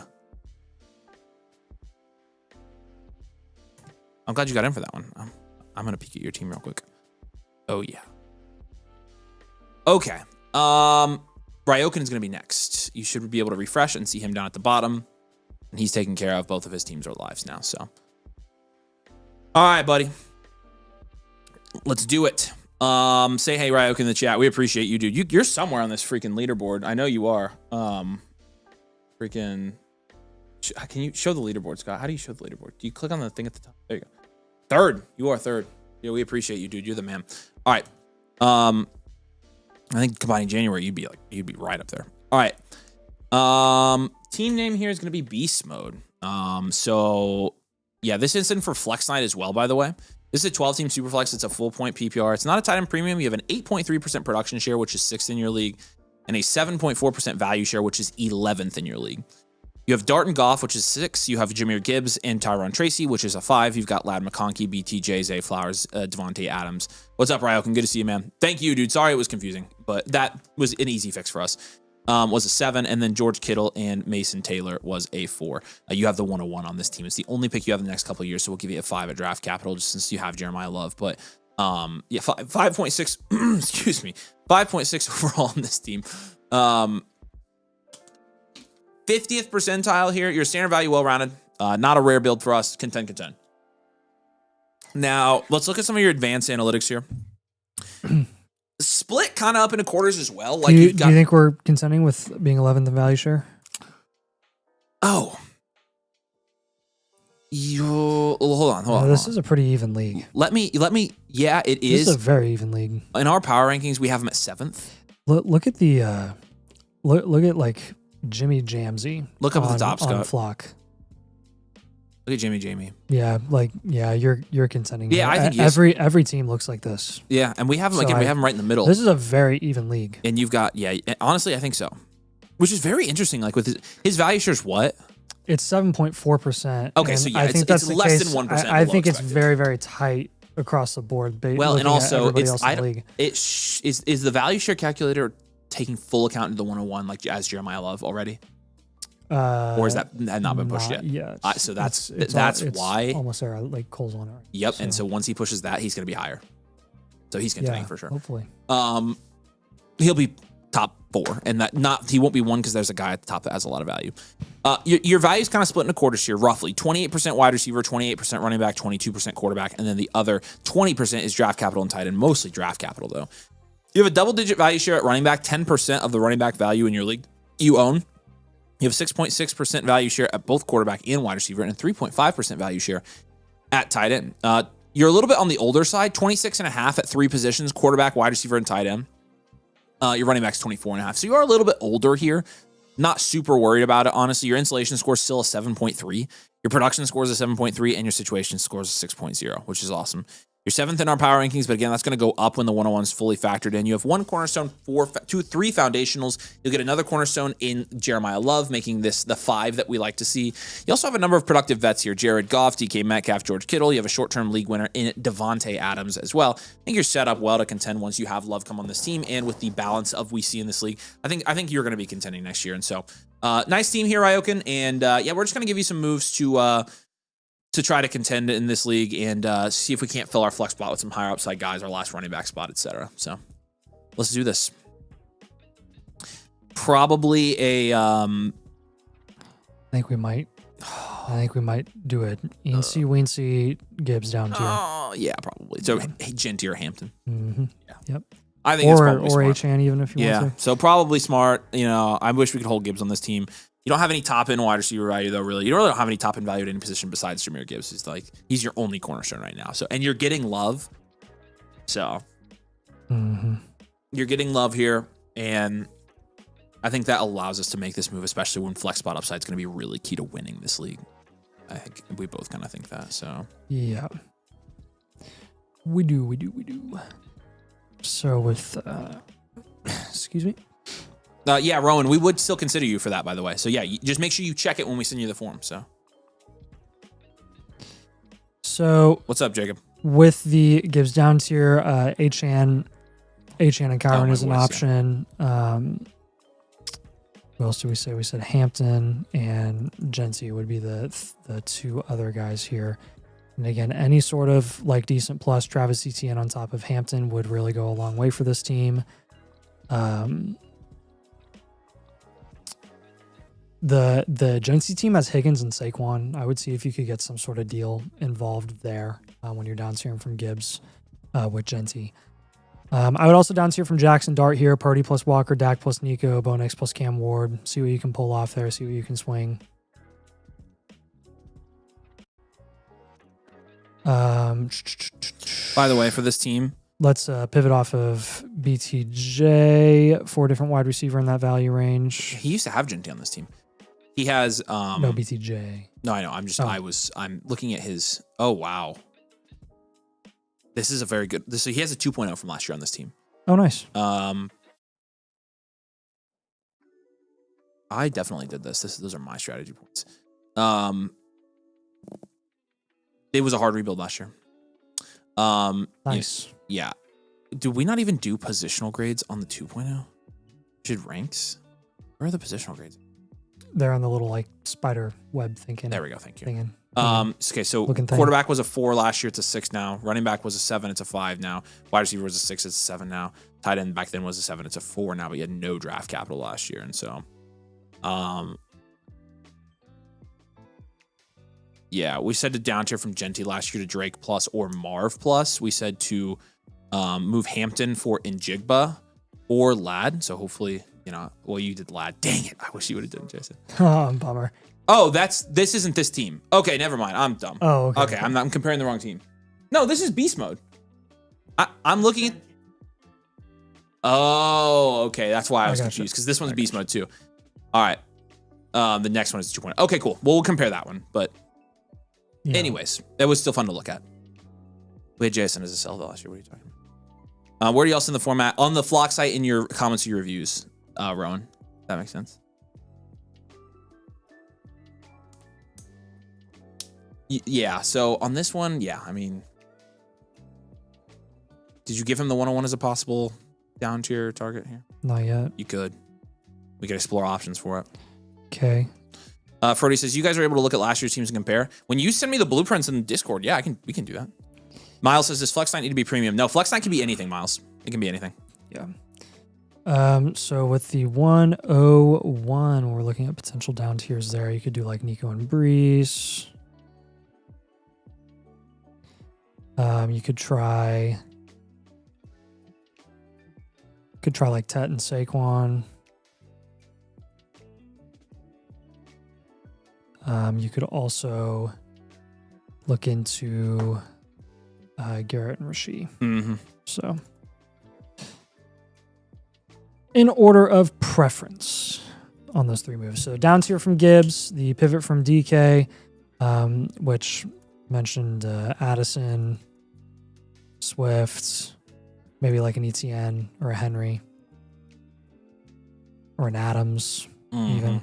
You have Adams, actually. So Jackson Dart, the down tiers, already mentioned that. Pivoting from BTJ, T. Higgins, Brees Hall, Rome Odunze. Up tiering from Tyron Tracy and Pollard, Chuba, Rico Dowdle, Tyler Algier, higher value upside this offseason. And then those down tiers from the 101.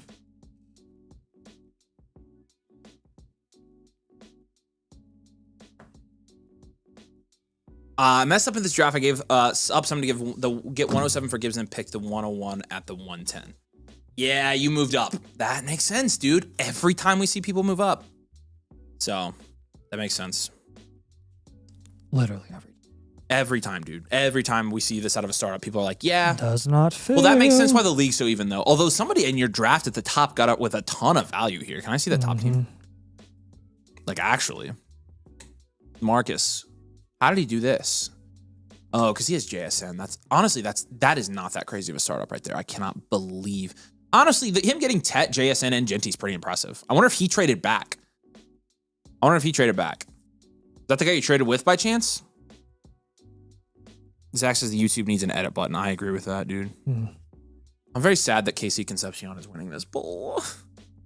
You guys. It's Joe Bart. Yeah, he's a new member. He's on stream. Yep, he's here. Sweet. He should still be here. It was Brandon from earlier. Brandon, say hey, man. We got you. Welcome. We appreciate you. And we got you for Flex Night. And we got you as a live tonight. Dudsonator says, what software do y'all stream with? Wirecast. It's a pain in my booty. But everything is. OBS sucks. I was gonna say, OBS I don't like was Ecamm. awful. And then Wirecast sucks. And then there's nothing else. There's no good streaming softwares for what we do. None. I wish we knew McAfee so we could ask them. So what they use. People use. I know they literally have like 5 fiber wires like coming into people their use studio or whatever. Some people use Restream. I hate Streamlabs. I hate StreamYard. StreamYard kills your. StreamYard is brutal. People use vMix, and vMix is Windows. So I wonder if but McAfee's got ESPN's like broadcasting. I don't know. Some people probably use ProPresenter, but ProPresenter. Does ESPN have its own broadcasting software?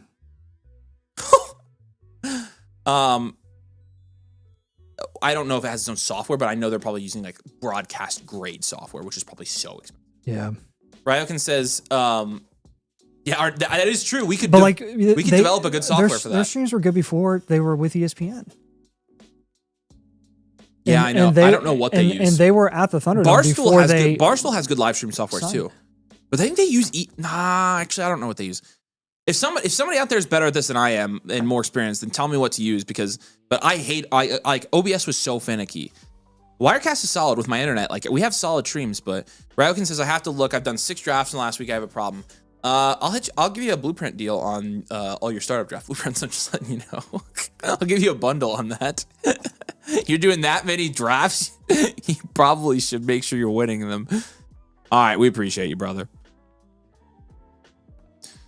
Turn Dog says, how do you have the time? Brother, I knew somebody last year. He said he was taking a step back, and he said because he was in 300 leagues, and he was not kidding. He legitimately was. 300. And then PJ, we got you as well. We got you, man. Welcome. Yes, welcome appreciate you, dude. Welcome to the community. Devon Achan and Kayshawn Booty here from Alex. This is I was trading on one of his teams. Oh gosh, yes. Oh my gosh, yes. Yeah, I have Alex. I have Hampton ranked over Achan. You need to take this, dude. Yep. Take Hampton. Any plus. Do it. All right, Frody, I got you, man. First step is admitting the problem. The second step is joining another league. That's exactly right. It's a process. We hold therapy sessions every Tuesday and Thursday here on Dynasty Domain, sometimes on Fridays. Nagasuma says, can I also take advantage of that? I've joined 7 leagues the past month. Yeah, just message me. I'll take care of you guys. PF's wide receiver Emporium. My cousin is the cameraman on NBA Tonight. I'm from Connecticut. That's crazy. Dude, Andy. Dang. Hook us up. Yeah, can you tell us? Also, if you know anybody from ESPN that wants to come on the show, we are fairly well known in the Dynasty Fantasy Football YouTube space. So, which is huge. Wormy says, what's the latest I can submit a Flex Night team? 11:59 p.m. Eastern Standard Time, God's time which zone. Is the only time zone that you guys should even care about. The world runs on, okay? Nobody's even ever given us crap on that except Ryan, just because Ryan's an idiot, so. Literally anybody who's not on Eastern Time is on Eastern Time anyways. They just don't know it. John says that guy at 300 leagues needs to go to a rehab facility. Agreed. Brandon says, thanks for your help. No, thank you, man. We appreciate you. We're happy to have you. Make sure, since you're on Discord, send Nathan and I a friend request and send us a message and say, hey. Bulky says, I hear that so often. I do this. I do less this time. Proceed to do 100 best balls, 50 redrafts, and 20 new Dynasty leagues. Yes. And get a wife. The wives are cool. My friend from high school does production for ESPN and makes a lot of their highlight packages. I need to message you too. We got to figure out what they freaking use. Again, it's probably some it's probably something crazy. So, all right. All right, Beefy, you're up next, man. Dude, Wide Bon receiver Peef, emporium. my boy. Where you at in the comments? Say, hey, dude. We appreciate you. Marv, we got your live team blueprint as well. It's a flex night entry for you. All right. How you doing? Keeping it moving. Just won the championship. I traded Waddle for Chase Brown week 11. Competitive home league, 2-year reload after startup. I had no idea what I was doing. I have all 28 picks as well. Well, congratulations on winning the championship and great Chase Brown trade. I would have told you in season that was a dynamite trade because Chase Brown was just outscoring Waddle by 1,000,000. Team name Peefy's wide receiver emporium. Uh-oh. I bet we might have. Oh, that's a pretty good wide receiver. Yeah, it's still a wide receiver factory. Okay, this is a 1 QB, by the way, full point PPR. 10.1% production share is second in your league, and 11.1% value share is second in your league. Very nice. 10 at quarterback with Drake May, Hampton, Chase Brown, Derrick Henry. I'll give you 7 there. JSN, Amon-Ra, Brian Thomas Jr., Zay Flowers is a 9, and then Jolton Schultz is a 1. You got the 112 this year, no first and 27. I'll give you a 2 at draft capital. Your bench is going to be a 6. Your overall grade here is going to be a 5.6. This is a standard value. Wide receiver factory. And you're contending each of the next 2 years. Very good team. Yeah, I mean, for this one, I think it's very straightforward. You just won the championship. How can we raise your upside even more heading into next offseason? Your second value. Or heading into next season? I think that really it starts with quarterback. You've got 3 guys there in a 1 QB. You don't need all 3. And your flex spots definitely leave a question mark long term. BTJ and Zay Flowers, insert Derrick Henry, insert Chase Brown. If we move one of those QBs, aka the most valuable one by far, who you could actually get like an absolute haul for and get a dominant skill position asset, like I definitely want you to do that. London, Nico, HN, any one of those guys I'd be looking for. BTJ in the 112, I would look to up tier there as well. At that point, I'd be looking for probably like a Lave, Pickens, kind of that sort of range. James Cook even. And then I would pivot from Zay Flowers if I were you to like Saquon, Kyron, or Kenneth Walker, because again, the more running backs that we can flex, the better off you're going to be, especially in a start 8 format. You faded tight end and you won the league doing that. So congrats on fading tight end and winning the league. We see that often.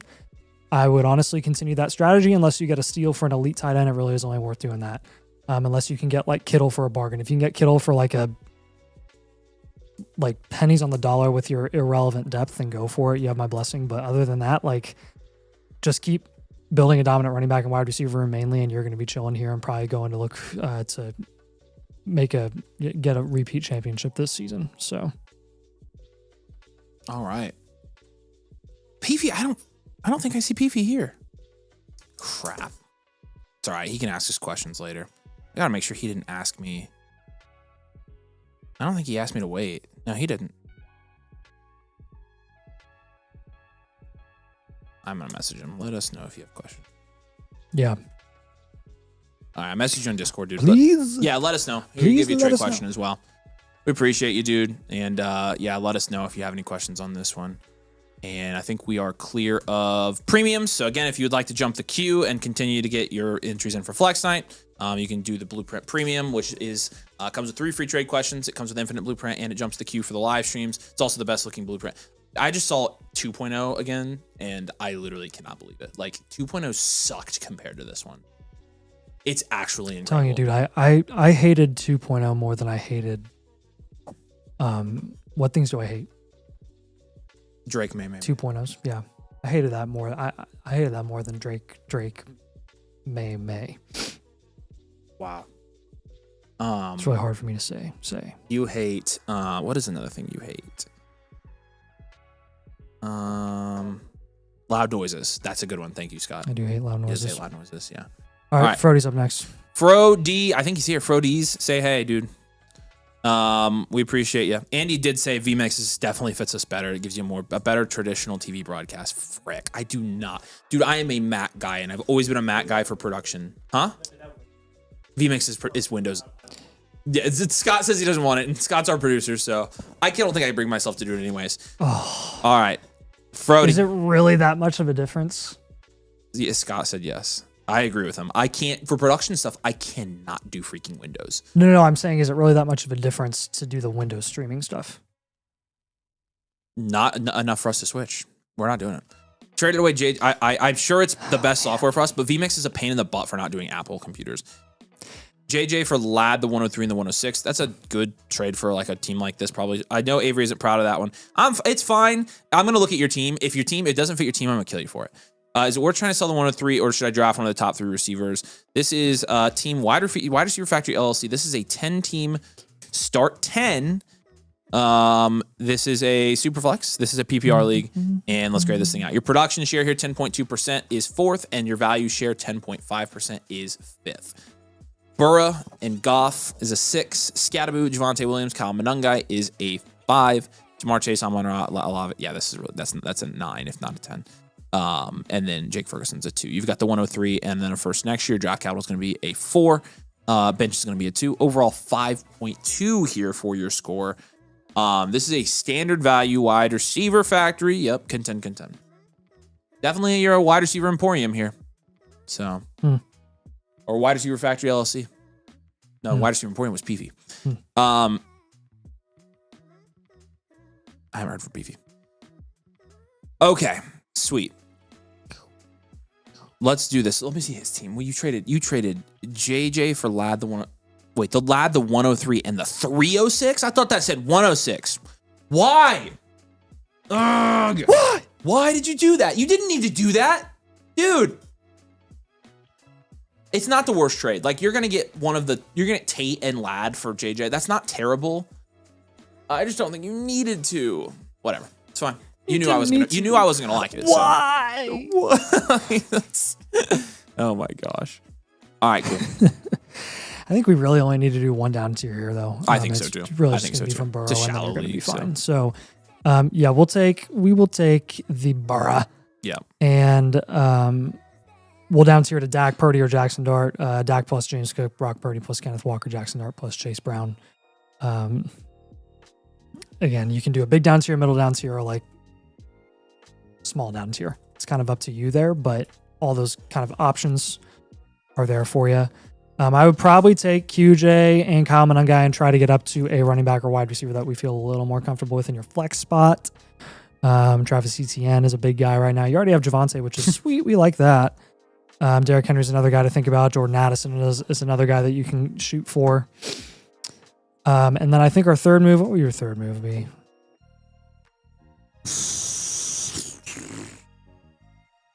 What would be your break point for the 103 if we were to move it? Let's just give them ideas for that. Anybody in like the second round, pretty much. At the end of the second would be my thing. Probably anybody at the beginning of the third round, honestly. So Nico Pickens. Yeah, Pickens is dicier, but yeah. Okay. I would say Hampton. For the 103. Yeah, no, you're right. That's 102. Yep. 103. Honestly, the 103 is not a bad value right now. It's the tough part. Yeah. Because it's being a little bit undervalued. The 104 is too. So Pickens and Nico, I stand by. Oh, Frody did ask. David, your comment was funny. Good thing about Tet. He did want us to compare this real quick, and I'm going to do that. Frody. So those are your three moves: the up tier from QJ and Kaminungai, the down tier from Joe Burrow. The hey, we would give up the 103 for these players. Don't do it if you don't get those players, type of thing. Okay, last year's positional grades. I don't. This was probably last year's. This is an old blueprint. Yeah, last year we had him as a reload, so he was reloading. We told him to trade away T.J. Hawkinson for a wide receiver, and we said trade him for Bryce, Wilson, or Odunze. We said to pivot from Bryce Young and Jerry Jeudy to one of those guys as well, or to Dak. Then we said for Bucky Irving, move him for Rice, Odunze, or Wilson as well. So pretty good there. And his positional grades, 3 at quarterback. Now he's a 6. 3 at running back. Now he's a 5. 6 at wide receiver. Now he's a 9. 7 at tight end. Now he's a 2. So he's divested in tight end, which was always smart. And again, your 7 at tight end was Hawkinson, and Hawkinson's lost all of his value, and you don't even have him anymore. You moved off of Hawkinson. You literally got out before he sucked. That is awesome. And yeah, you are a reload, and you were set to contend in year 2. It's year 2, and guess what? You followed the plan, and you're contending. You have a 10% value share as well. That's awesome, dude. You killed it. Yeah, make sure you select. Wait, hold on. Did he put this one in for Flex Night? Did he put Flex Night in the comments? Make sure you select best rebuild on this. This is a good rebuild. Why didn't I say Flex Knight? Brody. All right. Let's do this. Okay. Any questions here, man? Yeah, we appreciate you, man. If you need anything, let us know. Nagasuma, I will answer your DM as soon as I can, my friend. Do you guys like the Neighbors for Achan/Bucky move? I'd probably hold Neighbors there. Neighbors are the 101. I would take Neighbors still, probably. Are we able to submit more than one Flex Knight? That is the beauty of it. You can submit as many as you want, Brody. So, T-minus 2.5 hours till Flex Knight closes. So get your submissions in. Again, you get the free Flex Knight entry and free live blueprint if you become a member with code domain. So keep that in mind. And yeah, we do close here very soon. So Martin says, just got sent another trade offer for Breeze. People offer me stuff every day from these days. This one's juicy. Submit a trade question. Can you look at my team? Yeah, we can do it. No, Frody, it's not too late. You've got 2.5 hours. You're good. And they don't have to be live either if you don't want to do them live. Okay. Ryokin. Yeah, I got a question here from Martin. We appreciate you, dude. Pickens, Brees, and the 305 for Gibbs. Ooh. Look, this is the format leans Gibbs. Look at his team. If we don't need the depth here, I'm doing it. I don't know if it's the second one or the 9th one of the two. Oh yeah, it's that one. It's that one. It's number 2. It's number 2. Ooh, Lad. Oh, it's a start 10. Oh, Nate. What? Go. So this is his team. Start 10. So starting Dak. I don't know if it's one QB. I think it's Dak, Ward, Hampton, Brees, Scatterbo, JSN, London, Pickens, Ladd, and Kraft. Go back to the trip. Brees and Pickens for Gibbs. And a 10-team start 10. I'm taking Gibbs. Leaving so much value upside on the table over the offseason with Brees and Pickens. That's Do you true. have to make it today? Like, I don't know, but you're getting yeah, Gibbs. I feel like you're the one that's holding the leverage in this deal because Brees is going to sign somewhere else and gain value, and Pickens is about to get a mega deal and he's going to gain value. The 3rd and the 4th startup for first, so. I'll call it fair. Yeah, I think fair is fair, but I like Gibbs in this format. I'd rather have Gibbs, I think. Okay. How you doing? Keep it moving. How do I enter one even though I didn't put Flex Knight in the that one? Just put Flex Knight in the chat now. And Ryokin says he's here, and we've got this other one from Ryokin. We appreciate you, dude. This is an orphan he took last season and rebuilt it. Flex rebuild. All right, sweet. Let's do this. This is the one that we had the 2.0 for. So we'll, after we grade this out, we'll compare here. And team name on this one should be Beast Mode, and it is, same as it was when you got the blueprint last year. And so we're going to compare these for you. Beast Mode, here we go. 10-team Superflex full point PPR. The production share is 9.8% of this league, and that's 7th. And then 10.5% value share is 5th. You got Dart and Shuck, it's a 3. Genty, Hampton, McCaffrey, ETN, wow, that's a 9. Egbuka, and then nothing is a 1.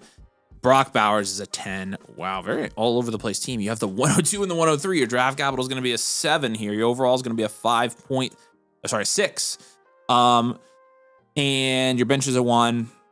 Wow. Daggone, man. Standard value, well-rounded, contend.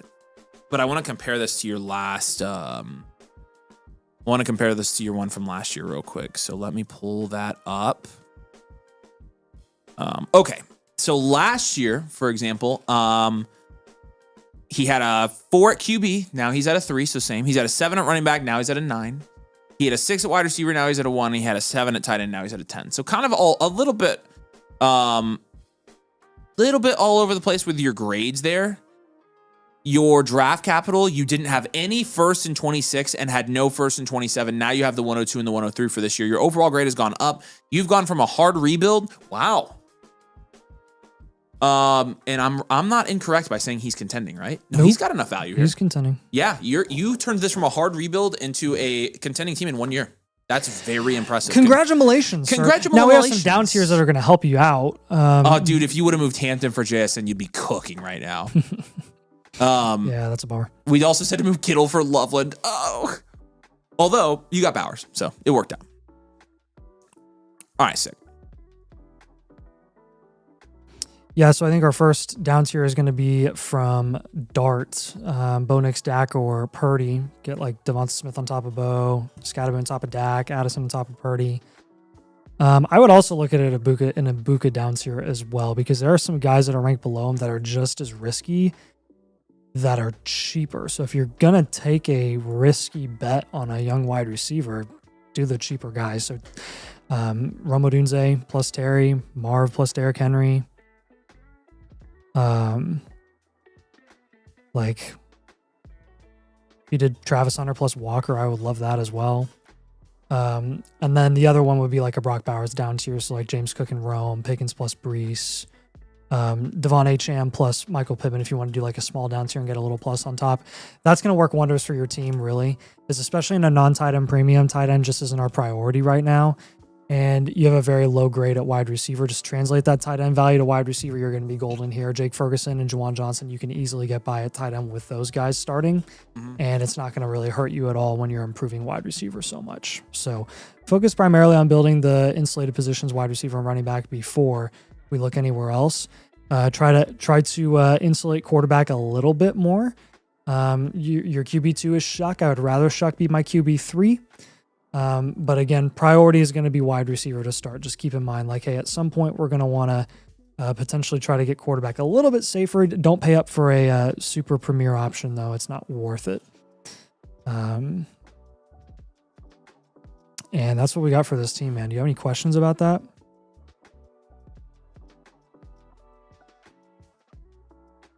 Yeah, let us know, dude, if you've got questions. But I'm glad we saw this one. Make sure you put this one in for the best turnaround award. This is really good. So you definitely would be in the running for that one. So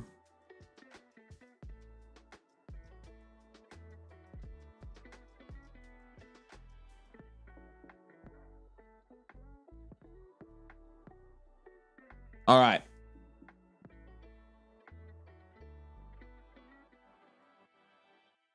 And then any new premiums come in or anything? All right, cool. Let me see. I'm checking our queue. CC's is Thursday. Ryokins is done. 8. Boom. Okay, cool. We have a couple more spots left for tonight, our last stream before the deadline closes. So if you want to get your team review, let us know. And it'll even after the stream, it'll still be open until 11:59 p.m. Sure. Eastern for Flex Night submissions. Yep. So. But if you want to get it live and get it on a Flex Night, this is the last time. Rybread says you go over the new. No, Ryan, I'm working, dude. Ryan, shut up. I'm doing team reviews. Like, gosh, dude, how do you think we pay you? How do you think you make money? Ryan, get the frick out of here, man. Dude, come on. We're trying to survive. I just heard Avery yelling at you, and I decided to do it too. So I don't even know what he was mad about. Well, he lives in Minnesota. All right. Brock says super early call, but if you had to pick one my guy from 26 class who was in a top 6 prospect, boy. I obviously did Makai Lemon, but you said that one. Oh my gosh! Basically, all right. My flag plant outside of the top 6. Okay, Nathan's yelling at me. Nathan, look. Let me answer this guy's question. Look. All right, Calster. Thank you. Let me roll this in. My guy outside of the top. I'm just gonna. It's Omar Cooper. I would say outside of that, it's Heidenreich right now. Okay, what's the team name on this one? Chase Brown. I Chase Brown people. Yeah. Yep. Okay. This is. Oh gosh. 21.6% value share. It's it's a 10 decent. team. It's a 10 team. That's decent though. That's decent. Wow. Holy smokes. All right. 10 teams, Superflex, full point PPR. 13.9% production share is first in your league. 21.6% value share is first. We will be, keep in mind, which I'm not saying anything here, but we do look over your recent trades when we do this. So this is, we're going to have to make sure this isn't a cupcake league, but this is nuts. Say again? 13.9%, which is first. Muchísimo. Okay. Quarterback, 10. Lamar Burrow, Knicks, 10. Genty, Achane, Henderson, Chase Brown, 10. JSN, Puka, CD, 10. Trimmer, 10. Wow. 3 first and 27. You You almost get the perfect 10s across the board because your bench, I'm going to give you a 10. Your draft capital is a 3 first and 27. I'm going to give you a 7. You almost became our first 10 sixes. We've never had the 10 sixes though, have we? 10 sixes? You mean 6 10s? Including, that's what I mean. I'm dyslexic. Including bench and draft. Very, very good. No, I don't think we have. It's obviously an elite value, well-rounded content here. This is incredible. This is a team, dude. This is crazy. Muy bien. It's a 10 team, so keep that in mind. It is a 10 team, but it is a crazy 10 team. Tis a 10 team. This is awesome. Holy smokes. I need help with the third move because this team is so good, but I've got an up tier from Henderson and Ladd to Bijan, Gibbs, or Chase. Hey, I've got a pivot from Higgins to CMC, Barkley, or Brees. Cal, what's the buy-in in this league? And how do you know these people? I'm doing some investigating right now. Investigate. We got to do that. Open up the recent trades for me, Scott. Let's just investigate on the stream here. Amon-Ra. No. Gibbs. There you go. Jefferson. What do you mean no recent trades? How did you get this team? Dude, I'm gonna have you send me your last 3 trades. This is crazy. This is already almost a perfect team. So here's what I have for you. He said 2. Oh, he said 2 of the 26 picks are early. That's crazy. Okay, go down to the bottom. Picks, you mean? Yeah, go down to the bottom. Oh my gosh. Oh my gosh. He has the 101. He has Jeremiah Smith. Yeah, you just hold on to that, man. Bump his draft capital off 1 to an 8. You're closer, but no cigar. Okay, I gotta finish this. So overall grade 9.7. Oh my gosh. 9.6. 9.6, my bad. Wow, dude. So I've got an up tier from Henderson and Ladd or package, whatever. To get Bijan, Gibbs, and Chase. $150 per team buy-in. Take T. Higgins if you want to do a pivot and go get, because he's right in the value range of CMC and Saquon, go get one of those guys or Brees Hall. And then you have JSN and Puka, and then your flex is CeeDee Lamb. I would rather just move CeeDee Lamb for Gibbs or go for the guy that's a little more consistent in Amon-Ra, or you can go like Jefferson if you want to. I just kind of had to do a little filler there, but Amon-Ra and Gibbs would be my go-to for that team or for that move specifically.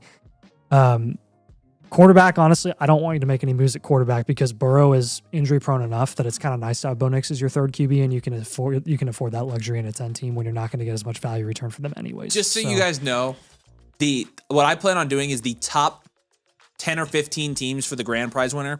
They're going to send me every trade they've made in the last 6 months, and we're going to review every single one, and the strength of the league is going to come into play. He did say some guys make bad trades, so that could come into our... This is not a done deal once we see this team. We got to make sure that this isn't a cupcake league, so we're going to see it. We do investigation. Again, it's an independent panel of judges. I feel like it's going to be hard to tell that, though, because for an elite value team to be an elite value team, you have to be getting the value in somehow, and that's through trading. He said, I linked my OG team attached. Hold on, let me check that. Dude, this is insanity. Wait, hold on. That's a flock screenshot. Attached my OG team 2 years ago. Got lucky with rookies and down tiering from Bowers. What? 2 years ago, this team was nowhere close to this. Oh my gosh. Nice. Oh my gosh. Okay. This is a 10-team league, though. We got to keep remembering this is 10. I am impressed. If this were a 12-team, it would be over. Like, I'd probably admit that this is probably going to win. But, like, the 10-team, we'll see. This is crazy. TBDs. That's crazy. All right. Let's keep it moving. The Anthony's, how the frick is this even possible? I'm wondering the same thing. All right, Baker, Cell Block D. So made a trade the other day for the 102 and the 202. Previous blueprint suggested reload. Cal, appreciate you, dude, by the way. So reload over contend, so I'm trying to get younger. Am I crazy wanting to collect the 101? If I'm not, what would you consider sending for it? QB is pain, but could rebound with 4 firsts in the next 2 years. 2027 is my year. Cell Block Ds. Looks like you are 8th in the flock power rankings. In our rankings, you are 12th in production share at 5%. And 7th in value share at 7.9%. You got a 1 at QB and a super flex. Michael Penix. Henderson and Brees is going to be a 5. Good. London, BTJ, Hunter Worthy Parker is going to be a 6. And Terrence Ferguson is going to be a 1. 102, 103 this year. You got 2 firsts next year. I'll give you an 8. He did say draft capital grade. You graded this as a superflex, right? He said last time my team was so bad, you graded it as a 1 QB. That's freaking hilarious, actually. I remember that, and then we were like, oh. Yeah, it's just pulling a superflex from another position. Yeah. Yeah, we got it. We're grading it as superflex. Appreciate you. If you have any questions while we do this, Bake, let us know.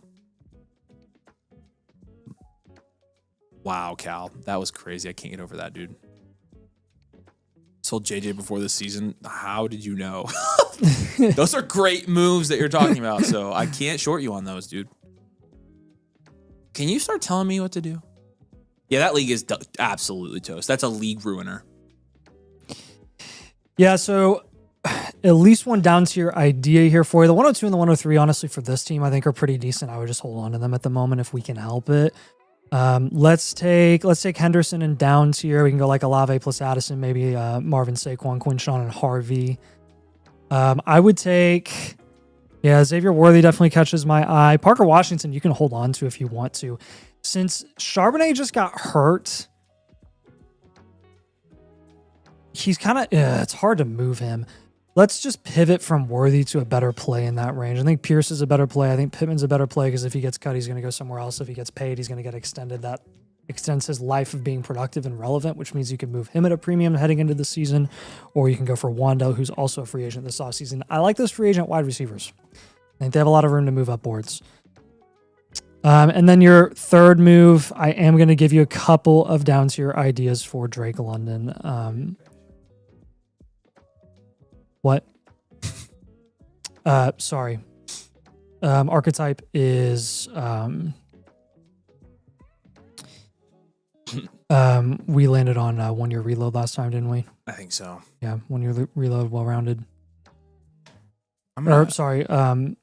Sorry, this is a future. My bad. This is a future value player deficient because you got picks. Yeah, it was a reload previously, and then you traded your players away. So yeah. Okay, so yeah, when we're looking at potential London down tiers, Judkins and Rice is something to look into. I just sold Harvey. This is fun. Oh, you did? My bad. Okay. Flu's in the comments says, I went to Halliburton's high school. We used to hoop at his house. That's crazy. I'll go 27. Try to get that 27 first on top of Judkins then. Dang, that's cool. Empress, you're probably going to be good unless we get premiums in. So I'll keep you updated, but you should be good unless like we get a bunch of people that jump the line. So I'll let you know. That's really cool, dude. So in Iowa, right? He grew up in Iowa. We got you, Empress. We got you, Carter. Kung Fu Pirate, we've got you as well.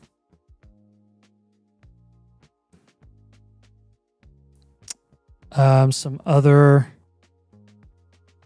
Sorry, I'm kind of surfing the league. Yeah, I mean,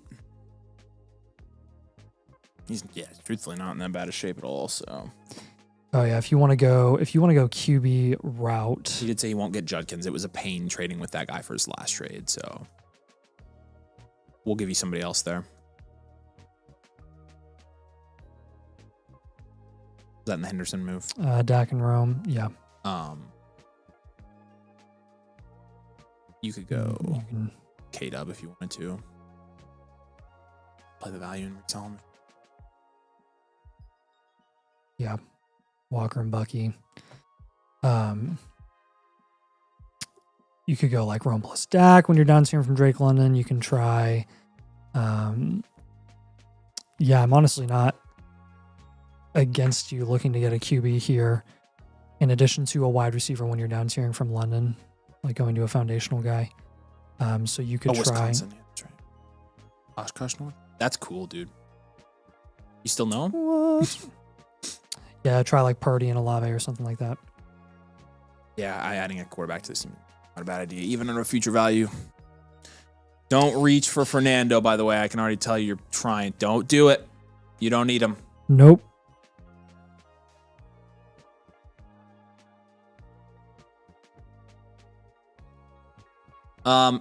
Jeffrey says, if I'm a member already, I have an Infinite Blueprint. What's the best way to get a live Blueprint Premium? Just do the Blueprint Premium. It comes with Infinite, but since you already have it for that team, what we can do is if you want to save that Infinite Pass for like a regular, like lower price team Blueprint, we can apply it to another Blueprint if you want to. So just do the drop down when you go to check out and do Blueprint Premium. And then you're going to skip the line as well, Jeffrey. So we would have you up next.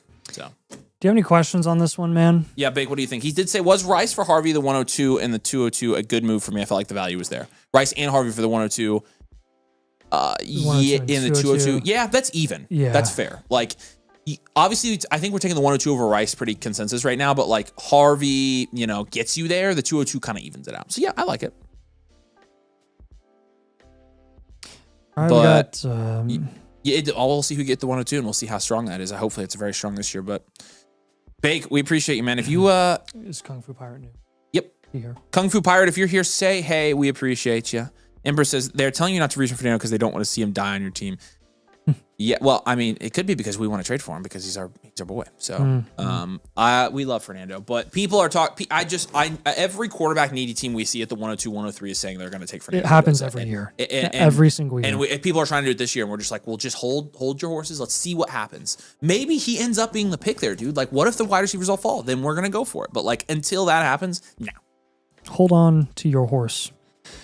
We like Fernando. We got Chris Towns run a 3 here. So first last night submission. This is a domain league, just wrapped up with year 1. So started up last offseason. Rookie draft scheduled for after the NFL draft, as it always should be. Shout out Waffle for commission. Nice. It's a Waffle league. I'm kudos to you. Give him a trade question for putting up with Waffle. That's crazy that you're doing that. I wish Waffle was here.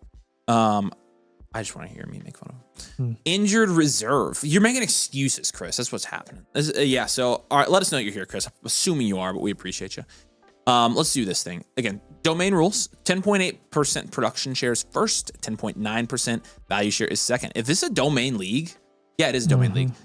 This is a good domain league team. This is a strong team. An 11% value share in a domain league is really high.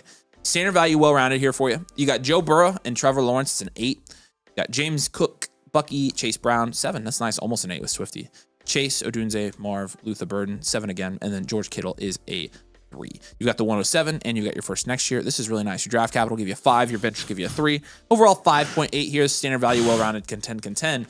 Very much in the mix to win the domain league one here. Because the domain leagues, like, it's very hard to get a very good team in those leagues. Like, they're so competitive. Trust us, we know. And I guess it's a good thing. I guess, I think about it this way. I guess it's a good thing that when we play in leagues with only people who watch all of our stuff, that the leagues are super duper competitive and cutthroat. That means that we're not giving stupid advice all the time. Got another domain league coming up, won that one. Oh boy, Chris. If we would have done the domain manager award, you probably would have won that one. I know you've got a couple, so. All right, for this one, I mean, you're starting Luther. We'll probably pivot from Luther. We'll pivot from Bucky as well. Pivot from Bucky. Just a couple pivots here to guys we prefer. I'm pretty convicted in my Bucky and Luther pivots. Luther might be hard this domain league, but we'll see. Yeah, there's a lot of Luther lovers in domain leagues. Ooh, Luther lovers. T. Higgins, Scat, Saquon.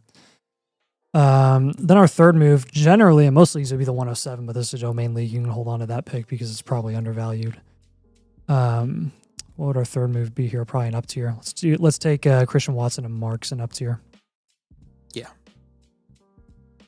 Get up to a guy that we're a little more confident in starting this year. Like being startable for you this year. What's up, Primos? Addison goes super low in domain leagues, so I would gun for him if I were you.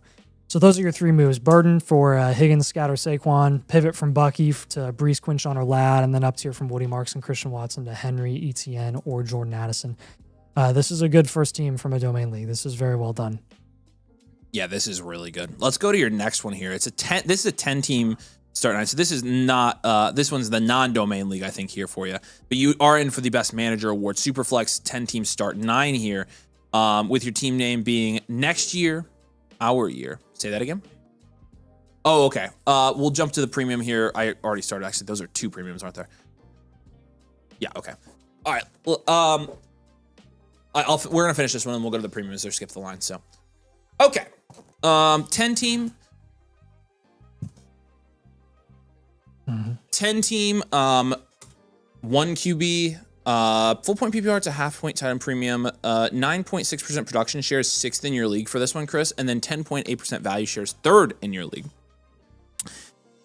You've got Purdy and Goff, it's a 6. You've got Judkins, Kyron, Woody Marks, a 5. Chase, Jefferson, Ladd, Marv is an 8 almost a 9 there.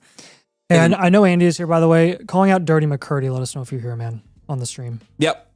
And also another call out for, what was the other one? It's Andy. He's here. Landon, Kung Fu please. Pirate. We didn't hear from Kung Fu Pirate, did we? Yeah, we haven't heard from him, right, Scott?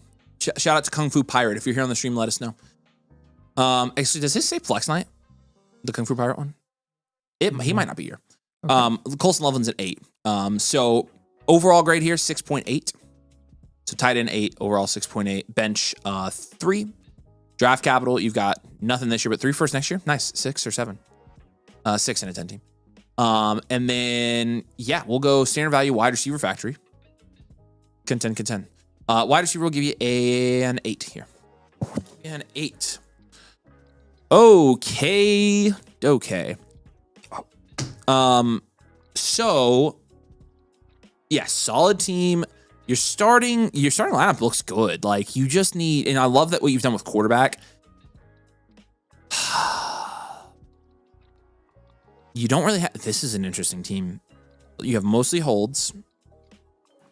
You don't have a ton of draft capital to work with this year. This is where I would probably move Marv for a running back or Lad. To just flex a running back. Okay, yeah, that's a good move. Yeah, that's a good move. We'll pivot from Marv or Lad to a running back. I'm trying to think which has better running backs in the range. Probably. Honestly, I see both of them fluctuate a ton.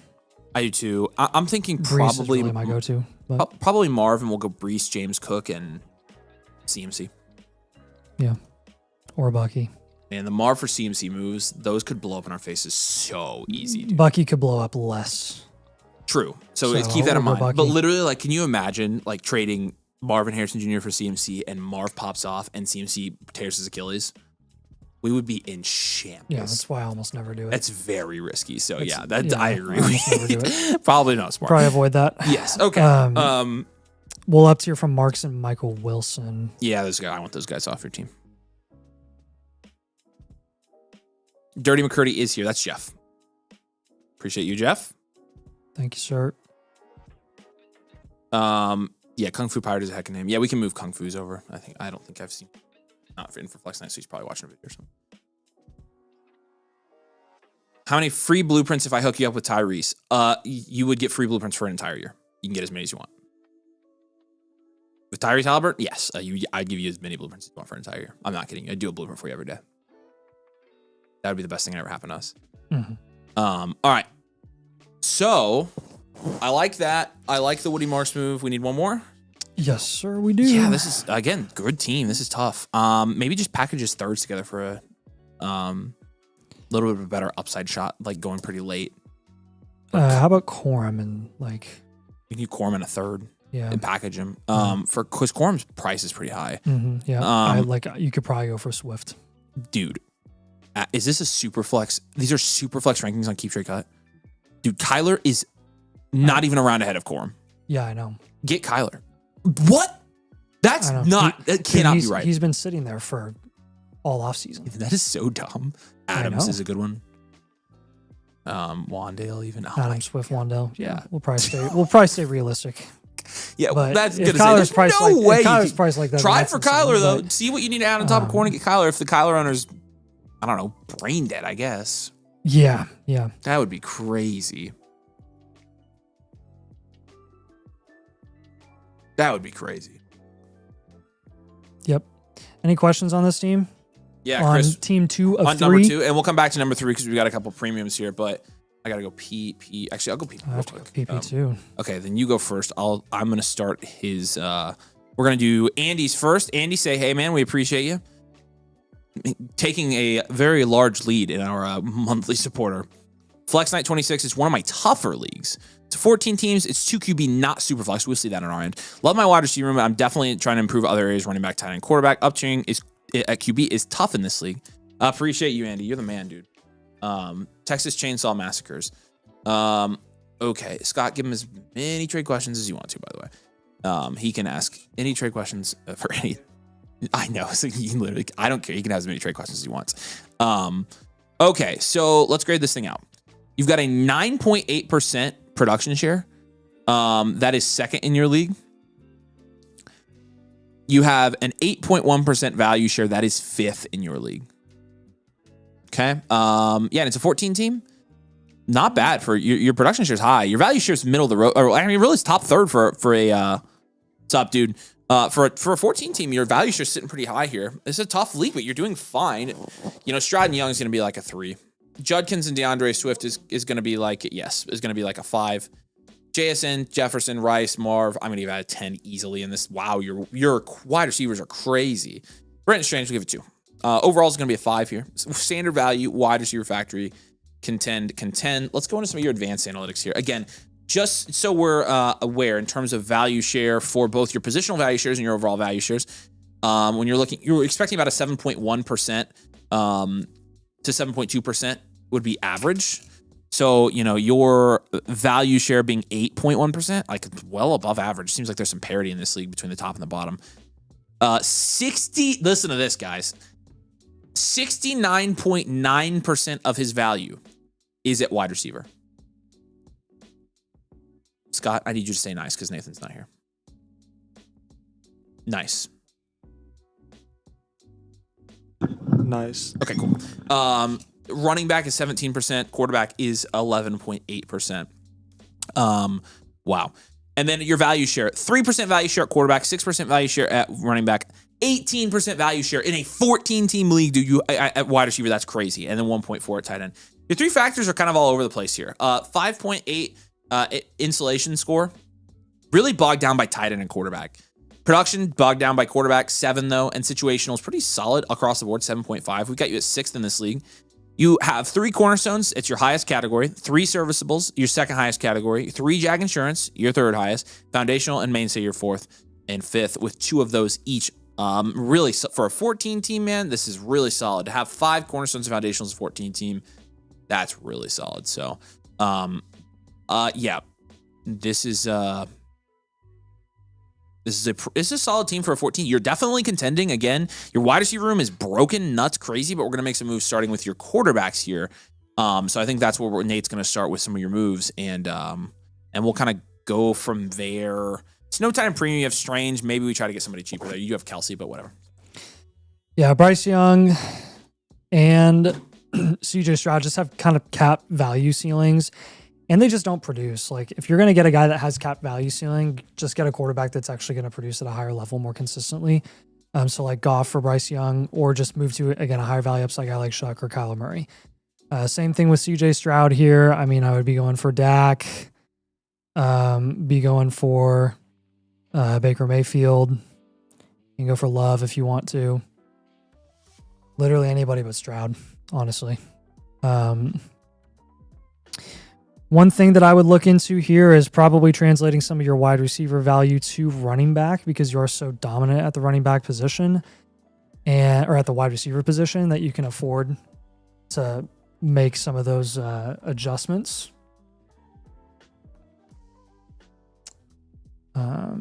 2-1-1.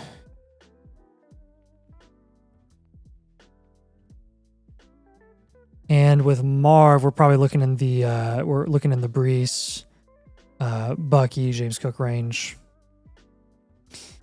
Kind of the same thing with Flowers. Like, I'm not anti-Flowers. It's just, hey, I'm going to give you options in the value ranges of all these kind of flex receivers that you're looking at the Flowers' moment. value is high, and the running backs around him are real nice. Like Saquon Kyron. You'd much rather flex a running back in his value range. Yeah.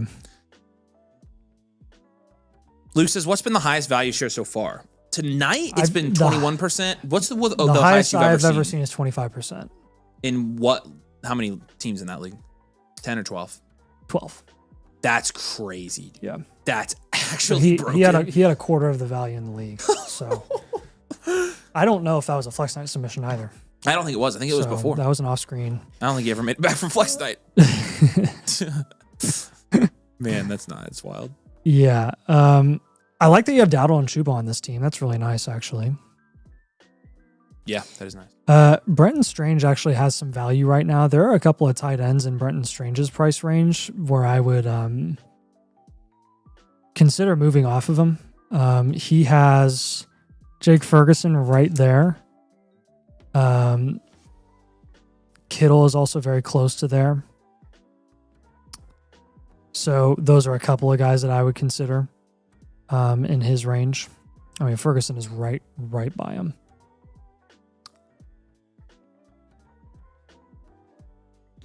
So I would look into that. That's like a very, very minor move. Not like a 1-for-1 trade that you want to look for. Just like see if you could like get that done as a throw-in and another deal that you're making here. See how much it would cost to get up to Pitts too. I'm going to label Pitts as a pivot from Brenton Strange. I know you'll have to pay more, but look into it.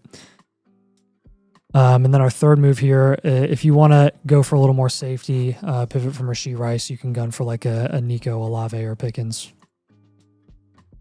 I think we actively have all three of those guys ranked over Rashee Rice right now, so and they're all going relatively close. So good number of pivots here. Again, just trying to kind of move your value around, take advantage of market disconnects, see if you can get small value wins by just doing some pivot moves, maybe some 2-for-2s. Again, don't be afraid to get some productive vets at a discount, but work on insulating QB. Don't pay up for a premier option, though. And use your positional dominance to answer upside questions at other positions. Right now, your positional dominance is wide receiver. We need to build up running back quite a bit. So He did say this league has a ton of parity. Well, that's a good thing. 14-team leagues tend... very good 14-team. They tend to have a lot of parity. So, I mean, because you think about it, you're starting... This is the deeper 14-team league because you're starting 140 players in this league. But... yeah, typically, like, especially 14-team, like, start 6 or start 8 leagues, like, there is so much parity in those leagues. That's how, when you get to starting a ton of players or starting only a few, the parity drastically increases. And so 8-team and 14-teams leagues, those are the ones you see the most parity in. So, Andy, let us know if that makes sense. That was a great team to do a blueprint for. So, good luck with this one. We appreciate you. You're doing good. It's a tough league. You're right, and you're doing good. All right, Jeff. How many leagues are you in, Andy? Yeah, how many leagues are you in? I'm curious.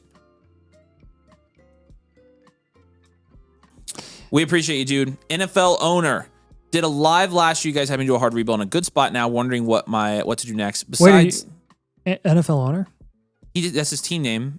We just requested at the beginning of the stream for Woody Johnson to ask to get a blueprint. Well, his profile picture it says like Packers like NFL owner. So I wonder if he's. Oh, okay. Yeah. So. Did a live last year. I was trying to take another shot at the Jets. I know. You guys have to do a rebuild. I'm in a good spot now, wondering what to do next. Besides love, what should I do with these picks and what's my next step with my lineup? Jeez. Sorry. Gosh, dude. Stop. I need to get more water. Talking for 5-6 hours straight. Wisconsin just beat Michigan State. That makes IU's win over Wisconsin look a lot nicer. Very nice. Yes. All right. Andy says 34. Holy cow. You need a bulk deal as well. Okay. Besides love, yeah, okay. So let's look at this here. Jeff, we appreciate you. Sorry, you can't stop. I'm gonna pull up his blueprint from last year. So actually, will you do that while I grade? And do the analytics? Will you pull up his last year blueprint? It should be the same name. I think it's Dirty McCurdy. I don't think I remember his doing his blueprint last year. So he was a hard rebuild. I'm curious to see where he comes out this year. NFL owner. Here we go. This is a 10 team, and it is not a super flex. It's a full point PPR. And listen to my elevator music while I reload my page. 8.8% production share, which is 8th in the league. Wow, what? 14.6% value share, which is 1st in your league. What a big gap there. We gave him a future value, by the way. Last year we did. Mm-hmm. Okay, so we gave him a 1-year rebuild, so not a hard rebuild. Wow. Yeah. Dude, oh my gosh. Yeah, okay. Yeah, this is good. Let's compare his grades. He has Jackson Dart, Cam Ward, CJ Stroud. That's probably a 7, honestly. You've got it's a 6 or 7. Bucky, Quinshawn, Bachel, Tootin is a 5. London, Tet, Roman Dunze, Christian Watson will give you a 6, and the Herald fans a 7 as well. Wow, the 101, 102, 104, 2. Wow, and 4 first next year. Draft capital grades easily a 10 here. Holy smokes. Bench is nothing, but it's fine. Overall, 6.8. Wow, standard value, well-rounded. Good Man, job. this is actually... Now, screw that. That's an enhanced value team. With the 101, 102, 104, this is absolutely enhanced value. This is enhanced value, well-rounded, Connecticut. Holy cow, you went from a future value to an enhanced value. That's crazy, man. Congratulations. And you've got 4 firsts to work with. Dude, you're going to win this league. It's not even going to be close. I can tell you're an NFL owner. You're a good NFL owner, though. Yes. Okay. Wow, very good. Let's go over your, you have his other blueprint up. What are his positional grades from last year? Quarterback? 10, 1, 5, 3. Yeah, Josh Allen. Yeah, you went way up, dude. And we had him trade Josh Allen. And not to mention, those are your positional grades, not including your draft capital. On this team, 35% of your value is in draft capital. 35. 26 in wide receiver, 12 in running back, and 17 in quarterback. So that's crazy. You have a 10.4% production share in quarterback, 8.5% in running back, 11.8%. So here's the thing. You have an average or above average value share at every position in your league, and a third of your value is not even on your team yet. Mm-hmm. That's wild. That's a crazy statistic. You're super young at every position. All your players are like 23, 24 and younger. Insulation 7.5, production at a 4.8 because we haven't gotten there yet. We're going to make these picks, and obviously you've got picks this next year. And situational 4.5, those will go up as you start adding these players under your team. Oh my gosh, you're first in our power rankings. Your highest categories here, foundational makes up 21% of your roster. You have 5 foundationals and 1 cornerstone. You've got probably 2 cornerstones coming in and another foundational, which is crazy. And then upside shots, your next highest here. Wow. This is a very unique team. The future is so bright for this one, Jeff. You've killed your 1-year rebuild here, your future value team. And your future value is now just like it's to the moon. This is crazy. Like your portfolio is rising so drastically. I hope you enjoy this, man. This is such a freaking good team. Yeah. And Jeff, if you have any questions, put them in the chat as we're going here. So we got some big moves and we got some little moves. So the bigger moves are going to be kind of just like moving your value around to try and get some like to try and get running back and wide receiver to fit a little bit more as a team that's looking to contend this season. So like Ted McMillan, you could either move for a running back or really a running back up there. I'd like to get an elite running back to pair with Jeremiah Love. Oh boy. So like Hampton, Genty, Devon Achane. Now you're like, okay, well, what am I going to do with wide receiver at that point? Because I can't really trust the rookies in this class. Fair point. Bucky Irving's in a pretty good tier of solid wide receivers with like Ladd McConkey and Garrett Wilson, or you could go for Breece Hall as well in that range. Harold Fannin, again, is another guy, too, where he's got a couple of receivers there. T. Higgins, A.J. Brown is there, Saquon Barkley, Cam Scadaboo. So that's another way that you can kind of compensate if you were to move off of Tet for one of those elite-level running backs. And then some lower-end moves that kind of involve your second-round picks. So like with the 201, that is right in the range of where Adams and Henry are being priced currently, and DeAndre Swift. 203, 303, we're probably looking at like Alec Pierce, Michael Pittman, maybe DeAndre Swift. And then Christian Watson is like right between. Like if you want to take an upside shot on a wide receiver, I would rather go for like Jordan or Jaden Higgins or Michael Wilson. Or just pay the extra premium to get up to Addison. Mm-hmm. Yeah, I like that. So very simple concept here in terms of your moves, because again, you've already built this so well to a point where the value of your picks are going to do a lot of the heavy lifting in the coming months. The 101 we want you to hold on to. The 102 and the 104 are a little more up in the air, especially the 104. 104 isn't priced highly enough where it's like, hey, I think that you have to move it even though you have the 101 and the 102. Remember that we don't want to totally depend on those rookie picks to answer all of the remaining questions that we have for this roster. So like focus on gaining value wins. If you can get a good enough return for them in the future, then you can shop them, but not the 101. Because Jeremiah Love is perfect for this team, unless you get like an overpay. Mm-hmm. And again, keep building primarily through wide receiver and running back. Like quarterback and tight end are not your concern. You faded quarterback. That was one of the first big moves that you did, was you traded away Josh Allen for a team that was rebuilding or was a future value team last year. And look where it's gotten you. It's gotten you to an enhanced value situation this season where you're looking really, really good. And Jackson Dart's your QB1, which is totally solid. Yep.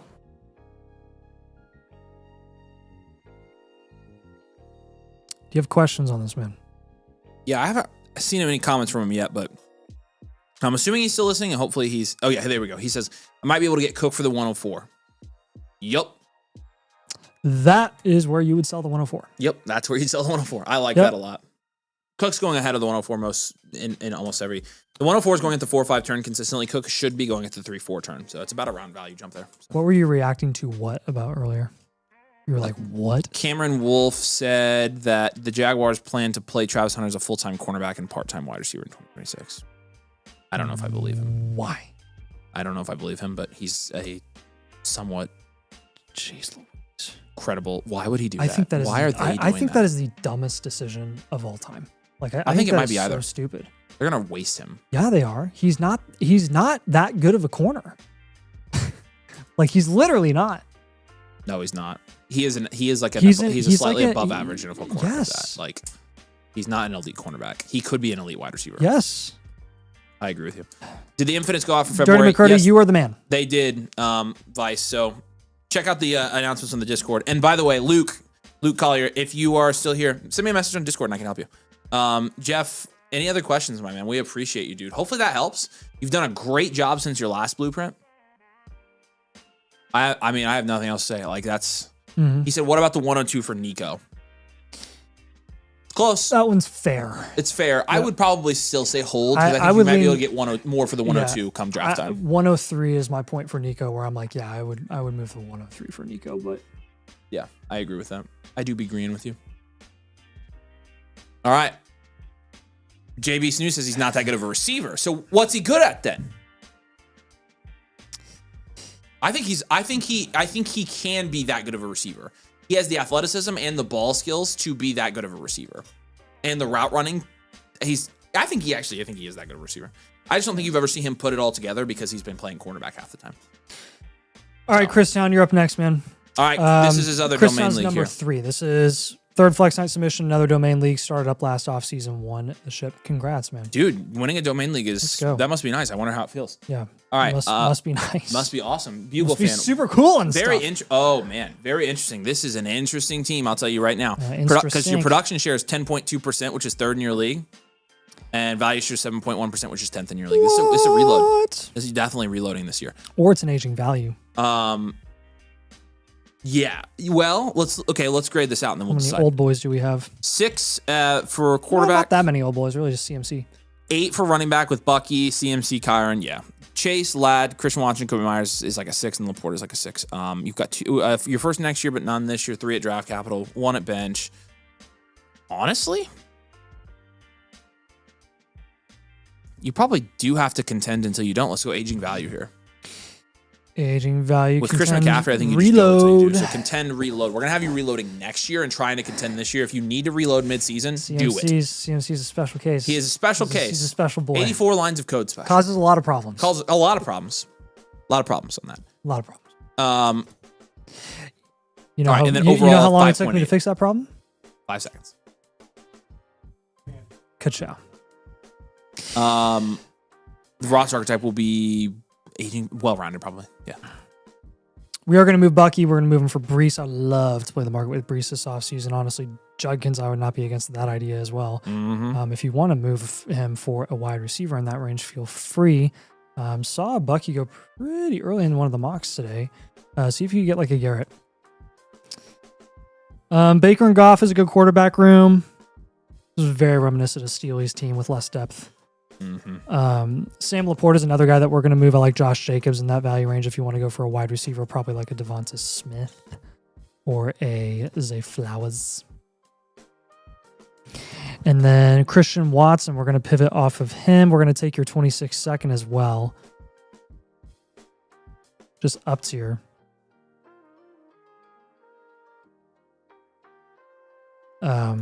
See how high you can get, man. Be aggressive. If you're going aging value, you may as well go full aging value here and try to add Henry to this team or like a Devontae Adams or something. Might as well just burn it all down. Rip them all down. Get all the short-term league winners on this team. Derrick Henry, Devontae Adams, CMC, the big 3. So those are your moves. The up tier from CWAT and the 2026 second, the pivot from Bucky Irving, and the pivot from Sam Laporta. The pivot from Sam Laporta is really, really going to help this team, like a lot. Another thing that I would consider if I were you is maybe doing a small, eensy-weensy small Jamar Chase down tier because any sort of plus on top is really going to help. Like Jamar Chase to Amon-Ra St. Brown plus, Jamar Chase to CeeDee Lamb plus, JJ plus. Even trying to get to like London Luka plus, getting anything, Luka like- plus, yeah. That'd be sick Yeah, nasty. just another cornerstone wide receiver plus something on top is going to help that flex spot upside look a lot prettier. So that's actually going to be a recommendation, is I would explore some of that strategic down tiering with the intent to raise your overall production ceiling. If you have a poor start to this season, you can always reload mid-season. Okay, it's not the end of the world. You don't have a first in 2026. Don't really have, a ton of stuff to work with capital-wise. Just hold that 27 first. Don't move that 27 first until you know that you're absolutely going on another contending run. And if you are, then maybe you can move it in season when you know that it's going to be late. But otherwise, just stick with it. And then if you have to reload, boo-hoo, you have your 27 first. You're fine. Yep. All right.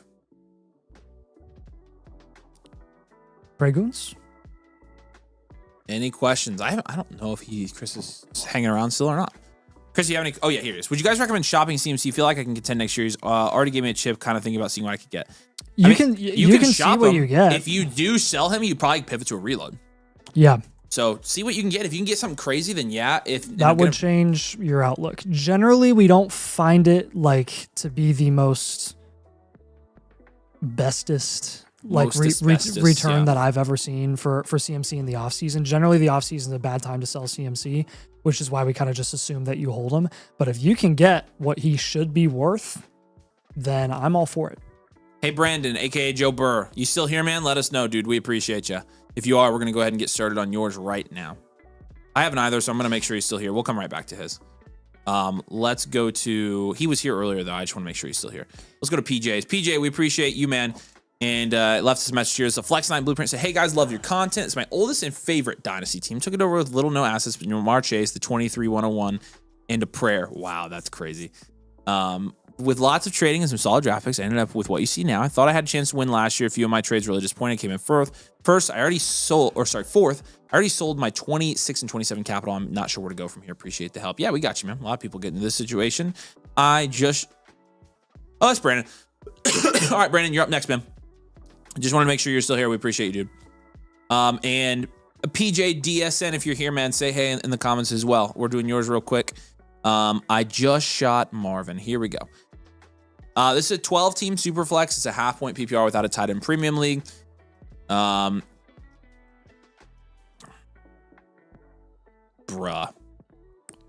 Production share is 10.2%, which is third in your league. A value share is 11.1%, which is second in your league. Wow, you went from a hard rebuild to this. This is actually crazy. Lamar and Baker's a 7. Barkley, Chuba's a 3. Wow, 10 at wide receiver. Chase, Amon-Ra, Lamb, Devontae Adams, DK Metcalf, and then a 10 for tight end with Trey McBride as well. Bench, we're going to give you a 1. Draft capital, C, probably 1 as well. Overall, 6.1, 6.2. Enhanced value, well-rounded, contend, just because of those quarterbacks and McBride and the wide receivers. Like, you're very concentrated here. Which you don't mind. It's a little bit of a deeper league format, but either way, like, you're in really good shape. You don't have any draft capital, like you mentioned. Definitely contending, though. We're going to try to keep that value share in the top 3, continue to contend and see what we can do. You do have Tucker Kraft there on your bench as well. What's up, man? Good to see you. Thanks for joining. We appreciate that, man. And if you need anything at all, make sure you let Nate and I know. And yeah, as you have questions as we go through this, just drop them in the chat. Scott will put them on the screen, and we'll take care of you. We appreciate you.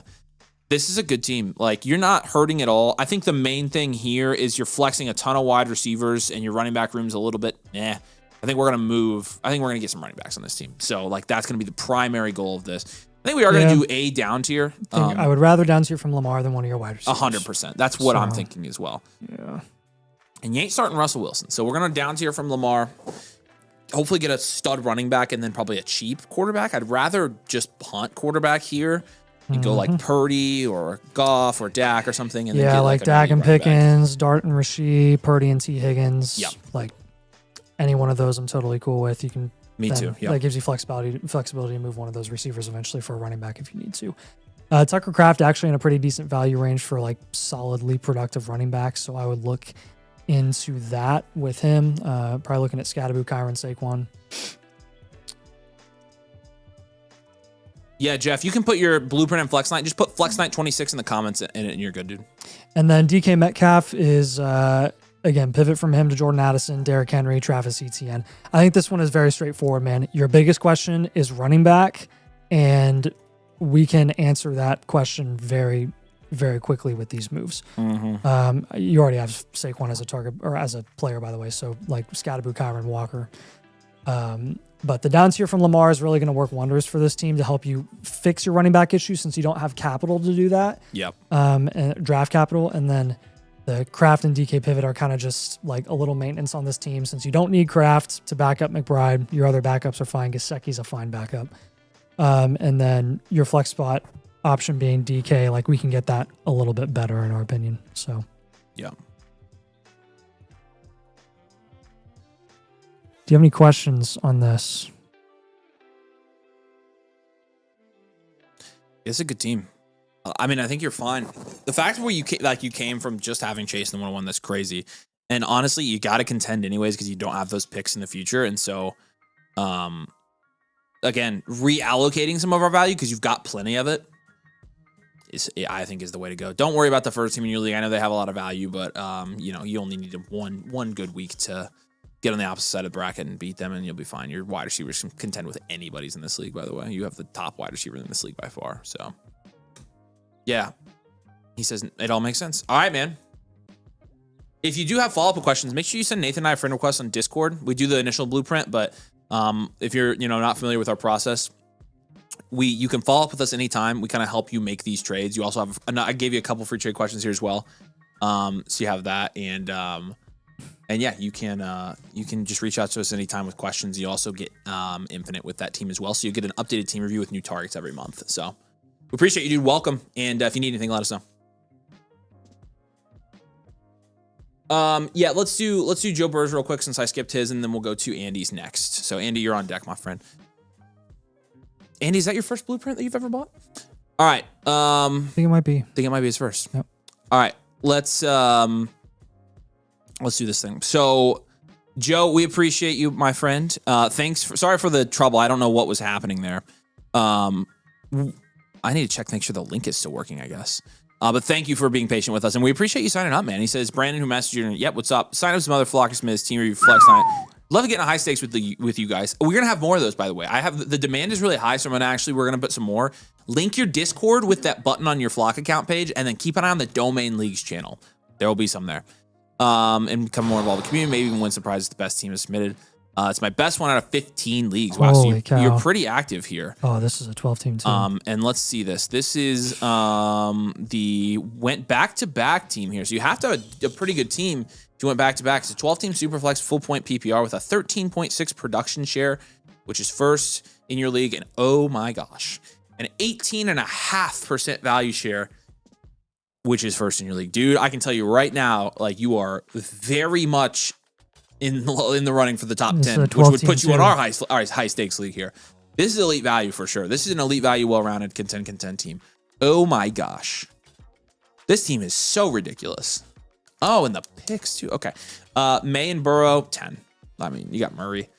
Achan, Genty, JT, Kyron, 10. And Puka, London, 10. And then 10. Wow. Draft capital is not a 10. Yeah. Dang it. So we don't have you don't have the 10 or 6 10s yet. Because depth is a 10. The depth is a 10. The draft capital with the 107 is a 9. It's probably like a 5 or 6 there for draft capital. Yeah.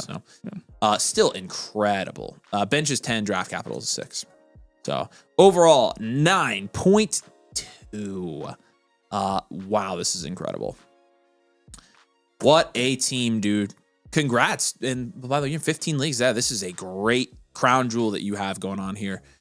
Let's try to make it a little bit better, incrementally better. You've got T. Higgins, Jonathan Taylor, Kyron Williams on your bench. You got Harold Fan on your bench. This is pretty easy, man. Like, we're gonna make some up tiers and get you the best at each position. Like, I think we take like one of Nico or Pickens and plus an up tier. Yep, I'd take Nico and Higgins and go like Gibbs, Lamb, Jefferson. I would probably take London in your first. You need to do an up tier running back. Your seconds, and get JSN, Jamar Chase, or Bijan. Yep. And then that other move can just be put Fannin with a running back. I would take another option would be JT plus your first, and just going and getting any running back up there that you don't have. So Hampton, Gibbs, incredible. 101. Yep, the 101. I'm going to put 2026 first on there. That's the 101. That's the 101. So JT and the 107 for the 101. You get Jeremiah Love to pair with Achan and Jency. Kind of moves back the clock literally like 6 years and gives you just as much upside. So, don't even have room on here, but like CMC, Yep. sure. Yeah, Get 'em. absolutely. You have the actually. value to comfortably take on some of those volatile assets. You can pretty much do whatever you want. Like, Mhm. just get the top scoring players at each position. Like, the main thing here is like get the best players. And it sounds general, but it's honestly like it was just what we tell like elite It's value. every elite Get the value best team. of the best players and win your league. Like that's all it is. That's all it is. Yeah, like it sounds very general, but the reason we say it all the time is because I think a lot of times when your team gets so good, you almost like you almost forget like what your direction is, and that is You got to keep the main thing the main thing. Get you gotta- literally you- all the you- players you that gotta score win, the, all the right. most points. Yeah. And you've gone back to back. So you know what's up. But keep that going, man. Win the Triple Crown.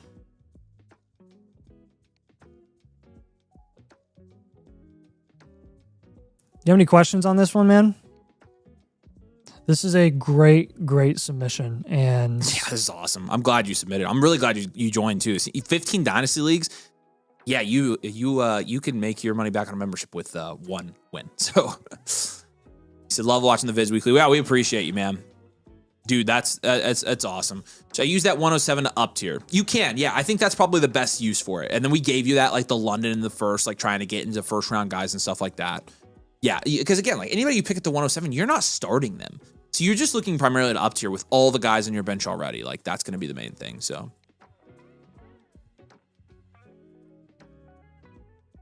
do you like that range? what range? Development chat. Oh yeah.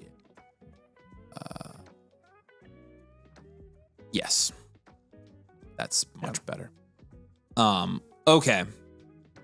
And then we appreciate you, Joe. If you have any questions, let us know. Andy, you're going to be up next, but you're the man.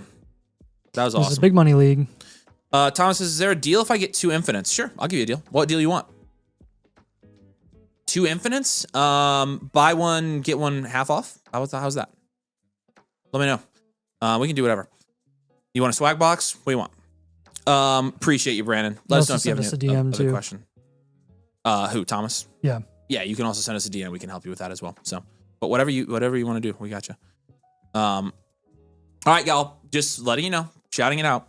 1 hour and 20 minutes till Flex Night closes. So, Yeah. 11:59 p.m. So get your submissions in now. We're probably booked out for live blueprints for the night, unless we get premiums in, of course. But yeah, and anything if you do want to live, still feel free to buy them. We can do them on our next stream as well. So. Andy has won himself a free team review, by the way. Okay. Scott, That's his. There you go. we appreciate you, man. Yeah, use That's all. that. Use that. For your he has 36 a ton. leagues that you're in, or 34. Yeah, 34 you need my bad. another one. So, okay. Yeah, we appreciate you, dude. We gave him a free team review last week as well, so we're taking care of him. So, we appreciate you a ton, man. Yeah, big money $300 orphan league I took over last offseason. I've acquired every running back you see on the roster. Damian Pierce was running back 1, so it's been a grind. Got some good pieces and picks, so let's get this team contending sooner rather than later. All right, Dream Warriors. So this is a 12-team Superflex full PPR, no tight end premium. 8.1% production share, which is 8th in your league, but 9.2 value share, which is 4th in your league. You've done a good job. You've done a good job so far, man. This team is right there. Caleb Williams and Jared Goff is going to be a 6. Judkins, Javante, Monungai, Charbonnet, Marks is going to be a 5. Chase and BTJ and Worthy is also going to be a 5. And then Fannin is going to be like a 6. Draft capital, you got the 103, the 104. And then you have a first next year. That's going to be, I'll give you a 7 draft capital grade. Overall grade 5.8. Bench score is going to be a 1. Oh boy.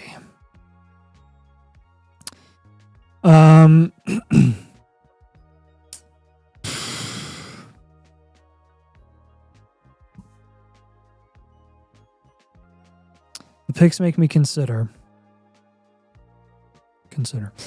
Why do I get that? I'm gonna go 1 year reload well rounded here. You're very, very close. Dream Warriors. Yeah, Dream Warrior. All right. Well, let's grade out let's see if your analytics kind of support that move. So, balanced team here: 20% draft capital, 20% quarterback, 19% running back, 31% wide receiver, and 6% tight end. Pretty much 20s all over the place, except you have more wide receiver and less tight end here. You have an 8 or 9% value share at every single position here, Andy. For this team, 24 or younger at running back, wide receiver, and tight end. You are a little bit older at quarterback. We don't care. Let's look at your 3 factors. That does support. You do have. He's pretty close. he has to down tier regardless. It's a 12 team, right? Yeah. I would probably say. So right now our flexes are Monangai, Charbonnet, and then Worthy is our wide receiver 3. Oh, yeah. So, yeah, but you have the 103 and 104. Yeah. So bump out Monangai and Charbonnet. We down tier from Caleb. It's close, but I would say you probably contend. He's got the 27 first as well. Like, you can move that in season. He's 4th in our power rankings here. Let's listen. His 3 factors are this. Production's obviously a 4.8, but his installation's a 6.8 and his situational's a 6. So you're 31.6% of your team is upside shots. Fannin, Monangai, Worthy, Charbonnet, Marks. We start packaging those guys together as well. We could probably get some starters. Because he's got 1 cornerstone, 3 foundationals. A little bit on the lower end there in terms of like top end firepower, and that's kind of the main thing. But you have a lot of upside shots. It's so close, dude. This is like, it is very close. It's like, I think when in doubt, you go for the money because it's so easy to reload in season, and none of the moves we're gonna give him are gonna like hurt his reloading status. If he goes and gets vets to start in his flex spot and he has to reload mid-season, he'll have no problem selling vets mid-season. So I think when you're this close, you always lean contend. So I would say let's do standard value well-rounded here. Contend. I want to flip it over. I think at that point you punt tight end as well. So like I'd probably do a Caleb down tier for sure. I've got a Chase down tier as well. Yeah, you have to. And I think that's going to give you the best shot at winning. And then you can also start packaging guys together. Like when you're a team that's on the Marks line like this, you're making the same moves regardless. So you just take Marks and Monangai. And I already have it. Okay, cool. Yes, good. Yeah. Fannin, I would give him a down tier there. I'm doing a pivot from Worthy, down tier from Caleb, down tier from Chase, up tier from Monangai and Marks, pivot from BTJ, and then 100%. A pivot from Fannin. For the pivot for BTJ, like I've got Ladd or Brees mainly. Yeah, you could also do like even Romo Dunze. Like Romo's my 3rd. Yep. So that's a decent pivot from BTJ right now, I think. So yeah. With Fannin, probably looking for guys like AJ Brown, Cam Scadaboo. You go Chase Brown if you wanted to. Somebody did say T. Higgins is another guy that we like in that range. With Monangai and Marks, probably trying to get up to like ETN. You already have Javonte, which is in that range as well. We like him. Addison, guy that you can look for. So you can get Josh Jacobs. Josh Jacobs keeps falling down boards quite a bit. I would try to be aggressive and see if you can get him at a really solid price. Xavier Worthy, let's just pivot to a guy that has higher off-season value upside. That's going to be the Colts receivers, / one of them might not be a Colt. And then Wandell. And then with these down tiers, you're going to be the big moves. From Jamar Chase, you could go like a Lave Tet. You could go Lad London. You could go James Cook Pickens. Probably want to go foundational there. Or Cornerstone Plus, so like London Plus, right? And then with Caleb Williams, we are going to be probably looking at some far down tiers, like Purdy, Lawrence, and Dak. I think that makes the most sense for this team. Purdy and Kyron would be nice.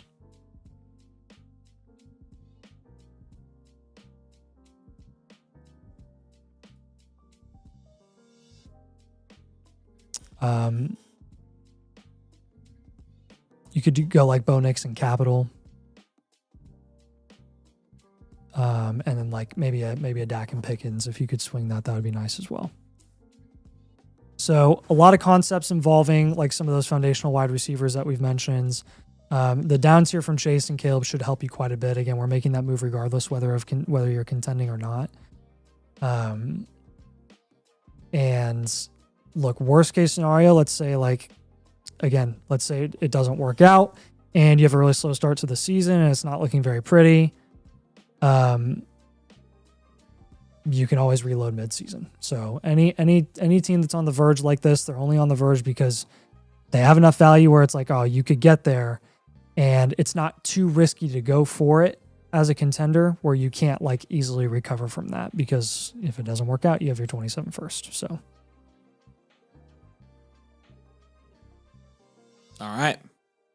Questions on this one, Andy? He said this team's been a challenge, but it's lots of fun. This is again, it's nice to see some of your middle of the road teams because it helps us. I think this is where we can actually like give you some really constructive feedback, so we can like help make this an actual like contending team for next year. So, B Wide says bought a premium earlier, shows in progress. I wasn't sure if it went through. Yeah, if it's in progress, we're good. We pulled it because we start on those as soon as we can. So you should be good, man. We appreciate you. If you need anything in the meantime, message Nate and I. But Andy, you got a free trade. You got a free review, by the way. Yeah, we really appreciate it. I'm dead set going wide receiver 103, 104. Not sure if I'm going to get proven guys might be better. Yeah, and again, if you can, and you can get good value there, then do it. So we appreciate you. Muddy's got a trade question here for us. Bowers in a second for H-Chan. Oh my gosh, it's not even close. Oh my gosh, it's not even close. Without a tight end premium, how are you even doing this? H-Chan in any first. That's wild. Take it. All right, Marv is up next. League went from 10-team Superflex to 12-team 1 QB out of supplemental draft, and I have McBride and Bowers.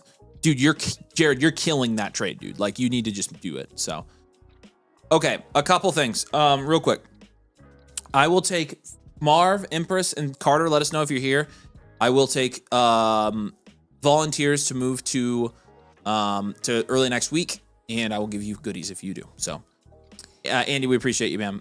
But in the meantime, we'll start with Marv. We're going to start with Marv. And if we hear from him, then we can keep going. And because I've got two more that I probably need to pull over. Flex Night entry for Poop Champion. Ooh, struggling here to make deals in this league. My own 26 picks should be the 101 to 103. We do a lottery. Unfortunately, running back is killing me. Okay. All right. 12-team Superflex, full PPR, half tight and premium. Miles, what's up, dude? Which one's yours, Miles? Probably Marv, because I know the other guys. Miles, we're going to jump into yours now. And that's, this is the last Flex Night entry. Hey, can you, you said it's a lottery, so you don't know what those picks are. Yeah, okay. It is. All right. So. Bummer. Yep. And he's here. All right, buddy. If you have any questions while we're knocking this out, let us know.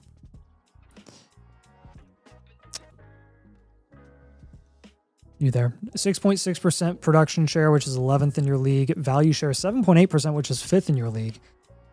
I mean, yeah, you're probably reloading here, but it's not that bad. It's not terrible. CJ Stroud and Kyler Murray is going to be a 4. Travion Henderson, Woody Marks is going to be a 3. Neighbors Marv is going to be a 5.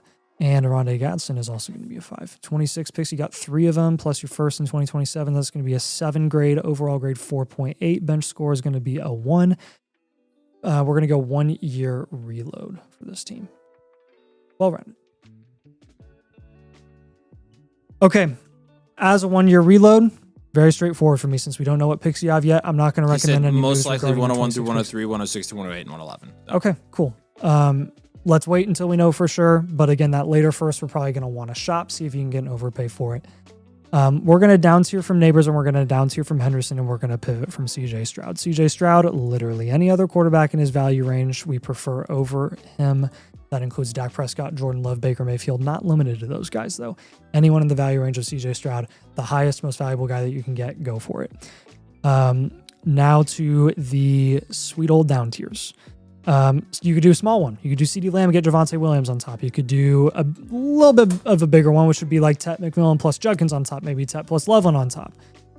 You could do like a middling one, which is, say, Drake London plus a piece on top. Mm-hmm. Any piece on top, like within reason. That team has Saquon. That team has quarterback, which you could use some help with. See if you can get an overpay in your league. Now, with Travion Henderson, when we're down tiering from him, you could go like Judkins. The Judkins team has Devonta Smith. You could go Lab plus Kyron. You could go, let's see what the Brees team has. The Brees team is the same team as Javonte, which is recommended. with like the CD Lamb down tier. That's another one that I like the idea of as well. So those are going to be your 3 moves again as a reload.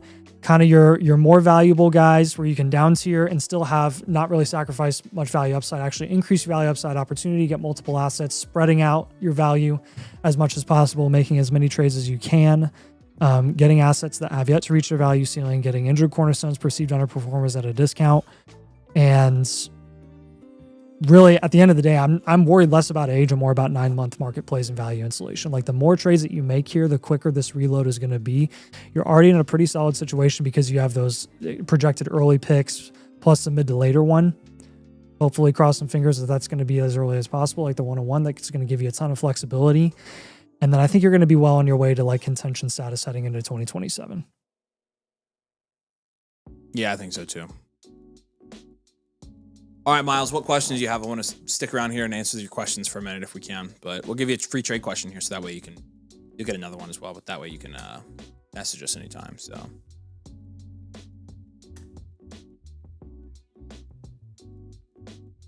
But yeah, I mean, just stacking value, making as many moves as you can, you should be good to go. So.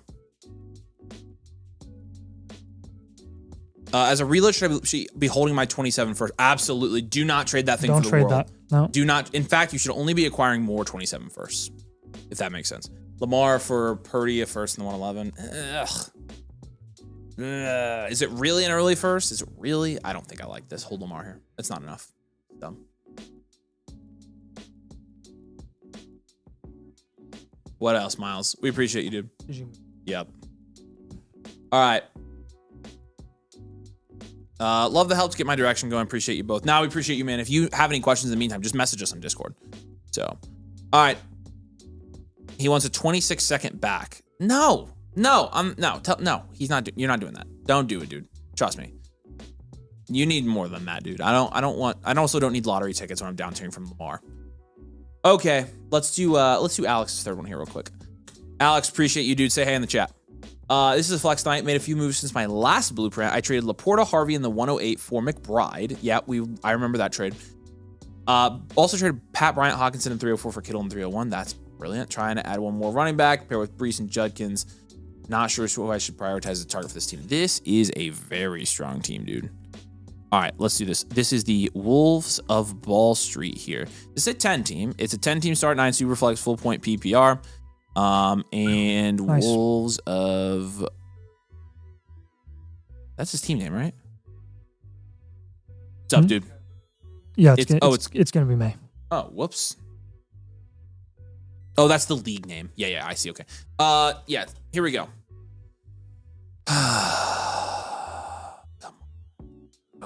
So 10.1% value or production share, which is 5th in your league, 14.8% value share, which is 1st in your league. I don't know why it happens to you every time. It's freaking nuts.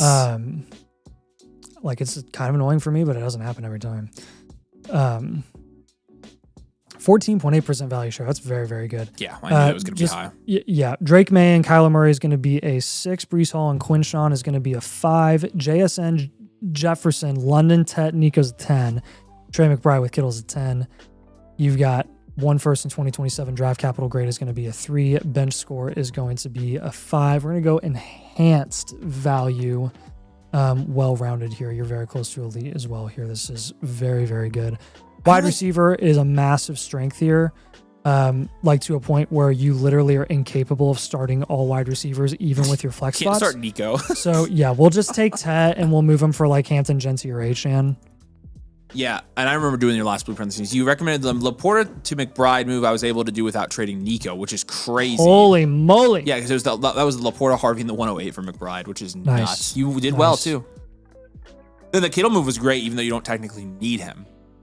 That's a good value play. Okay. Hey, will you DM me your last blueprint on this team? I want to make sure I'm not giving you anything that's the same. QB build is a little interesting here. Are we doing a little May down tier? Or are we just paying some depth to get another? Let's pay some depth to get another QB. I think that makes sense for the build of your team.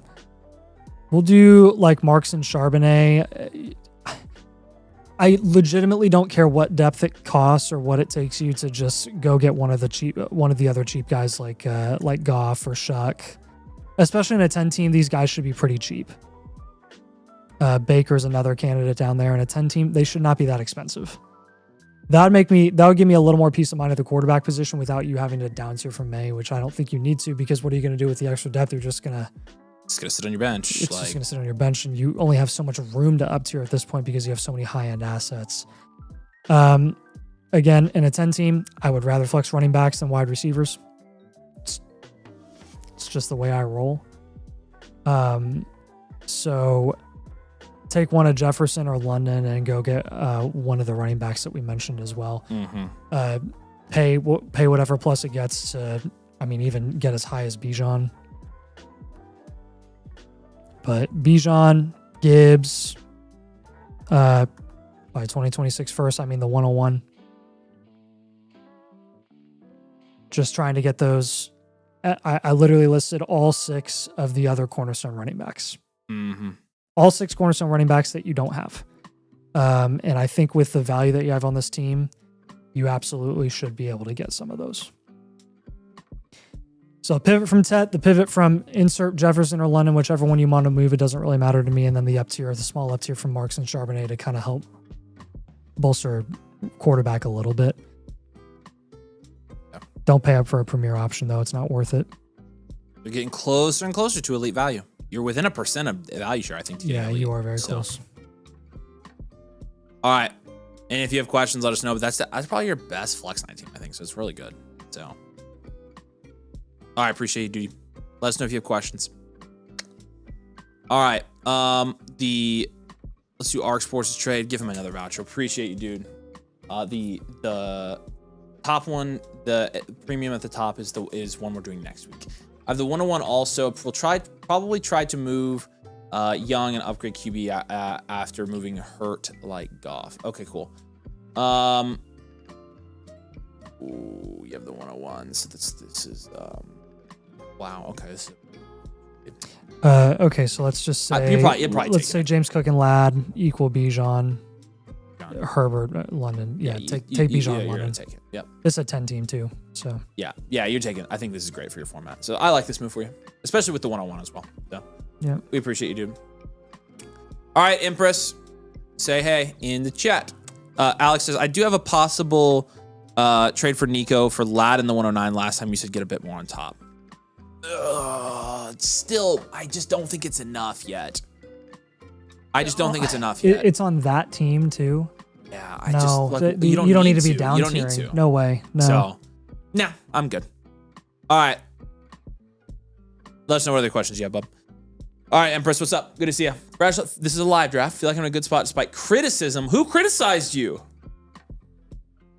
Can I enter this in Flex Night somewhere? Yeah, you're entered. You should be good.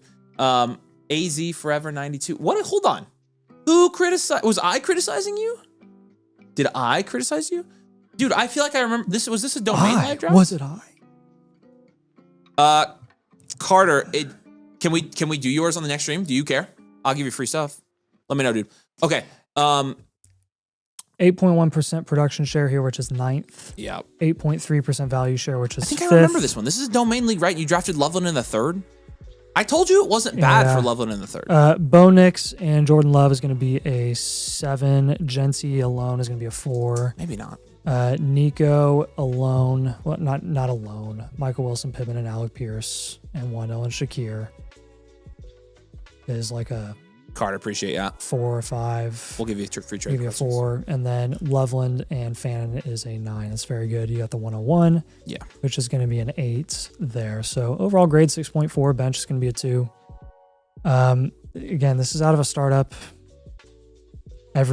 Almost everyone here is going to be a standard value, well-rounded until proven otherwise. So we're just going to work with this and put you in a situation to maximize your contending outlook this season. I think a number of down tiers are in order, as they generally are for a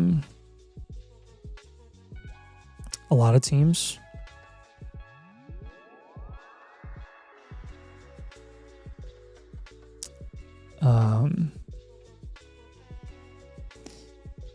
Baker is a down tier candidate from Jordan Love. Goff is a down tier candidate.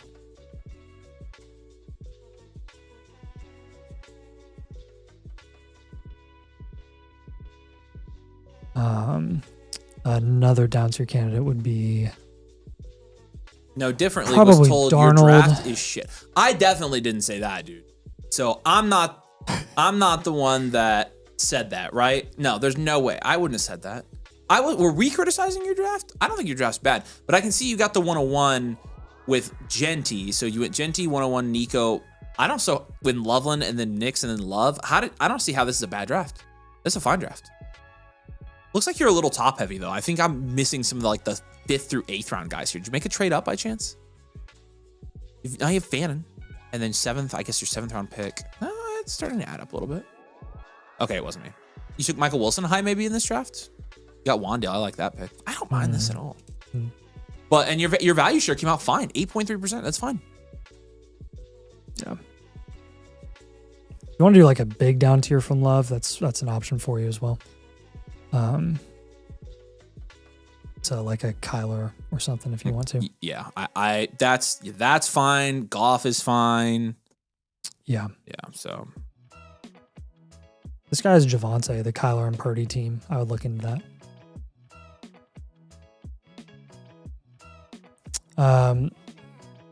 Yeah, you gotta pivot from Fannin. You have Loveland. Actually, would you pivot from Fannin or Loveland? Probably Loveland, actually. At that price, I would try to get another running back or a solid wide receiver. Probably would look for like an Olave. Yeah, this is a good draft. Or a Brees or a Juddy. You have 3 second round picks on this team, and then multiple thirds too. Like I don't know. Yeah. Then our third move probably going to be some sort of. Is this league high on Michael Wilson? See what you can get. Even if you have to like include Shakir, I'll do an up tier. Michael Wilson and Shakir. Addison, Etienne, Henry. Yeah. I mean, outside of that though, like your value has set you up to, I mean, contend right away. Like out of a startup, like I don't know what else people would expect. So I don't know who told you that, but they're wrong. David says, I'm trying to lay out what round each pick was made and someone squeeze out extra value. Yeah, because even if you map this out like this, even if you map it out as like 101 in the first, Genty in the second, or vice versa, then it means you're getting Nico in the third, which is a good value. Bo Nix or Colston Loveland in the fourth, which is a good value at the moment. Bo Nix in the fifth, which is a great value. Jordan Love in the sixth, which is a good value. It's like you're tracking it down and you're like, okay, every single one of these picks, you got good value somewhere. So no, I think you did good, man. And again, it's out of a startup. There's going to be a lot of parity. It's going to be kind of anybody's game. Use all the value you can, and you're gonna be fine. Obviously, you know what your weaknesses are on this team. Every startup team is top heavy, and so just use your value, make some trades, and you'll be good to go. So, any questions, dude? I think you did well in the startup for what it's worth. Like, I hope you feel reassured. I don't typically love Loveland drafts, and like I like this Loveland draft because you got good value somewhere else. You had to have gotten it. You might have taken Loveland in the fifth, honestly. Like, you might have went Genty 101, Nico, Bo Nix, Loveland, Love. Then you got Fan in the seventh. Like, I mean, so yeah, either way you look at this, you're getting good drafts. So, yeah, I agree. Fan had to have been a value there because he was going behind most of these guys. So, it's really solid. All right, any questions, Empress? We appreciate you. Give a trade question. Let us know what questions you got, but you did well. So, you did good. All right. Sick. And then Carter, I gave you trade questions already. CC is gonna be next Thursday. KH is live next week as well. All right, and that's what we're gonna call it. Bannon and Love was my 6-7 turn. Yeah, that's great value for both of those, honestly. So like you did fine. I don't know how somebody can say that when you got multiple at value picks. Like that's crazy. So good job. Don't let them bring you down. You know more than that probably. So okay. One little quick reminder. 54 minutes until Flex Night closes. So if you're watching this and you have something you want to get in, go for it. Again, any new members, you can submit your blueprint for free and enter it in Flex Night. We're about done. We're about to start grading. So we've actually already graded a lot of them. We just got to start judging them now and doing some investigating and stuff like that. So, yeah, good night. That was fun. Lots of good teams tonight, man. So we love you guys. We appreciate you. We've got some videos coming out, of course, next week. We're going to have a Dynasty rookie mock draft with landing spots, talk about some of the landing spots that are being proposed right now, talk about some of the different things going on with rookies. And, of course, be here Tuesday at time TBD for Flex Night. It's going to be a lot of fun. We got a lot of things planned for us. So, all right, you guys are awesome. We love you. We appreciate you. We'll see you soon. Bye.